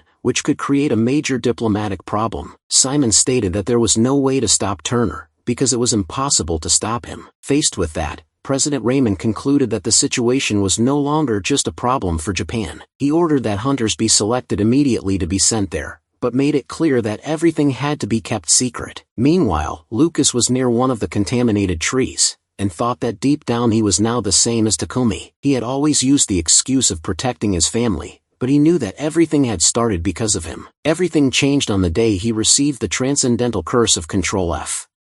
Since then, all kinds of media, information, desires, words, and even whispers began to be thrown directly into his mind. He could feel the consciousness of monsters, the death of each one of them, and even the end of hunters. It was as if the entire world was screaming inside his head. After a week, he was no longer aware of anything. In desperation, he tried to end his own life to free himself from the curse, but it was at that moment that he discovered a way to keep living. He found the ancient rapier that was the treasure of the Cooper family, the sacred sword Angelus, a weapon capable of canceling the curse that was destroying his mind. When he wielded the sword, he finally managed to control the power of Control F. He was saved from that hell because of it, and that is why he never let it leave his side again. Sometime later, a portal to another dimension opened in the United Kingdom. Lucas heard from Nishihara that she wanted to borrow the sword to help close the portal, but his father refused. As a consequence, many lives were lost, and the Cooper family ended up losing status and power. Determined to master Control F, Lucas tried several different methods, and learned to absorb and manipulate shadow mana. But playing with that kind of power always has a price, and that is why he always kept the rapier close. It was during that period that he met Mikal and Midzil. Thanks to them, his family regained influence, but the cost was far too high. When Mikal discovered that he possessed Control F, he forced Lucas to hunt other users of cursed abilities in order to kill them and absorb their powers. He kept telling himself that he was doing it for his father and his family, but deep down he knew it was just cowardice. When he realized that the user of Control C, Han Zhang, could fall into Mikal's hands, he concluded that it would be a disaster. At that moment, he sealed the rapier in his inventory, and without its protection, he was once again flooded by a torrent of information. Even so, in the middle of the mental chaos, he managed to find a path and located the presence of the Control C user. Meanwhile, Turner Miller was on his way. He was the top one in the world, the most powerful hunter in the United States. One of the group members asked why he had not used a regular commercial route, and why he was going to Japan in his private jet. Turner replied by asking if he had already forgotten the guild motto. The man said there was no way to forget, because the moment someone lets their guard down, danger suddenly appears. He said he understood and that he would be more careful next time. At that moment, Turner remembered the great disaster from 15 years ago. Back then, he was still an ordinary ranked hunter and almost died. The one who saved his life was Nishihara, and not long after that, he awakened his transcendental ability. At that moment, he became the most powerful human hunter in the world. Before leaving, still during the disaster, Nishihara handed something to him. Now holding the necklace against his chest, Turner touched one of the fragments of the dimensional key, piece number 2. The fragment was resonating, and he wondered what exactly was happening in Japan. It was probably Nishihara's legacy calling out to him. Meanwhile, in Tokyo, the subspace was about to open because of the contaminated mana from the trees. Jiraeon explained that it would probably happen in Ginza. Fua asked how the other guilds were reacting. Jiraeon replied that the Wise Guild would be responsible for decontaminating the most affected areas, using protective measures to prevent civilians from being harmed. Takeuchi from the Midas Guild sent members to several points across the city to provide support throughout Tokyo, but at that moment he was alone in Ginza, standing in the middle of the road, waiting for some monster to appear. Fua said that Takeuchi could be trusted, and asked what the other guilds were doing. Jiraeon replied that they were evacuating civilians. He also noticed that the hunter Hanjun was not there. Jiraeon explained that he was on another mission at that moment, and that she herself was curious about it. But she knew that Hanjun always had a hidden card up his sleeve. At that moment, Ikanaga Aoi passed by, and wondered if he had really heard Hanjun's name coming out of Jiraeon's mouth. One of the porters told him to keep working, and Ikanaga Aoi apologized, still wondering if she was really talking about him. It had been a while since he had seen that guy, and he was worried too. Later at the Hunter shopping mall in the Ginza branch, Samimo was already carrying several backpacks and complaining that he could not take it anymore. Even poor Mo was being forced to carry one. Mo said he was also at his limit. Meanwhile, Hanjun was focused on his system. He got irritated when he realized that Control V stated that the user did not have enough mana to unlock the Kalesia sword. He said it was still not enough. Samimo commented that with a bag like that they could store 100 items, and since they had 3, that would be about 1,300 items. He asked if that was still not enough. Hanjun replied that for now it was 1,300. Mo questioned whether that was not already enough. Hanjun said that even if it was not perfect, at some point they would have to stop. But deep down, he thought that he needed that subspace. He was determined to copy and paste that subspace, no matter what happened. On the way, they were intercepted by Lucas. Mo asked how he knew about that place. Lucas told him to stay quiet because he was there only to talk to Hanjun. Hanjun replied that if he wanted to talk, he should put that sword away first. From what he had heard, that sacred rapier Lucas carried had purification power, and he saw a perfect opportunity to copy and paste. He told Mo to wait for a moment, and in the blink of an eye, teleported behind Lucas. Thinking that his copying abilities had improved a lot and that he might be able to grab the sword, he asked him to dodge, and warned him not to make suspicious moves, calling him a Control C user and saying that he knew very well who he was.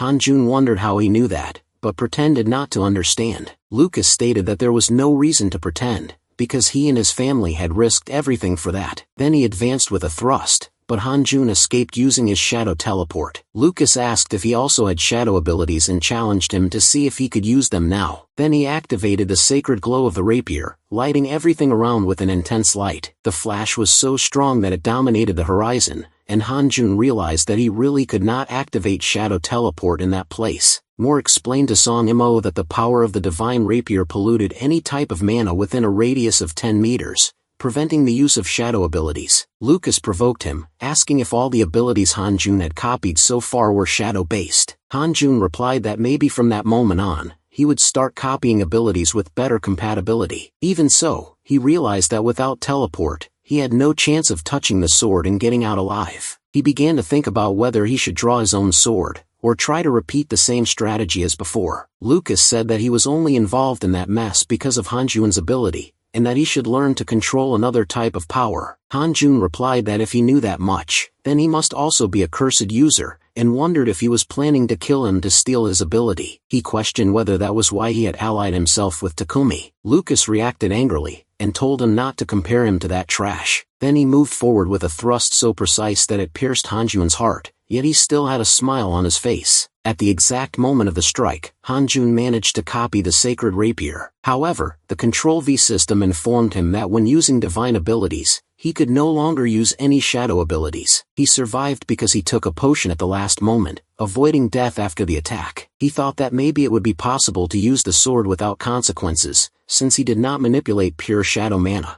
But now he was unsure if it was worth giving up shadow teleport just to keep that weapon. Lucas wondered if the boy had let the attack land on purpose. He then asked what Hanjun intended to do with the Control C ability. Hanjun replied that he wanted to become the most powerful hunter of all, someone capable of surpassing even the Transcendence. Lucas asked if that was really his only goal, and attacked again with fast and precise strikes. Hanjun dodged while explaining that even before becoming a hunter, he had already been racing against time because he was cursed. Lucas asked what he was talking about, and Hanjun mentioned the hourglass. He said there were only 5 years left until the next catastrophe. Lucas truly did not know that. He realized he had received so much information that he had not paid attention to that detail. As he touched his own neck, he noticed that he was also carrying an hourglass, and began to wonder if that was the remaining time for all of them. At that moment, Hanjun's Control C had a vision showing that he had lost the chance to pace the sword. The time had expired. Suddenly, a powerful storm appeared above them. Sebno commented that it was starting that marked the beginning of the subspace opening, caused by the contaminated Yggdrasil. The dark spirit of the subspace invaded that dimension, and everyone in the contaminated area had their maximum HP and mana reduced by 30%. In addition, restrictions were placed on any ability that used mana. Meanwhile, in Shinagawa, just before the full opening of the subspace, Takumi said that everything was going according to plan. As soon as the subspace fully opened, Tokyo would turn into a true hell on Earth, and then he would be able to complete his mission. At that moment, Mahian appeared beside Ares, stating that he would not complete any mission because he would die there. Takumi said that he always appeared the same way, but this time, he had arrived too late, because the barrier created by the 3 contaminated trees was already complete, and Tokyo was about to fall into despair. Mahian separated from Ares, creating 2 protective spheres, and declared that he did not care about the rest, since his only target was Takumi, and he would kill him no matter what happened. The negative effect of dark mana apparently did not affect Mahian. Takumi replied that it did not affect him either, and revealed the true power of dark mana. His eyes transformed, and he began to be consumed by the contamination, but he did not care, as long as he gained power in return. Meanwhile, the other hunters who stayed behind to protect Tokyo said they had never seen such a strong negative effect. One of the mages commented that none of his spells were working. A healer could not even manipulate her mana. Another stated that the mission was extremely risky. Fua told Ji Young that this was completely unexpected, and that they would have to face the monsters under much worse conditions. Then a rift opened in the sky, floating above everyone. Watching the scene was an elf. The hunters wondered if an elf had just come out of the monster's subspace, but soon realized she was not alone. Beneath her feet, a massive army of creatures marched toward the now weakened hunters. The elf commented that a lot had changed over the past 15 years. The Siyu Chi, who had been waiting for the monsters to appear, declared that they really thought they would win just because of those negative effects, and that they were underestimating the hunters. He activated his stone armor and easily destroyed the first monster he encountered. He said it was a shame, but he did not need mana to keep his armor active. Fighting one by one would take too long, so he decided to finish them all at once. He advanced like a meteor, crushing enemies along the way. Even without their mana abilities, the weaker hunters were still able to fight using weapons and martial arts. Ji-young and the president were also holding up well. The president, with a shield, could block any attack and counterattack with the same weapon. Ji-young thought that President Fua was truly impressive, and decided to let him and Takuchi handle the larger monsters, since the others could barely stay on their feet because of the negative effect. However, no matter how many monsters they defeated, their numbers seemed endless. If things continued like that, even with reinforcements, the situation would only get worse. Suddenly, a griffin dove from the sky, straight toward Ji-young. She managed to dodge at the last second, but was confused to see that a boss-level monster had already appeared there. She knew that the griffin was not extremely powerful on its own, but its fire was extremely dangerous to the city. The flames would not stop burning until the target was completely incinerated, and if a hunter did not have any recovery ability, they would be burned to death with no chance of survival. Without hesitation, Ji-young tried to stop the griffin from causing destruction, but the creature responded with an intense burst of fire. Meanwhile, back to the group facing Lucas, the subspace had finally opened, and everyone received a negative effect. Moore thought it was extremely unfair, and wondered if it had been Takumi's idea. Hanjun said there was no time to keep arguing with Lucas, because an army of flying creatures appeared before them. With no alternative, they ran away carrying all the backpacks. Hanjun told Lucas they could talk later, and asked if he could answer at that moment. Deep down, he was frustrated for not having had time to copy the Sacred Sword ability. Lucas realized that he still had not used his main ability, and thought that maybe he should report that to Mikhail. Hanjun simply said they were wasting time, and told him to be quiet. Lucas said he did not know what he was planning, but asked what would happen if he used his ability now. Hanjun replied that he would love to do that, but he had a specific order to follow. He intended to take advantage of the subspace, and the absurd number of creatures to evolve his ability level first. Meanwhile, Jae-young, still facing the griffin, charged straight into the creature's fire. She was confident,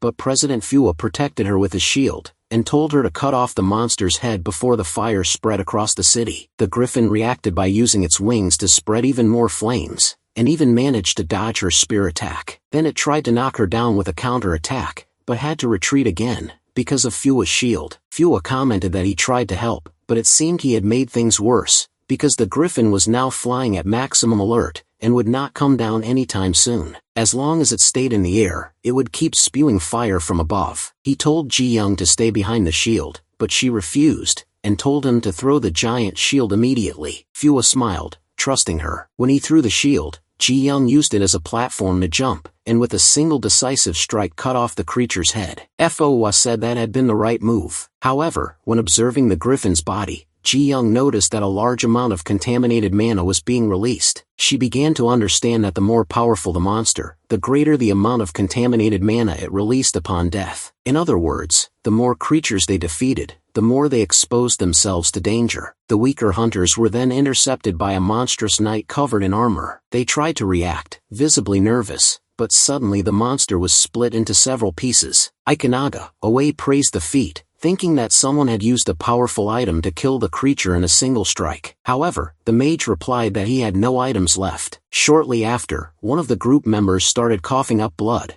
and Ikunaga Aoi also fell to her knees. They were suffering from the effects of the contamination. The one who had killed the monster on purpose was the elf herself, who revealed that they had realized too late that the contamination spread through the monsters. When they died, they released contaminated mana into the air, which was inhaled by the hunters, slowly contaminating their bodies until death. She declared that it was far from over, as many more monsters would emerge from the subspace, and they would continue to suffer and die little by little. While Ikunaga Aoi tried to get up, weakened and saying that Tokyo was lost, a voice replied that it was not over yet, and that it was only the beginning. Ikunaga Aoi recognized the voice and asked if it was really him. Hanjun appeared, and he wondered how he was there, and in what condition. He said it had been a while since they last met, and handed her a high-level potion. Ikunaga Aoi asked why he was giving her that, and said they needed to retreat, since he was heading straight toward the enemy. Hanjun told her not to worry. Ikunaga Aoi began to wonder if that was really the same Hanjun he had known before. He dropped all the backpacks on the ground,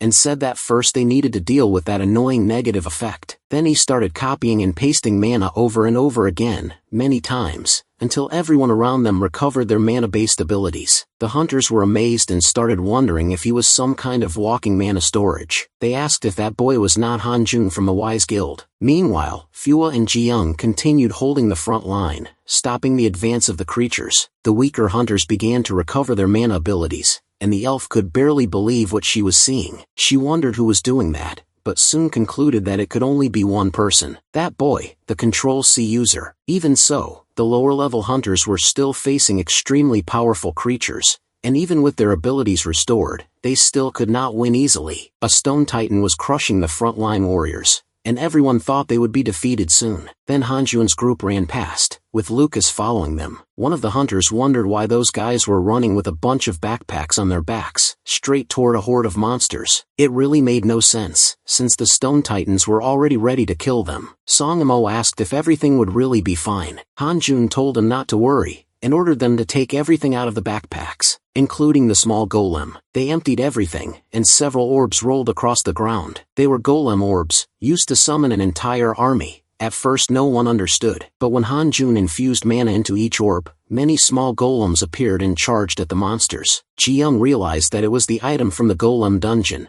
and wondered where he had gotten so many. However, the larger creatures easily destroyed many of the small golems, and the hunters began to lose hope. But there were many, truly many golems. Even if some were crushed, others climbed up the creatures' bodies, attacking mouths, eyes, and joints, striking non-stop until they brought the enemies down. The other monsters suffered the same fate, and the frontline hunters admitted they had underestimated those little guys. Songamo told Hanjun that he would fight too, while Moore had already drawn his sword. Since Hanjun had leveled up several times, the golem's level also increased. They reached level 3. Becoming bigger, more durable, and stronger. Hanjun realized that not only had they become more powerful, but they could now follow more specific instructions, and even regenerate into new forms. When some golems were broken, they began to merge with each other, forming what Hanjun had planned from the beginning. A giant wyvern, made of golem crystals, created to face the enemy wyverns in the sky. However, when the golem wyvern was hit by a burst of fire, it fell without being able to fight properly. Hanjun had already expected something like that, because facing a wyvern head-on was not easy. He then put the next plan into action. He summoned the golems again, but this time they regenerated not as a single giant wyvern, but as a horde of small winged creatures. Unlike the large form, which was an easy target for fire, these smaller versions could defend themselves better, spinning their wings and cutting through the flames quickly. They turned into true drills with their sharp beaks and pierced all the wyverns in the sky. Each victory made Hanjun evolve even more. The hunters could hardly believe what they were seeing and wondered if all the wyverns had been defeated. Jiayan told everyone to stay focused, because it had not been in vain, and now they needed to clear the remaining enemies. Hanjun transformed the golems back into their initial form and ordered them to deal with the ground monsters as well. From that point on, he would activate automatic monster hunting. Meanwhile, Takuchi, in the middle of the road, was facing several creatures with his stone armor active. He noticed the golems passing by and thought he recognized those beings. They had been summoned by Hanjun. Despite their simple appearance, they were extremely useful. Some golems started climbing onto Takuchi's body, and he asked what they were doing. Songamo explained that they were becoming additional armor for him, since they were allies. He looked at his arm and asked if that was a golem forming his shield. Songamo confirmed that it was, saying it was a gift from Hanjun, and that the more he leveled up, the stronger the golem would become. Takuchi thought that golem armor could not compare to his stone armor, but still moved forward without hesitation, crushing the next creature with a heavy punch while the golems continued to support him in battle. Sugemo said he was not underestimating Takuchi. He just wanted to help. Meanwhile, Lucas watched the massacre of monsters and thought that the Control-C user had created a true army of golems. With his real power, Hanjun had defeated all the wyverns. To Lucas, that curse was beyond any human, far more powerful than what should be allowed. He even thought that if Michael got his hands on that ability, he had no idea what could happen. Hanjun then approached Lucas and asked who had opened the subspace. Lucas replied that he was risking his own life and his family's, so he would not give that kind of information. Hanjun said that from the moment they met, he had noticed that Lucas was worried about something far from there. He asked if the opening of the subspace really benefited the culprits, because clearly he was not gaining anything from it. Lucas replied that the real chaos had not even begun yet. Suddenly the ground trembled. Giant roots from the contaminated trees rose from the ground and bound Hanjun's body. Lucas recognized that ability, and said those were the branches of Yggdrasil, the power of Midsil. He knew that if one of those branches contaminated someone, their body would become even more vulnerable to mana poisoning. Lucas tried to move away, because the situation was becoming dangerous for him as well. He tried to use the sacred rapier to free himself from the dark mana, but the branches wrapped around his arms and then his legs, until he could barely move the arm holding the sword. The novice hunters were confused, asking what was happening. The tree had grown suddenly, and the roots took over the horizon, spreading even further across Tokyo. The contaminated mana increased, poisoning the air. Ji-young then realized, above all of that, the presence of the elf Midsil. She wondered why that elf was in that dimension. Meanwhile, Takumi strengthened his own body with dark mana. Manhwa noticed that his black lightning had been nullified. Takumi explained that there was a proper way to use dark mana. It was not about being consumed by it, or falling into addiction. It was necessary to touch the abyss beyond it, and then fully control that power. Manhwa asked what he was talking about, and Takumi replied that he would demonstrate, because it was worth more than 1,000 words. Takumi's next sword strike completely shattered Mahin's powerful barrier. He was forced to dodge, and still suffered a cut on his face. Mahin wondered if that meant Takumi had found a way to overcome mana contamination, and if that meant his brother could still be alive. Takumi said he was overthinking, and that it was not something just anyone could do. Those who possessed shadow abilities could absorb dark mana. Ares asked what had happened, because Takumi's power had increased even more. Manhwa replied that he had absorbed the black lightning, and soon after Takumi's dark magic attack was strong enough to bring down an entire building by itself. Takumi declared that the black mage Manhwa's abilities were now useless. Before he could continue, he was frozen by Ares herself. Manhwa asked if she had been the one who cured the negative effect of the contamination. Ares replied that she had not, and believed it had been the hunter Hanjun, since he could provide infinite mana. Even so, she was still at only half of her original power, but believed they could hold Takumi off for some time. Takumi asked if the man with infinite mana was also there. Then he broke the tension by releasing his dark mana aura. Ares tried to freeze him again, but he took advantage of the opening and closed the distance between them. She managed to protect herself at the last moment with a mana shield. Takumi said it seemed like she still did not understand, and then explained that shadow mana completely absorbs regular mana. With a simple touch of his sword, he undid her spell. Desperate, Ares tore a scroll that revealed several magical runes and raised a massive protective wall. Takumi asked if she intended to keep hiding behind barriers, because she clearly still had not learned. His next strike broke that defense as well. However, Manhwa threw himself in front of her to protect her, guiding black lightning to strike Takumi. Right after, with his guard momentarily down, Ares landed an ice spell. Manhwa, still facing the enemy, commented that it was pure arrogance on Takumi's part. A leader of an assassin group was trying to teach something while pressing for answers. Wanting to know where he had obtained the shadow teleportation technique, he made it clear that if he answered now, he would have a peaceful death. Takumi asked if he had followed him just because of that, and said that maybe only he himself could discover that answer. Manhwa lost his patience, and demanded that he speak quickly, telling him to say at once where he had gotten that ability. Even while trapped in ice, Takumi replied that he had heard something interesting from Lucas,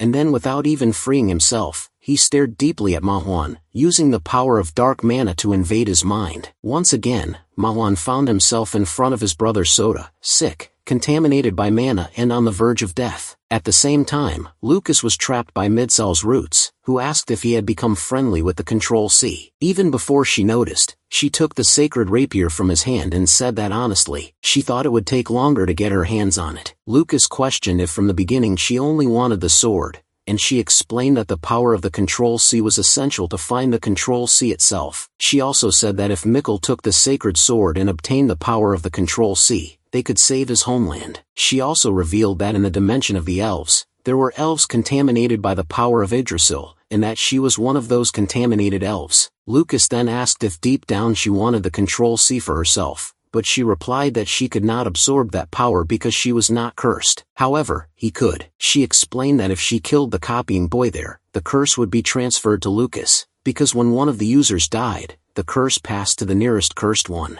Mikkel's plan had always been to kill him to obtain both curses at the same time, along with the sword. Lucas realized that from the beginning he thought he was fighting for his family, but in reality he was being used by all of them. At that moment, Han Jun admitted that he had just heard something very interesting, and managed to use shadow teleportation to appear behind Mid-Sil. She defended herself with contaminated roots, and asked if he had also copied the shadow teleportation. Han Jun replied that she did not have much ground to talk about others. He launched an attack with giant spider webs, but everything was blocked by the roots, since Mid-Sil had a perfect shield and a perfect attack, saying that he would never scratch her with such a low-level ability. Even so, Han Jun said it was not something to underestimate, because even something simple, when used with creativity, could become incredible. He activated the bear monster claws, along with the bloodlust of the Collisia sword, and the webs gained a life of their own, devouring the contaminated wood and trying to devour Mid-Sil as well. She dodged and realized that he could fuse abilities,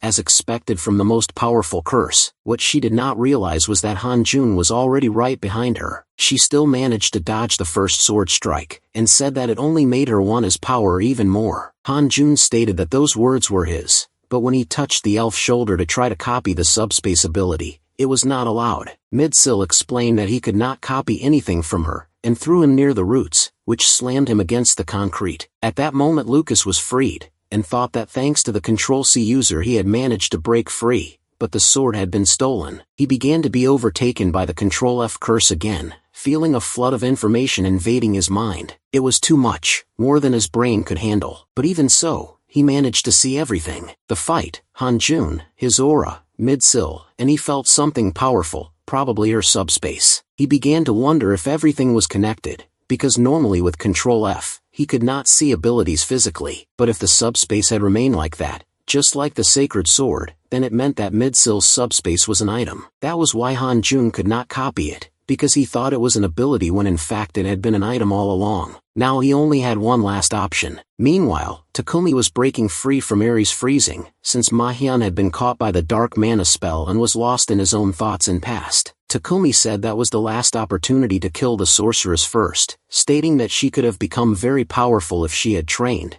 being the daughter of the strongest hunters who had ever existed. But because of her kind and exploratory personality, she would die there and now. She still managed to block the first strike with an ice shield, but the ice mirror shattered completely, and Takumi said he was already tired of all of that. She kept doing nothing but defending and running, creating mana and ice barriers to withstand the attacks. Takumi even admitted that she was so dedicated that tears began to fall from his eyes, and those tears were black, just like the dark mana he was using. Even so, Ares replied that he was the worst kind of person because only those who truly master a single thing can become truly powerful, and she was not the only one doing that, since at that moment she was just buying time. While defending herself, Ares gathered an enormous amount of ice above Takumi, and he did not even notice. Suddenly, a hail meteor crashed down on him, knocking him to his knees. Part of his dark mana power was lost, and he even questioned whether a hunter should use something like that in the middle of the city, since it could kill other people, implying that she was not that responsible. But Ares froze him again,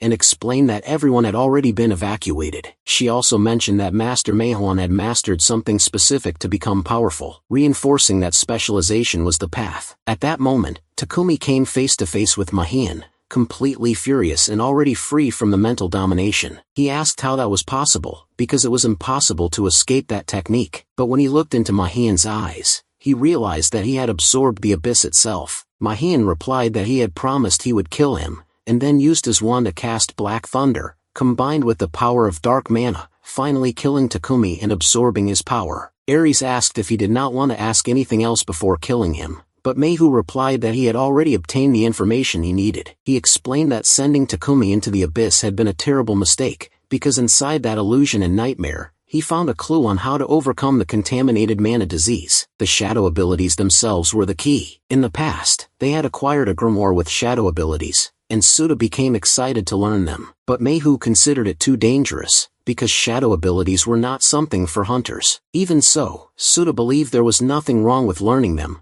just like using black magic without depending on dark mana. Mayhu had always known that Suda was incredible and intelligent, so he believed that he could have overcome the mana contamination, learned several shadow spells, and survived. Not wanting to waste any more time, Ma-hyun told Ares that they should help the rest of Han Jin's team, but she became curious and asked what he had seen in the abyss. He replied that he would explain later, because he believed he had found possibilities and hope. Meanwhile, Hanjin was still struggling to break free from Midsil's contaminated roots, but he managed to exchange sword blows against the sacred rapier. Midsil declared that she would seal his ability, because she did not want to see him teleporting anymore, and she planted a beam of light from the rapier into the ground, preventing the shadows from spreading. Hanjin questioned whether that would not also affect her abilities linked to dark mana, but she explained that she had already overcome her dependence on dark mana and could control everything completely. Even with the beam of light from the sacred sword active, she tried to bind him with roots, and when they struck his defense, they completely shattered the ordinary blade he was using. Hanjin thought that, as expected,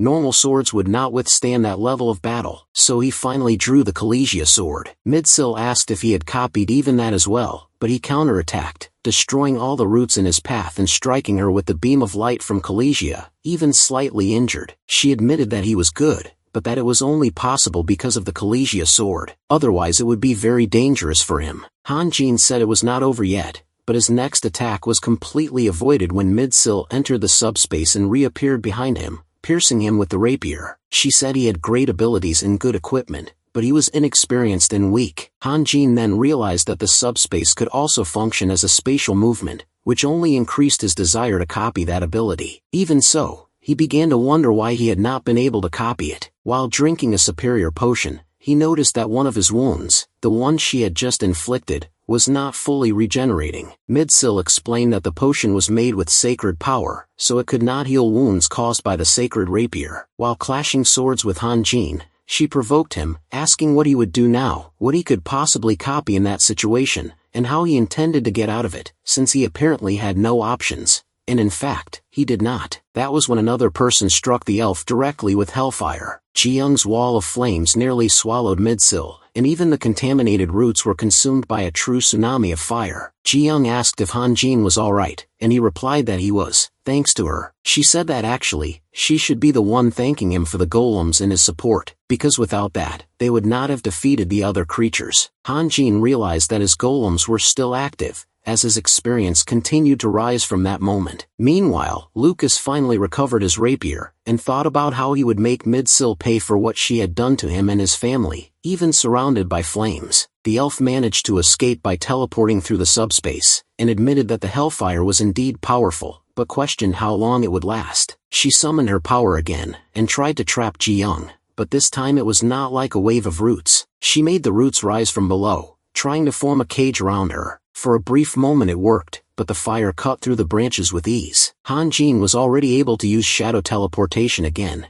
and appeared behind Midsil to strike her, but she dodged once more through the subspace, and declared that the game was over, because the final chapter began there, and that place was doomed. More flowers, the same ones that had created the roots, began to grow from the ground, ready to summon even more trees. Ji-young panicked and burned all the flowers with her hellfire, but when they were destroyed, they released even more contaminated mana, like kamikazes. Midsil explained that if they left the flowers alone, something very bad would happen, but if they destroyed them, something very bad would also happen. There was no easy choice, because the spores would spread the more they attacked, but if they let the seeds grow, the result would be just as disastrous. Hanjin thought that he had no divine power capable of stopping that, but Lucas did. He drove the rapier into the ground and illuminated the entire area, dispersing the contaminated spores and dark mana. Midsil asked what he was trying to do, if he was betraying them, and tried to bind him with roots, but no dark mana could overcome the divine power of the rapier. Dodging the attacks, Lucas said that from the beginning, they only wanted his sword, that he believed in them, and ended up being nothing more than a tool. Then he advanced with a barrage of Angela's strikes, and destroyed all the defenses Midsil created to protect herself. She replied that divine power could not touch her, and entered the subspace once again. Lucas said that normally she would not be hit, but he had realized something important. She herself had mentioned that the subspace was part of the dark spirit of Grimoire. He then decided to test what would happen if he stabbed the subspace itself, and he actually struck the portal as if it were something physical, breaking part of it. Even so, he was too close, and Midsil managed to counterattack, throwing him away. Still, she noticed that part of the portal had been damaged, and questioned how he dared to do that, insisting that everything was useless, because that place was already doomed. But Jilling said she had no more tricks left to hide. When she advanced with her hellfire, Midsil could not defend herself this time. Not only her, but entire city blocks were swallowed by the flames,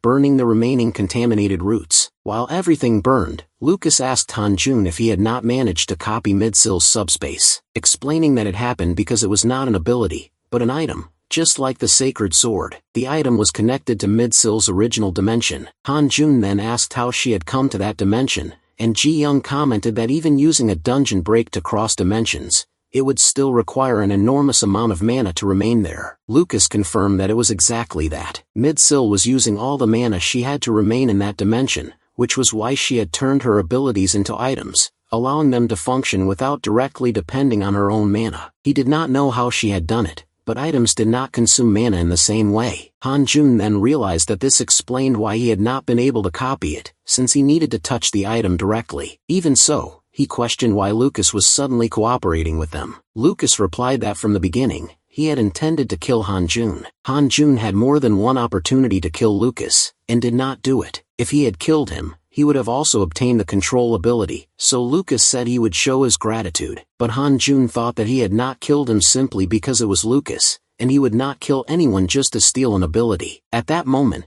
Ji-young apologized for interrupting the conversation, but asked what exactly this control was, because he had talked about copying abilities, and had also mentioned the Collegia sword, and she clearly saw him handing the sword to Ares. Lucas replied that he had only borrowed it, trying to lighten the mood, but something began to stir within the fire. More roots emerged in the middle of the flames. Midsil was standing, alive, even completely injured, and still trying to kill them. Lucas realized that she was absorbing dark mana directly from the tree, as if it were her last trump card. Midsil admitted that she had planned to toy with them until my call arrived, but acknowledged that she should not have let her guard down. From that point on, she would fight using everything she had. While dodging the attacks, Hanjun asked Ji-young if she could still use Hellfire, and she confirmed that she could. Lucas said that he could also use the radiance of the sword. Then Hanjun asked Ji-young to create a curtain of fire to block the elf's vision. As soon as the flames covered the field, he took the opportunity to try to copy the branches, and this time he succeeded, because that was truly an ability. He acquired the ability Yggdrasil Seed, and also gained a new passive, which activated automatically when he was below 15% of his health, allowing him to absorb abilities. Hanjun replicated the roots, but now they were radiant, directly confronting Midsil's contaminated tentacles. She asked if he had copied her contaminated tree, and even altered its form. At that moment, Lucas appeared with an aerial attack, saying that was not her concern. She tried to block, but felt intense pain because she no longer had enough mana to sustain it. The divine rapier cut straight through her chest. She tried to escape once again through the subspace portal, but Hanjun did not allow it. He forced her to collide with one of the roots he had created and activated the giant spider webs, completely restraining Midsil. Ji-young declared that elves who cross dimensions become like any other monster, and that it was her duty to deal with monsters to protect people. Midsil hated being called a monster, but Ji-young replied that she did not need to worry, because she did not torture monsters. She killed them. Then Ji-young unleashed the final Hellfire attack. Midsil was burned to ashes while screaming in pain, and Ji-young stated that she had resisted well, but it was finally over. Even so, Midsil declared that it truly seemed to be her end,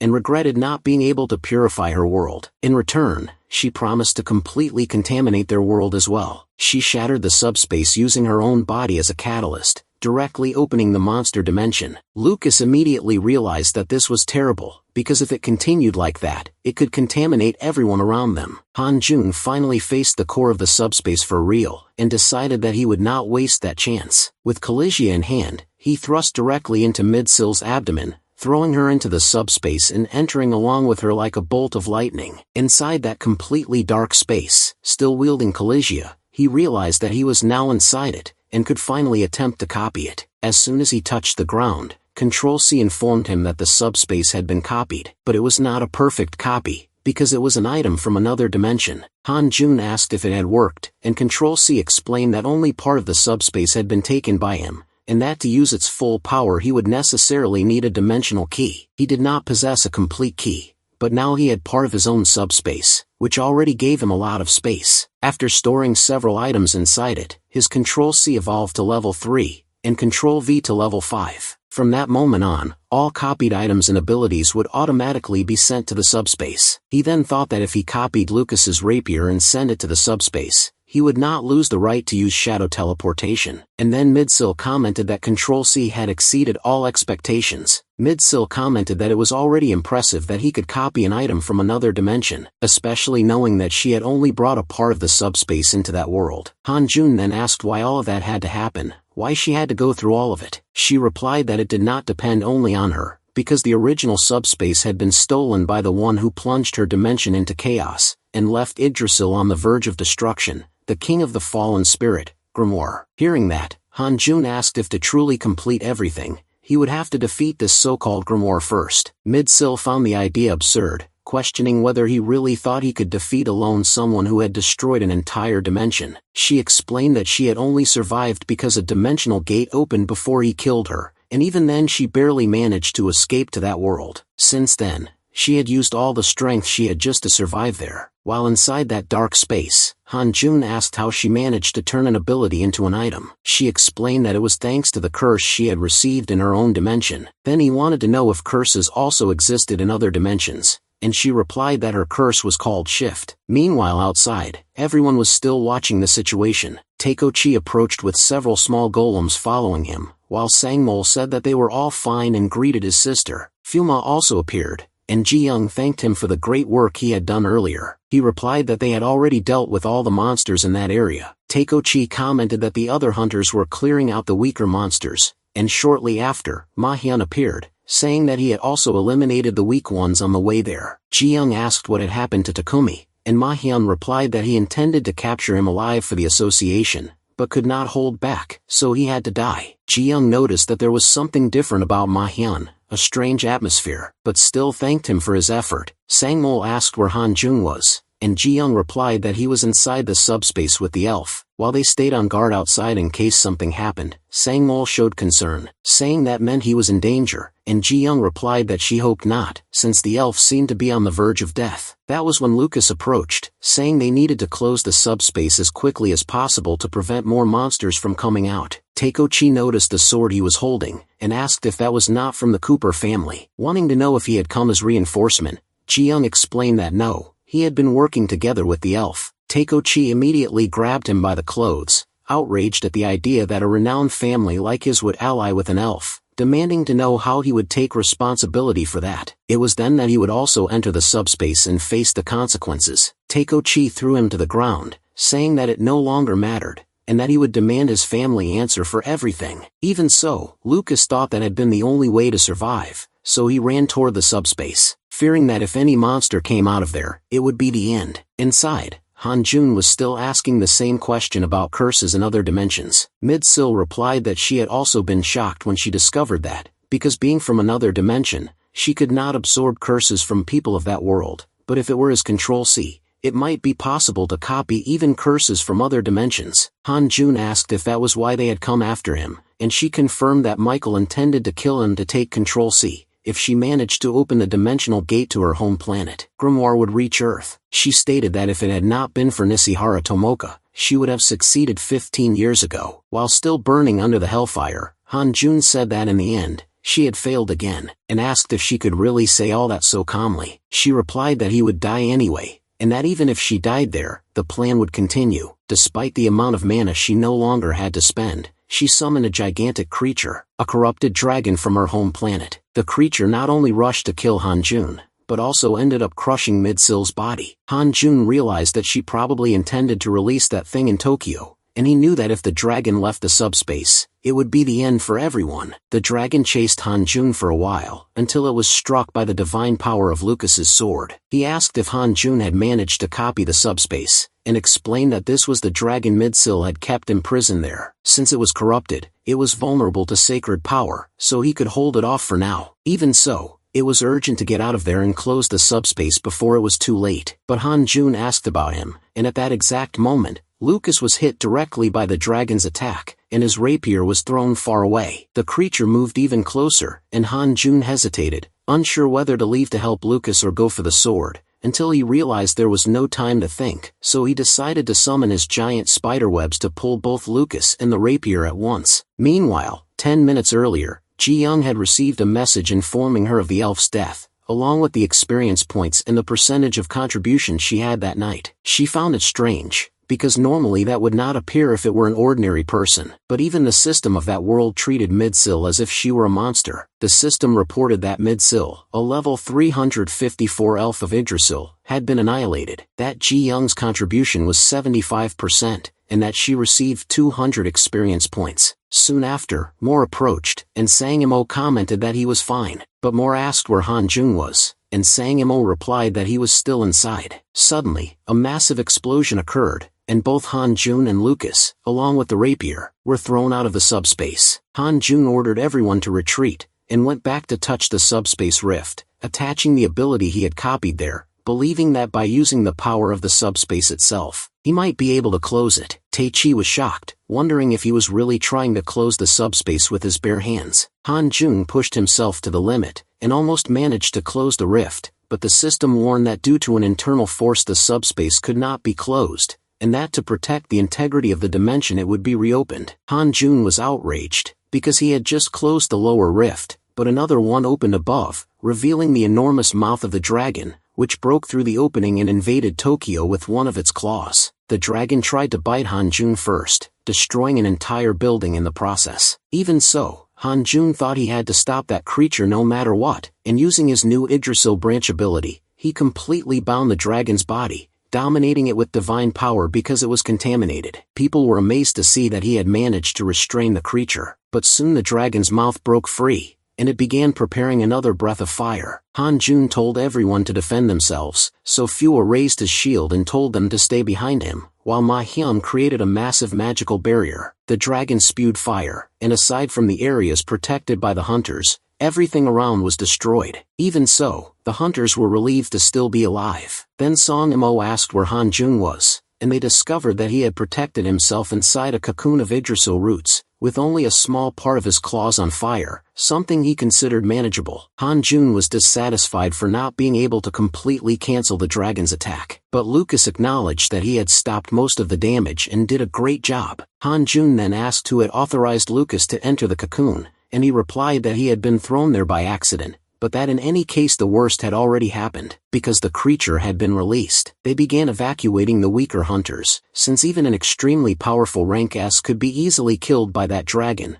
as its scales were as tough as titanium and no weapon or magic seemed to work. Han Jun commented that that damned elf had planned to destroy everything from the beginning, but Lucas said that Mikhail could delete that thing. Confused, Han Jun asked who Mikhail was and what deleting meant, so Lucas explained that he was also cursed, had a control ability, was the master of Starfield, and someone Han Jun should never meet. Meanwhile, a Starfield helicopter flew over the area destroyed by the dragon, and the man carrying the third fragment of the dimensional key said they would get closer before deciding what to do. It was Michael, who had received Midsil's fragment, and he remembered what she had planned. She explained that this way he would be the one to open the dimensional gate, because she feared that Nishihara had already taken measures to prevent another portal from opening. She had tried to connect the current dimension with the dimension of Zelda after discovering what was happening. Michael agreed, saying that it was part of the plan, but Midsil also handed him a stone passed down through generations of elves, which would shine when she died and reveal who killed her, creating the perfect moment for him to act. From the helicopter above, Michael saw the crystal glowing and pointing toward Ji Young, and concluded that even Midsil's revenge was part of the greater plan. Meanwhile, the dragon continued to slaughter the weaker hunters without any difficulty. Even when it was struck by a powerful black lightning attack launched by Mahyan, it remained completely unharmed. Ares realized that magic seemed useless against that creature, and they concluded that nothing ordinary would work. He explained that physical attacks were somewhat effective, but not enough to take down something of that level, and that normal hunters had no chance. They would only become more victims. Mahyan then asked where Takuchi was at a time like this, and Songamo commented that he was right there, or rather, where now there was only a puddle of mud. For a moment, they thought he had simply melted, but in reality, Takuchi was going through a transformation. His body had turned into magma, and when he finally broke free from that hardened shell, he seemed even more powerful. The dragon's fire breath did not destroy him.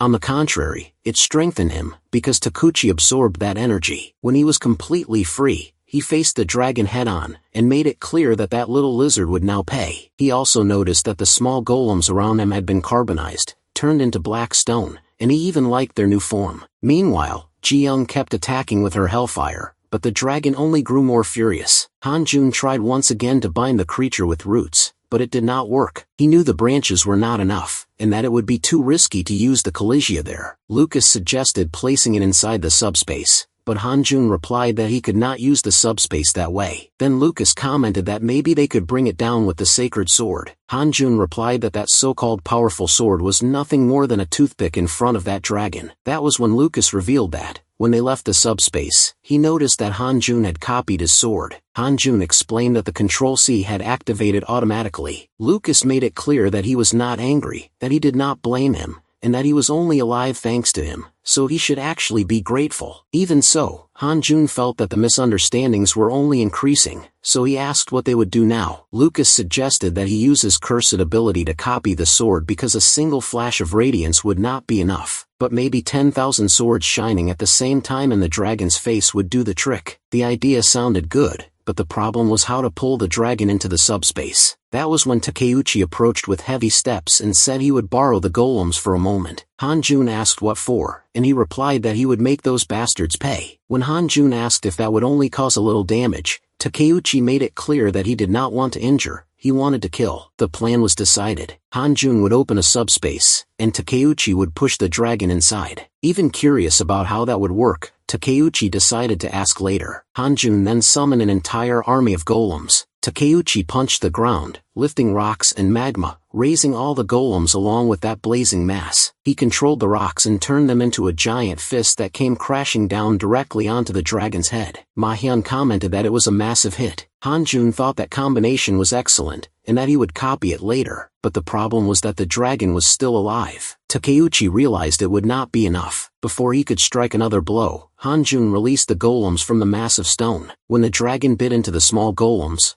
all of them exploded into mana inside the creature's mouth. With its mouth smoking, the dragon fell to the ground. For a moment they thought they had succeeded, but Takeuchi knew that if his blow had not been enough, that would not be the end either. Then Hanjun ran to open the subspace right near the dragon's head, positioning the rift so that part of its head was inside. Some hunters grew worried, thinking that another subspace could bring more monsters, but Hanjun explained that this time he himself was opening it. He then asked if Takeuchi could repeat that monstrous strike. Takeuchi replied that since the golems had self-destructed, reaching the same level of power would be much harder now. Hanjun understood that if he wanted to repeat the previous impact, it would not be enough to simply copy and paste the golems. They would need to be at a much higher level to achieve the same result. Drayang approached and asked what he thought about using an explosion of hellfire, and Hanjun replied that it sounded like a good idea, but more said they needed to hurry before that thing fully woke up. However, the dragon was already enraged again and prepared another breath of fire. Jiyoung advanced with her spear, while Fuwa protected everyone with his shield. When the breath struck Jiyoung directly, she countered with hellfire, but it was not enough. The flames swallowed her, the streets, and the surrounding buildings. Hanjun ran to save her using his giant spiderwebs. She said she was fine,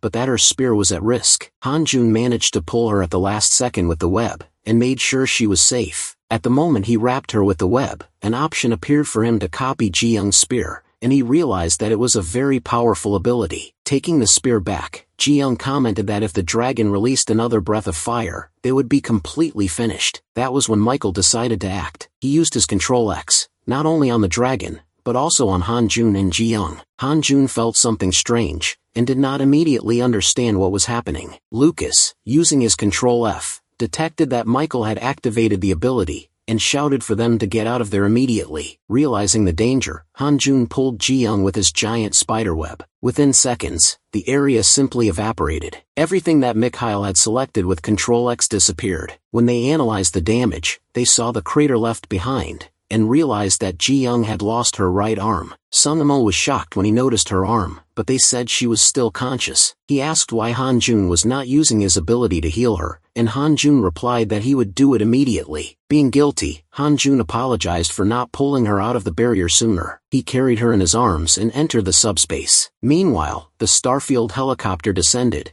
and Michael, the leader, introduced himself, saying that he had come to respond to the emergency reinforcement request, and had arrived as quickly as possible. He commented that Tokyo had suffered some damage. Takuchi reacted with outrage upon hearing that, and Michael explained that it was a monster capable of destroying an entire country, so considering that, the damage had been small. He even said that in return, the dragon had been defeated, and that the loss of a hunter's arm was a price to be paid. Takuchi grew furious when he noticed the smile on his face, and Michael remarked that the situation reminded him of a Japanese proverb about repaying kindness with malice. Fuan interrupted the discussion, asked Takuchi to calm down, and introduced himself as the president of the Japanese Hunters Association, thanking them for dealing with the dragon. However, Lucas stated that there was no reason for gratitude, because the real culprit was Michael, since the elf who released the monster worked directly for him. Fua questioned whether Lucas was not also a member of Starfield, and said he did not trust what he was saying. Lucas replied that the situation was different now, since he had been discarded when he was no longer useful to Michael, having been just a tool all this time. Michael retorted that he was saying unnecessary and meaningless things. Takuchi then questioned whether that was really the time for idle talk. He said he was not on Lucas's side,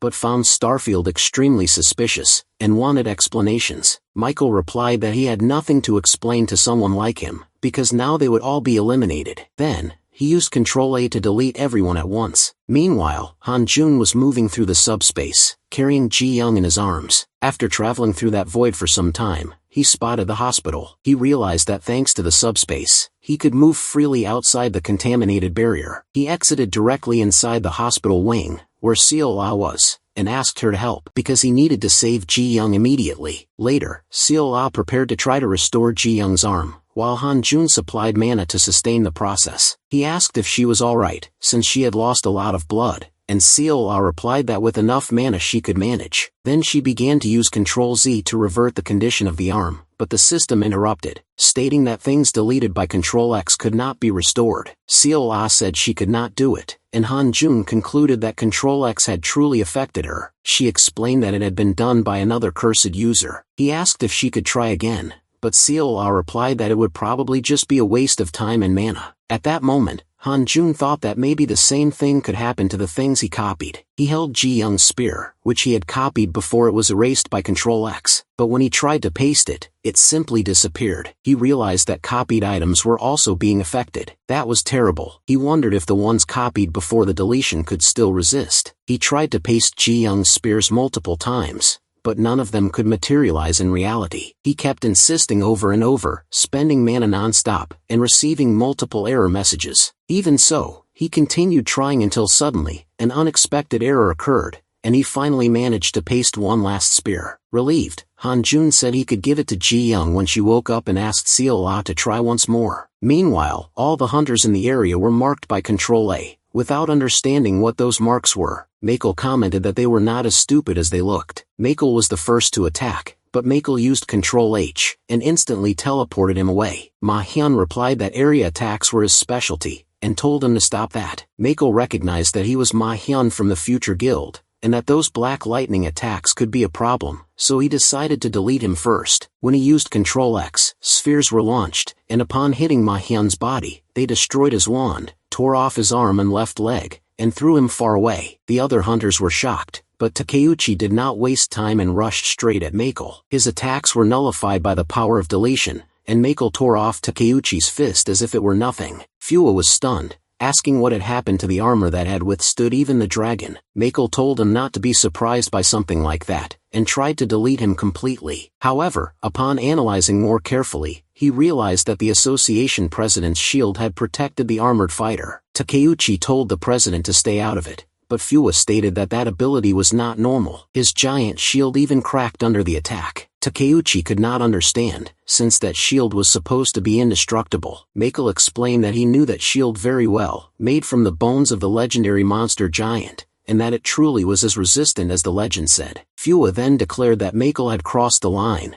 and that if the International Association found out, his guild would be finished. Michael replied that this would only happen if there were witnesses. He used Control-A to select several points on the giant shield, and deleted everything at once. After breaking through the defenses, he tried to delete them directly. Takeuchi threw himself forward to protect the president, but the shield was completely consumed. After the end of the confrontation, Takeuchi lost almost half of his body. Even so, Mako commented that it was a shame to see someone from the world's top 5 end up like that. Takeuchi, even in that destroyed state, replied that he was mistaken if he thought he had won, because even if his body was destroyed, his armor would never break. Takeuchi gathered all the rubble and stones around him, and shaped them into an even larger body, forming a gigantic golem. That was the ultimate ability of the stone armor, pushing his power to the limit. However, even using his most powerful attack, it was useless against a target that simply could not be hit. Mako dodged again using Control H and teleported away at the exact moment of impact. Then he deleted the right arm of Takeuchi's golem as if it were trivial. Even so, as long as there were stones nearby, his body would regenerate infinitely. The arm returned. He tried another strike, and once again,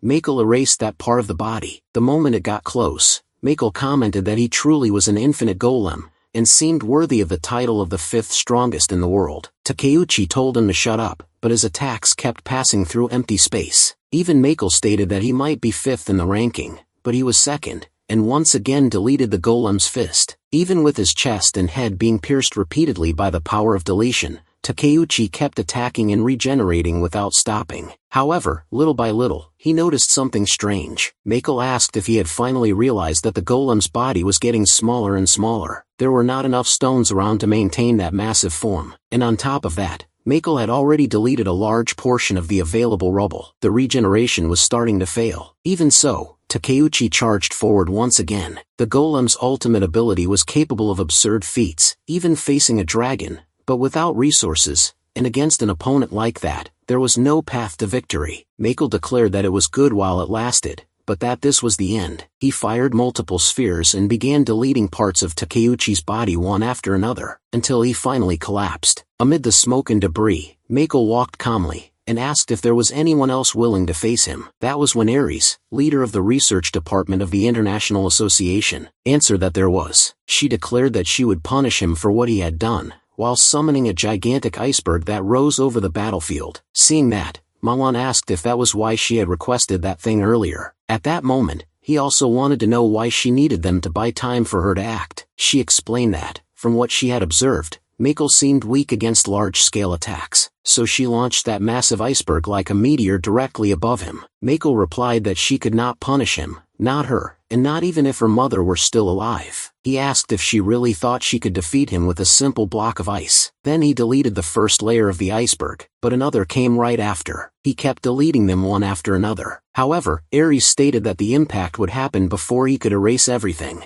and that was exactly what happened. The iceberg crashed down over the city. Shilnimo even asked if he had been defeated, but soon Ares saw that Mikhail remained completely unharmed. He said that was her punishment, the price for trying to compare herself to something she was not. Then he fired several spheres to try to delete her. She managed to block for a while, but ended up being completely consumed for a moment. A final resource ended up saving Ares, launching her away from there. Mako noticed and asked if that was the Cloak of Immortality, saying that she had inherited it from her mother. Even so, he commented that he did not know if she would be able to endure for long. He continued firing to delete her, but this time it did not work. The Cloak of Immortality protected Ares from all the attacks. Then Mako concluded that it was true. The runes that Nishihara had engraved on that cloak were from another dimension. He decided that he needed to get rid of it now, because it could become a major problem in the future. But at that moment he was interrupted by Moore, who charged forward with his sword, but ended up being hit directly and had both of his arms deleted. Mako commented that he could deal with the weaker ones first. He used Control A and immediately deleted all the weaker hunters present. Sukemo managed to protect himself using the golem armor, but those who had no defense at all were saved by the president, who ordered the survivors to run immediately. He noticed that Lucas was also holding his rapier, but was trembling a lot. Fu was said that if he was scared he could run as well, but he would have to admit his sins in front of everyone, because he had contributed to those atrocities. He also said that Lucas had no obligation to protect that country and could leave if he wanted. But Lucas had already been helped by Nishihara herself. He remembered when he asked why she fought for that place, even though it was not her country, and how she even helped restore his sword. She had said that soon the borders would narrow, everything would come closer, and he would understand the importance of that sword and of being its wielder. When the moment came, he should not hesitate or be afraid. Surprising even Fua, Lucas charged at Makel, who immediately tried to delete him. But using his radiance, Lucas managed to destroy Makel's ability. He then remembered a conversation he had with Mid-Soul, when he asked if Makel could finally complete his plans.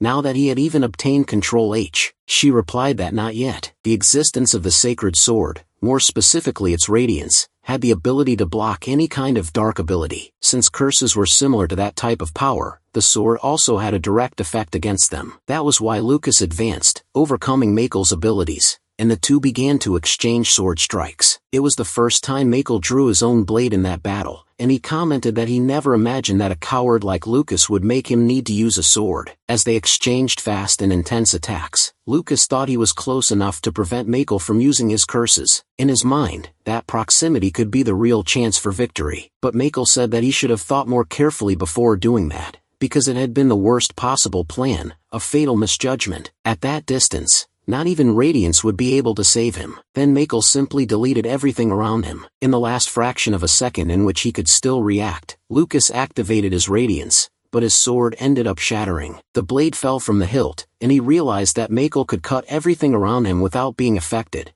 just like he had done earlier to evade Ares' attack. Makel commented that Lucas' precious sword had broken, and that it was his own fault, but said he did not care that much. Maybe there was a copy somewhere, since it seemed he had worked together with Control-C at some point. Then he grabbed Lucas by the neck, ready to delete him. At that moment, Lucas' partner appeared. Hanjin, the wielder of Control-C, emerged by teleporting through the subspace behind Makel, merely hitting him with a Kalesia blast. Hanjin stated that he had never had the courage to kill anyone to absorb curses, but questioned whether Makel could kill without any guilt, without any weight on his conscience. Makel noticed that the fragment of the dimensional key was resonating, and saw that the boy was wielding the Kalesia sword. That confirmed that he was Control-C.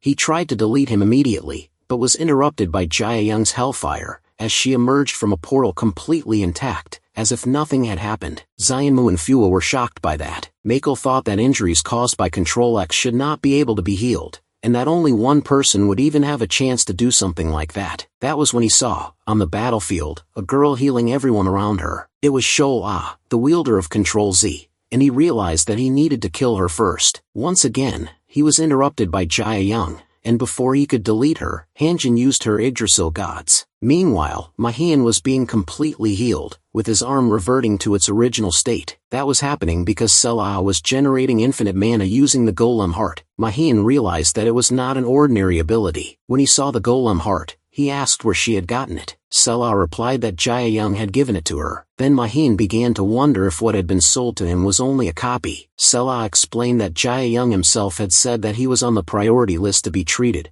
using the subspace, and that this artifact, together with her power and that of Mr. Mahian, could save the others. Back at the hospital, Selah had asked Jia Young for a favor. She said she wanted to help the members who were hospitalized and that high-dependency unit return to a healthy state. She explained that there were people in very dangerous situations there, and asked if he could share some of his mana to help in those cases. Jia Young then asked if she could do him a favor first. That was when he handed her the Golem Heart, the generator of infinite mana. Selah was surprised and asked why he would give something so important to her. Jia Young replied that she was not even a hunter, yet she was being put at risk because of everything that was happening. He said that at the very least he needed to compensate her for that. When everything was over, she should help restore everything to normal. He also made it clear that he was only lending the artifact for 10 days. He explained that he could modify the duration of copied items, ranging from 10 days to 10,000 years, and that this time would depend on how much she helped, and how much he could trust her. That was why Selah was trying so hard to save everyone on the battlefield. She wanted to keep that mana generator, and prove that she was worthy of trust. Even so, the roots of Yggdrasil did not last long. Michael simply deleted them. After that he looked at the user of Control-C,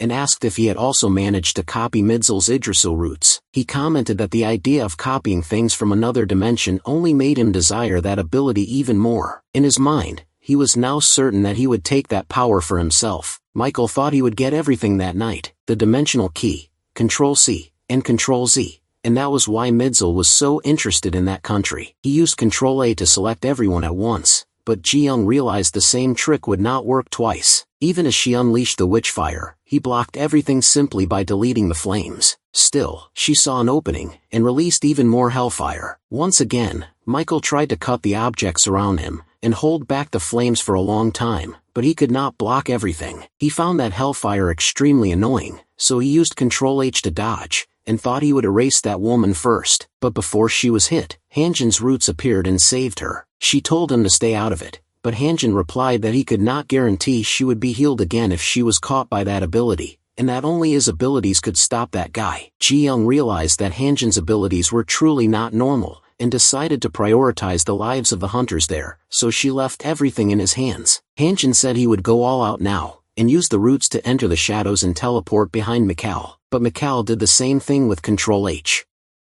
He still blocked the first strike with his sword, but his face was slightly hit, and even so he admitted the boy was powerful. Even if he was just a copy, he made it clear that Hanjin would not leave there alive. Right after that, Mikal summoned Control X around him, erasing even his own body, and Hanjin provoked him by asking if he was jealous. To face the commands, he summoned several of Lucas's rapiers. Mikal asked if he planned to die there with him, but Hanjin replied that he was not the only cursed one there, and asked if he had forgotten that. Then he activated all the radiances at the same time. While the other hunters evacuated, Song Mo worried about Hanjin, because that strange attack killed instantly. Even so, Hanjin stayed behind. Moore said he would be fine because he was strong. Ma-hyun ordered everyone to move into the subspace because it was too dangerous there. Before leaving, Fua asked if Ji-won would stay, but she said she would also enter the subspace. She realized the hellfire was already much weaker, maybe because she was exhausted, or because she had not fully recovered from her injury yet. After a huge explosion,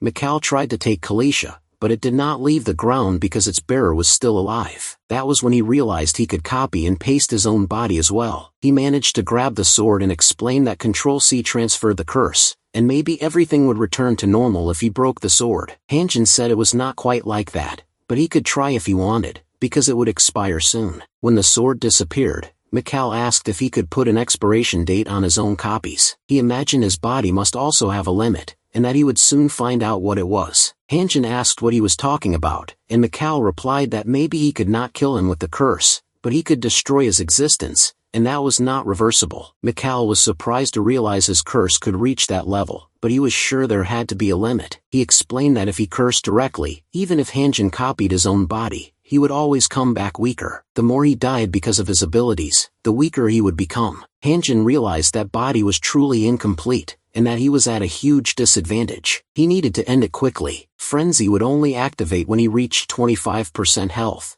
and Mikal had to be at least level 600. But if he could activate Frenzy, maybe he would have a chance. He started by firing roots from a distance, but Mikal dodged with Control H and struck Hanjin's neck, dropping his health to less than 25%. Khaleesi's Frenzy was activated. Hanjin attacked with all his power, causing massive destruction in the city. Even so, Mikal protected himself with Control X and even mocked him by asking if that had been the boy's special move. Now it had become a duel of curses, and he wanted to see how Hanjin would get out of that. When Hanjin was swallowed by another black sphere of Control X, he used the shadows of the roots to teleport again. This time, instead of Mikal simply destroying everything around him, he held Hanjin for 10 seconds. Meanwhile, Hanjin kept pasting multiple bodies, dying and coming back to life rapidly to fight back. Meanwhile, in the subspace, Lucas was waking up and thinking that if he had at least one copy of the sacred sword, everything would be different. Suddenly, his mind was controlled. Ares placed over him the mantle of immortality that her mother had left. She did not know what it was made of, but she knew it disabled curses and abilities, and said Lucas needed to survive. And that was when he realized, surprised, that the mantle truly nullified the curse. Ji-young approached, saying that the abilities the boy and Hanjin were using were not normal. Lucas replied that it would be better to ask the hunter Hanjin directly about Michael's abilities,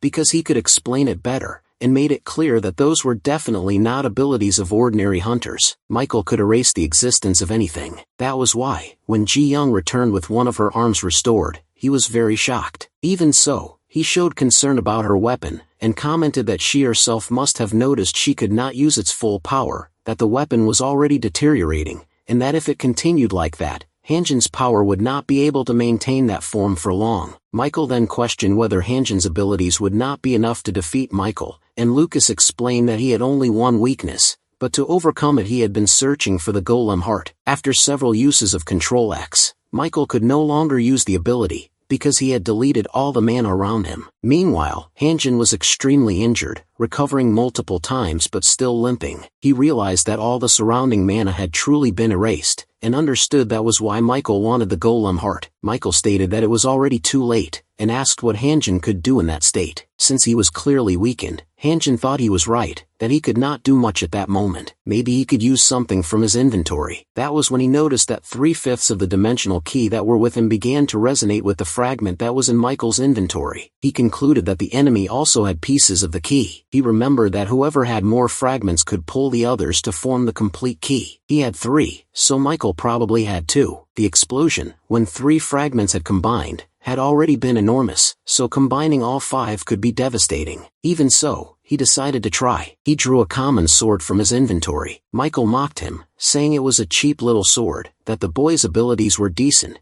but he could not use them without his own body deteriorating. Hanjin shot back, saying that Michael also could not use mana. The enemy replied that even so, they were on completely different levels. In the blink of an eye, he closed the distance and stabbed Hanjin in the stomach, demanding that he hand over the dimensional fragments before dying. Hanjin replied that he would, but that he needed to endure the burden. He invoked the power of his own fragments to pull the ones from Michael's inventory, explaining that whoever had more parts could attract the others, no matter where they were. The explosion caused by the combination was absurd, and both of them were hit at point-blank range. Michael managed to get up, badly injured but still alive, surprised that it had really exploded like that. In the distance, he saw the almost complete dimensional key, and teleported to it, saying that with it he would be able to achieve much more. At the same time, it seemed that the copy of the boy's body had disappeared, but Hanjin reappeared, also teleporting, grabbed the dimensional key, and commented that Michael did not look well at all. The enemy tried to understand if he had recovered Collegia, and tried to dodge at the last moment, but took the hit directly. Hanjin sent the dimensional key back to his inventory. Now it was different, much more powerful. He then remembered that when he had been revived because of Takumi on the snowy mountain of the golem, he had recovered at the exact moment Takumi tried to kill him. Just like now, he concluded that Michael had not fully mastered that ability yet. Michael became irritated and said he would erase him for good, so that he would never return. He used Control A again, stating that he would obliterate Hanjin and that entire place. Hanjin wondered where he was getting so much mana from. The curse collector then prepared something massive. He was no longer absorbing mana from the environment, but consuming his own life energy. The range of the ability became absurd. Almost the entire city would be deleted at once. Turner Miller was already observing everything from a distance, and recognized Michael's ability. Makoto commented that the situation was much worse than he had imagined, and realized that even the number 1 in the world was present there. One of Turner's subordinates reported that they had managed to contact the White House, but the order was to stay out of it. Makoto asked if they had at least responded to the request for help, and was informed that the armies were being mobilized. Everything was turning into complete chaos, out of control. Makoto said that then they had no other choice. Turner replied that he was there for a reason. He took the fragment of the dimensional key, preparing to descend to the battlefield, and asked Makoto to give him all the mana he could to help him. Makoto did exactly that. Then Turner activated his own curse, Control S. He saved that mana inside himself, and overrode it 10 times. That granted Turner the ability of the Titan's Axe, something colossal. When that strike collided with Michael's deleting orb, it generated a massive explosion. Turner began releasing, one by one, all the layers of mana he had stored with Control S, trying to break through that black sphere. When he reached the last layer, he managed to split the orb in half. Not even Michael himself expected that. On the ground, Hanjun found himself facing the bearer of the last fragment. Turner asked if he was the one holding the pieces of the key. Hanjun questioned why the strongest hunter in the world possessed a dimensional fragment, but Turner replied that it was not the time to talk, because he wanted the key. Michael interrupted, saying that he would have to wait his turn. Turner responded that it had been a long time since he last encountered Michael, and that if he was there only for the dimensional key fragments, it would be better for him to leave now. Michael called him a nuisance. While Makoto approached Hanjun, asking where the others were, Hanjun replied that they were safe inside the subspace. When he opened the rift, Sangmo ran up and hugged Hanjun, saying he had been very worried. Michael then commented to the bearer of Control C that he might have underestimated him. He said he would leave for now, but told them to remember that he was not collecting curses for nothing. He explained that the transcendent beings who had cursed them would one day arrive in that world,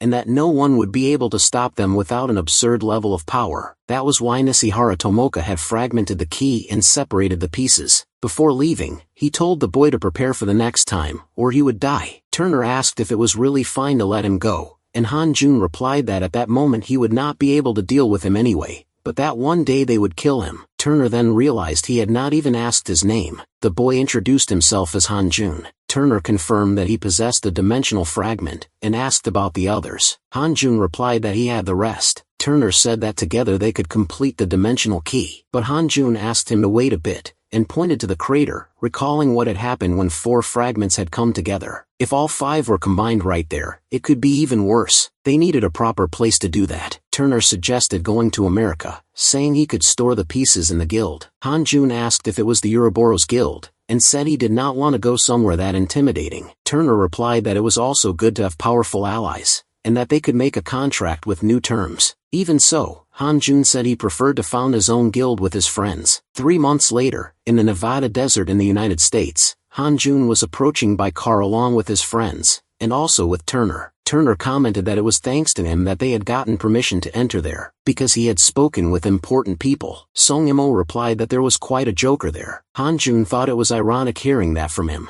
Ikunaga Oiwi was also present and asked if everything was really okay. He seemed a bit intimidated among so many strong hunters, but Han-jun affirmed that he was also part of the guild. They were there to finally fuse the dimensional fragments. Turner explained that Area 5-1 was not only about aliens, they also conducted research on dungeons, and especially on artifacts coming from monsters of other dimensions. Recently, they had been studying unique abilities called curses. Siola then realized why she was in that car. Turner said they were working to complete a portal to another dimension. Ars commented that it was not just for America, but for the whole world. On the other side of the dimensional door, there could be much more interesting research. Someone remarked that it sounded cynical, but from a global perspective, opening the door could bring more development and progress. Maybe even the research of Han-jun's father would become clearer. Han-jun thought that was where his father had been all that time. In fact, he had come to the United States precisely to discover the truth. 3 months earlier, in Tokyo, after everything that happened, there was a meeting at the association. Ji-young spoke about Starfield, a multinational guild, explaining that only the International Hunters Association had the authority to dismantle it. Mako had been expelled, and was now a fugitive wanted globally. Then they were asked about the restoration of Tokyo, and who would take responsibility. Ji-young reported that Shinoda Makoto, leader of the Dakin group, was already taking care of it, and that 82% of the restoration had been completed. They asked if that had been done in just 1 week, because no one expected it to be so efficient. She replied that she could not reveal confidential details, but there were individuals with abilities capable of helping with that kind of work. What she could say was that the hunter Han-jun had contributed immensely to the restoration. And once again, that boy's name returned to the table. During the meeting, they asked which guild he belonged to, and whether he was not part of the association. Meanwhile, Han-jun himself wanted to know what had happened to Lucas. The answer was that his family had a lot of influence, but ended up being downgraded, and he lost his qualifications as an official hunter. At least one good thing came out of it, because Lucas handed over the divine sword to Japan. People commented that his family was now just a normal family, and that they might be planning to leave the hunter world entirely. Han-jun thought that seemed to be the case, but remembered the moment when he confronted Lucas right after the battle against Mako. Lucas asked what he was doing, and if he was going to reveal the curse right there. Han-jun explained that Ares had said he could not control his own curse without the sword, so he decided to hand it over as an act of mercy. Later, Mahan asked why he was going to the United States. Han-jun recalled that he had already said the key's explosion would be catastrophic, and questioned whether the future guild had the infrastructure to handle something of that level. Mahan admitted that it probably did not, but asked if they could not do it inside the subspace. Han-jun replied that he had already tried, but the fragments did not connect there. The only safe place was a desert in the United States, completely empty and lifeless. Mahu Nias then asked if he intended to join Miller's Ouroboros guild and hand over the dimensional portal on a silver platter. Han-jun said he was misunderstanding everything, and revealed that he had 2 favors to ask. Mahu Nias found it strange, and remembered what had happened with the golem heart, but Han-jun explained that he was creating his own guild, and wanted his support. Manhwa and I had asked if that meant he would not join the future guild. Hanjun made it clear that it was not about liking or disliking a specific guild. He just wanted to get strong quickly, together with his friends, and with his own guild. No one would interfere with his plans. When Manhwa and I is asked what the other request was, he got annoyed just imagining it. After that, at the Japanese Hunters Association office, Turner commented that he did not expect to see Aries there. She replied that her mother had disappeared in that place, and that she was just following the trail. Turner remembered that she had vanished in the Golem dungeon. Moore asked since when they had known each other, and Aries explained that they had met before her mother disappeared. Turner commented that Nishihara ended up meeting someone even more interesting after him, the director of the Area 51 Research Institute, named Kanzuya. Aries recognized the name from her mother's book and said he researched items from other dimensions. Turner commented that the two were very close, maybe even family. That was when Hanjun appeared, asking why they were talking about his father. Aries was surprised and asked if he was the son of director Kanzuya. 1 week later, Songimo and Moore already had their own guild office. He asked if he was the second member, but answered himself that yes, he was the second. While Aries questioned why they cared so much about that order, in another meeting Ji-young congratulated Hanjun for founding his own guild. Songimo and Moore asked why she did not join them, and Hanjun said he did not want to force anyone, but she would always be welcome. Fua complained that she had only come to congratulate him, and they were already trying to recruit her. Ji-young thanked them for the invitation, but said she would remain in the association, as she would be more useful that way. Hanjun said he understood. Mahian explained that he had taken care of all the bureaucratic matters with the association, and had officially established the guild. Hanjun thanked him, saying that both favors were complete. Mahian asked if he had lost his mind. That was when Lucas appeared, and commented that the guild's name was a bit too obvious. He had lost his qualifications and the International Association had been disowned by his family, and had nowhere else to go, so he decided to come there to become the first member of the Control Guild. Songimo and Moore told him to get in line, and asked who the first member actually was. Hanjun replied that it was time to go get him. Meanwhile, in the Skeleton Catacomb dungeon, a group of hunters was mistreating a young man, accusing him of forgetting the skeleton swords and ordering him to go get them. He replied that he would go, clearly intimidated. One of the others asked why they kept calling him a slave, and what his name was. They answered that he was someone called Ikanaga Ao, a guy with a massive debt who worked like that to pay it off. They said he owed billions to someone. Later, Hanjun and Sungimo were looking for him. A hunter commented that he had heard about him, and that apparently he had been entering dungeons illegally. He had also heard rumors that he got involved with the Midas Guild. The two were surprised, but the hunter explained that Midas might be the best guild in the country, yet it treated its members almost like slaves. Right after that, he was called into the dungeon and had to leave. On the way back to the car, Sungimo asked if that was true, if they really treated people like that. Hanjun said they needed to check. He thought that maybe Ikanaga Ao had left his former guild to get stronger quickly, but wondered why he would become an unofficial member of Midas. The only way to find out was to go there. At the Midas headquarters, Sungimo commented that every time he saw that place he was impressed. Hanjun asked if he went there often. He replied that he used to go with his father to handle business. Hanjun almost forgot that he was the heir of a very rich and privileged family. At that moment, an important figure arrived at the building. The man with glasses and long hair was Takashi, Takuchi's brother. He was the one who truly managed the guild, while Takuchi handled the heavy work, even without being awakened like his younger brother. He had extremely high administrative ability and was incredibly intelligent. Together with Takashi, he built the Minas Empire. Hanjun thought that he was the true powerhouse of the guild, even without being a hunter. When Takachu saw Sungimo, he approached and greeted him, saying it had been a while. He asked if his father was still busy with the city's restoration, and he confirmed that he was, that he had been working on it for some time. Takachu then asked if the young man beside him was the hunter Hanjun. He replied yes and said it was a pleasure to meet him. Surprised that someone so important recognized him, Takachu said he would never forget the person who played a key role in the incident of the contaminated trees. He then asked the reason for their visit. Hanjun explained that he came to visit one of their juniors, a rookie. When he mentioned the name, the manager checked the record and informed them that he was in a C-class dungeon, the Skeleton Tomb. Takachu seemed to notice something in the file, but did not comment. He said it was an easy dungeon and that he would return soon, asking to be excused. After he left, Sungimo commented that he felt nervous in his presence, because he basically held all the power in the guild and had an impressive aura. He asked if Hanjun's friend was doing well in that unofficial group. Hanjun replied that that was exactly why the guild controlled him, because they knew that Ikunaga Aoi's knowledge about dungeons was his strength. He evaluated situations quickly and made precise decisions. Meanwhile, inside the dungeon, Ikunaga Aoi continued to be treated like a slave, collecting bones after killing skeletons. After a while, he felt a dark aura different from the usual pattern of that dungeon. That place was supposed to be only a C-class dungeon. It should not have such a heavy presence. The skeletons were already concerning,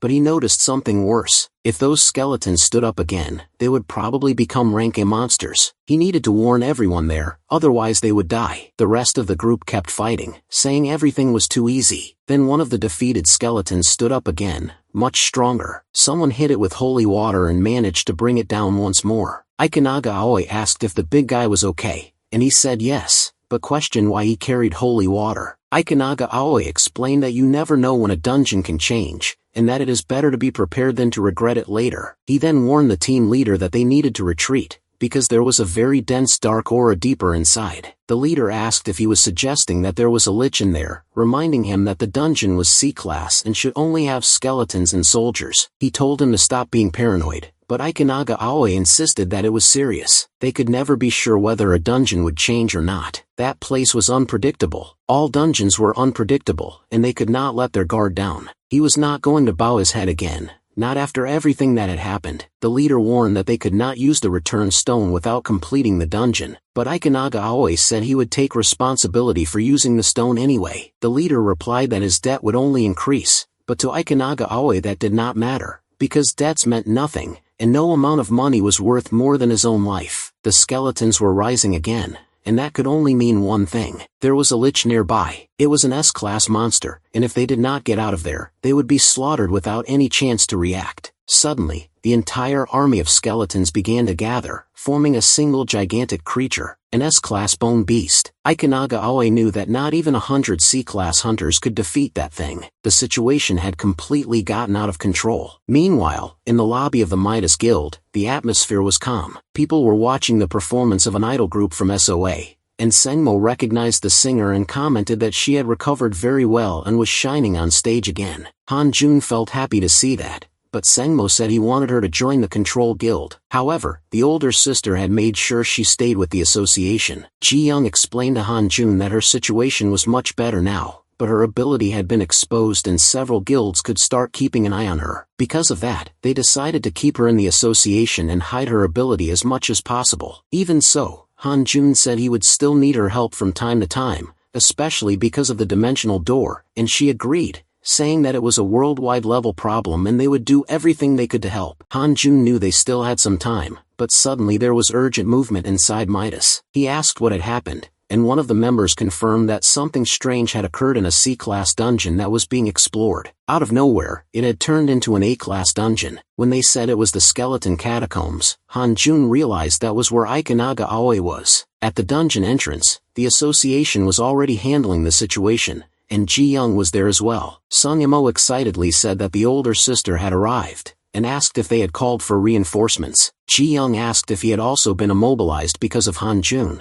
and he explained that the person he wanted to recruit was inside and that something was really wrong, since the dark aura was far too strong. At that time, Ji-young explained that apparently the lich boss inside had been reborn with even more power. Sung Yimo commented that only an S-class lich could emit a dark aura at that level. Hanjun agreed, and thought that the dark aura could be used together with dark magic. He and Mar-hyun had already done some tests at the future guild, and also inside the subspace. Ji-young said that unfortunately, she could not enter right now, but Hanjun replied that maybe they could, because he might be able to use the dark aura itself. Inside the dungeon, Ikunaga Aoi and his group were desperately running from the bone beast. Ikunaga Aoi insisted that the leader use the return stone immediately, but he replied that he was trying and it was not working. Ikunaga Aoi concluded that it must be because of the lich barrier. They could not even get close to the enemy because the beast was blocking the way, and at that pace they would be slaughtered. Ikunaga Aoi did not want to die in a place like that. Suddenly, one of the mages fired a sacred blast that knocked down one of the skeletons. Ikunaga Aoi realized that he used sacred magic, and the mage explained that he was not a priest, but he knew the basics and could even create a small barrier. Ikenaga Aoi remembered that he had 10 bottles of holy water, and thought that it might work together. He threw them all on the ground and asked the mage to create a barrier using that power. The mage said he could do it, but did not know how long it would hold. Even so, Ikenaga Aoi told him to try. The divine barrier was summoned, and the holy water burst against the skeletons, knocking down everything around them. The group was impressed by the holy water barrier, but the mage made it clear that the credit was not his,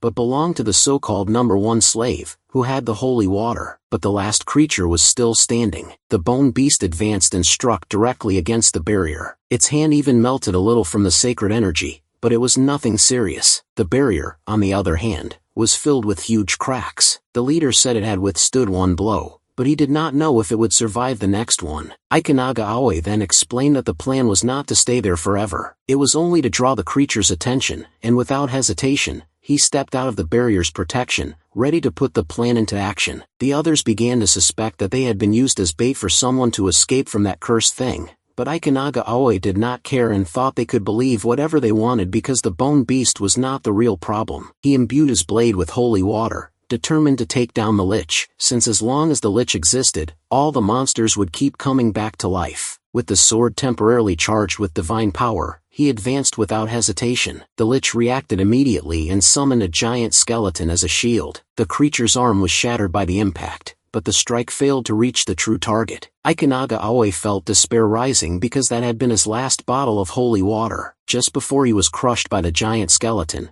a presence suddenly appeared. Hanjun, wrapped in divine power, smashed the skeleton with ease. Ikenaga Aoi was surprised and asked what he was doing there, but Hanjun simply said he would explain later. As he drew Collegia, he dodged the next attack and used the dragon sword flash, disintegrating the skeleton and nearly striking the lich. At the same time, an extremely powerful fire emerged from the depths of the cave and struck the bone beast, completely melting the creature, which this time could not regenerate. Ikenaga Aoi recognized that power immediately because there was only one fire capable of that, hellfire. He realized that the hunter Jae Young was there. The Midas members grew excited when they realized they would be saved by the association. Jae Young quickly eliminated the army of skeletons surrounding the barrier, but the team leader warned that the lich was still alive and it was not time to relax. The creature began to rebuild its giant skeleton as if it were nothing. That was when Hanjun said he had a special gift for someone as impatient as the lich. He opened the subspace and unleashed a rain of divine rapiers upon the enemy. Ikenaga Aoi was stunned and wondered where he had gotten so many sacred swords. The lich tried to flee in desperation,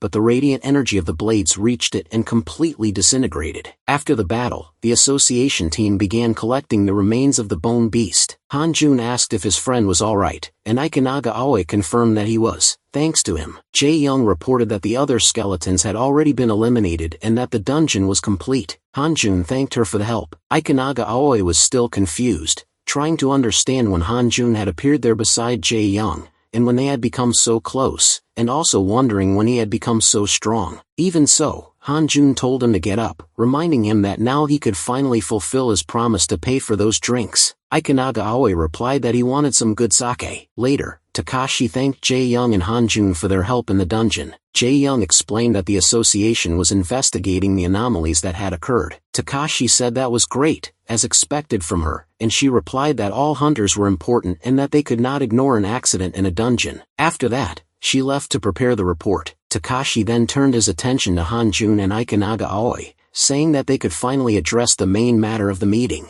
Ikenaga Aoi found it strange how respectfully Takashi was treating Hanjun, something that had not happened before. Hanjun got straight to the point and said that he wanted to recruit Ikenaga Aoi to his own guild, called Control. However, Takashi questioned whether he truly understood Ikenaga Aoi's current situation. Hanjun replied that he did, and said he would pay off his debt. Ikenaga Aoi was confused by that, but Takashi revealed that there was a rumor that he had sold information about the golem heart for 20 billion. Ikenaga Aoi was shocked when he heard that amount, and Hanjun realized that even the Empire already knew about it. Takashi stated that unfortunately, that was not possible. Even so, Hanjun made it clear that he did not want his friend to be treated like a slave. But Takashi said he valued the hunter Ikenaga Aoi very highly, precisely because he was highly skilled. Ikenaga Aoi could hardly believe what he was hearing, and began to think that maybe he really was special. Takashi explained that it is impossible to calculate all the risks when entering a dungeon, because its nature is extremely volatile. He gave as an example the Cerberus Key dungeon, which required a specific crystal to enter, and there were only 3 of them in the world. If they failed against the boss, the opportunity would be lost forever. During a previous run, Ikenaga Aoi used a return stone to protect his allies, even knowing that each crystal cost 100 million. Even so, he chose to save his companions. Because of that, under the condition that he continued contributing his judgment to the Midas Guild,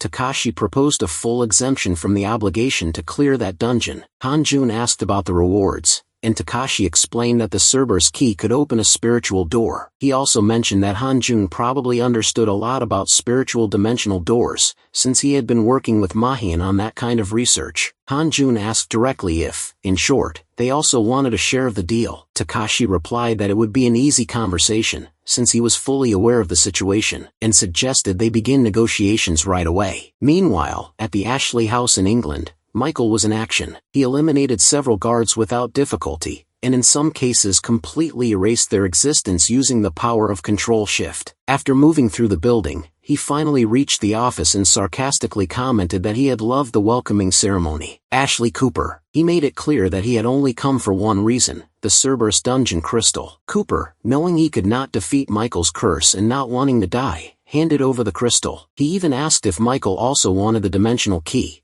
but Michael said not for now. What he truly wanted was the shift ability, to be more precise. Cooper realized he was after Shift Delete and commented that he had done a lot of research, probably because of his son. Michael confirmed that this was exactly what he was looking for, an ability capable of defeating transcendental beings. When Cooper asked if he even cared about the humans in that place, Michael replied that the real monsters were the transcendental beings who treated humans like test subjects. He needed to evolve his abilities or everyone would be erased from the world. After that, he also said he would go after Cooper's son and that it would be better for him to pray for his success. When reinforcements were called to the area, Michael said that if the Control-C user showed up, they could say that he was the one who took the crystal. Then he used the power of the crystal to create a magic circle right there in the office and teleported into the dungeon. Cooper warned that he would be captured even if he completed the dungeon, but Michael pointed out that there was a dungeon reward and soon gained access to the challenge. 3 months later in the present, the story continued. At the Nevada Research Institute, everyone was descending in an elevator toward a distant underground floor. Hanjun asked how many floors there were. Turner explained that there were 20 underground levels, with B1 to B10 dedicated to extraterrestrial research and B11 to B20 focused on monsters from other dimensions. Takuchi questioned whether aliens really existed, and Moore commented that if monsters were already real, there was no reason to doubt aliens. Meanwhile, Hanjun wondered what his father had been researching in that place. Ikenaga Aoi was nervous. He was happy to follow Hanjun, but there were many strange people there, along with aliens. Turner also wondered whether it was appropriate for someone like Ikenaga Aoi to be in such a confidential place. Even so, Hanjun had agreed to the terms discussed earlier. Takachi had proposed that if a Midas Guild team could participate in the expedition to the dimensional portal, then Ikenaga Aoi could join Hanjun's guild, and he himself would pay off the debt. Ikenaga Aoi thought that was excessive, but Hanjun agreed, saying that he was important and that it was a fair price. Once again, Ikenaga Aoi wondered when his friend had become so strong. As they walked through the complex, they saw several government employees and security personnel, reinforcing that it was a highly confidential and dangerous place. Turner introduced the Otherworld Laboratory, and Hanjun asked to be taken to the research related to his father. One of the doctors showed a fragment of iron inside a capsule, explaining that it came from a dimension called the spiritual dimension, and had been discovered by the previous director. No substance on Earth could even scratch that material. The director died in an incident, and the research was paused. Hanjun asked how his father had helped with the research, if he could not leave Tokyo, and the doctor explained that he had been transported through a subspace belonging to Miss Nishihara, but they could no longer use it because she was missing. Upon hearing that, Hanjun looked at Ares, realizing that they truly knew each other. That meant Nishihara already had knowledge of the spiritual dimension before the disaster, and that they probably knew much more than they let on. He began connecting the dots and thought that maybe that was why his father wanted to escape to the United States when the disaster happened, but never managed to get there. He was sure that his father and Nishihara had seen something in that dimension, something that could be the answer to the current problem, and that it was directly related to that strange material. The doctor said it was time to connect all the pieces of the dimensional key, but Hanjun replied that it was dangerous to do that there, and that they needed a completely empty space in the desert. Meanwhile at the White House, the president asked if they were certain that all the fragments of the dimensional key had been gathered in one place. One of his men confirmed that they had, since everything had been moved to the Nevada desert. Soldiers and hunters were positioned and waiting. Another advisor commented that he believed the test could proceed smoothly, but there was still concern because of Master Turner, since he possessed 1/5 of the key. The president then declared that the future of America was at stake, involving the spiritual dimension,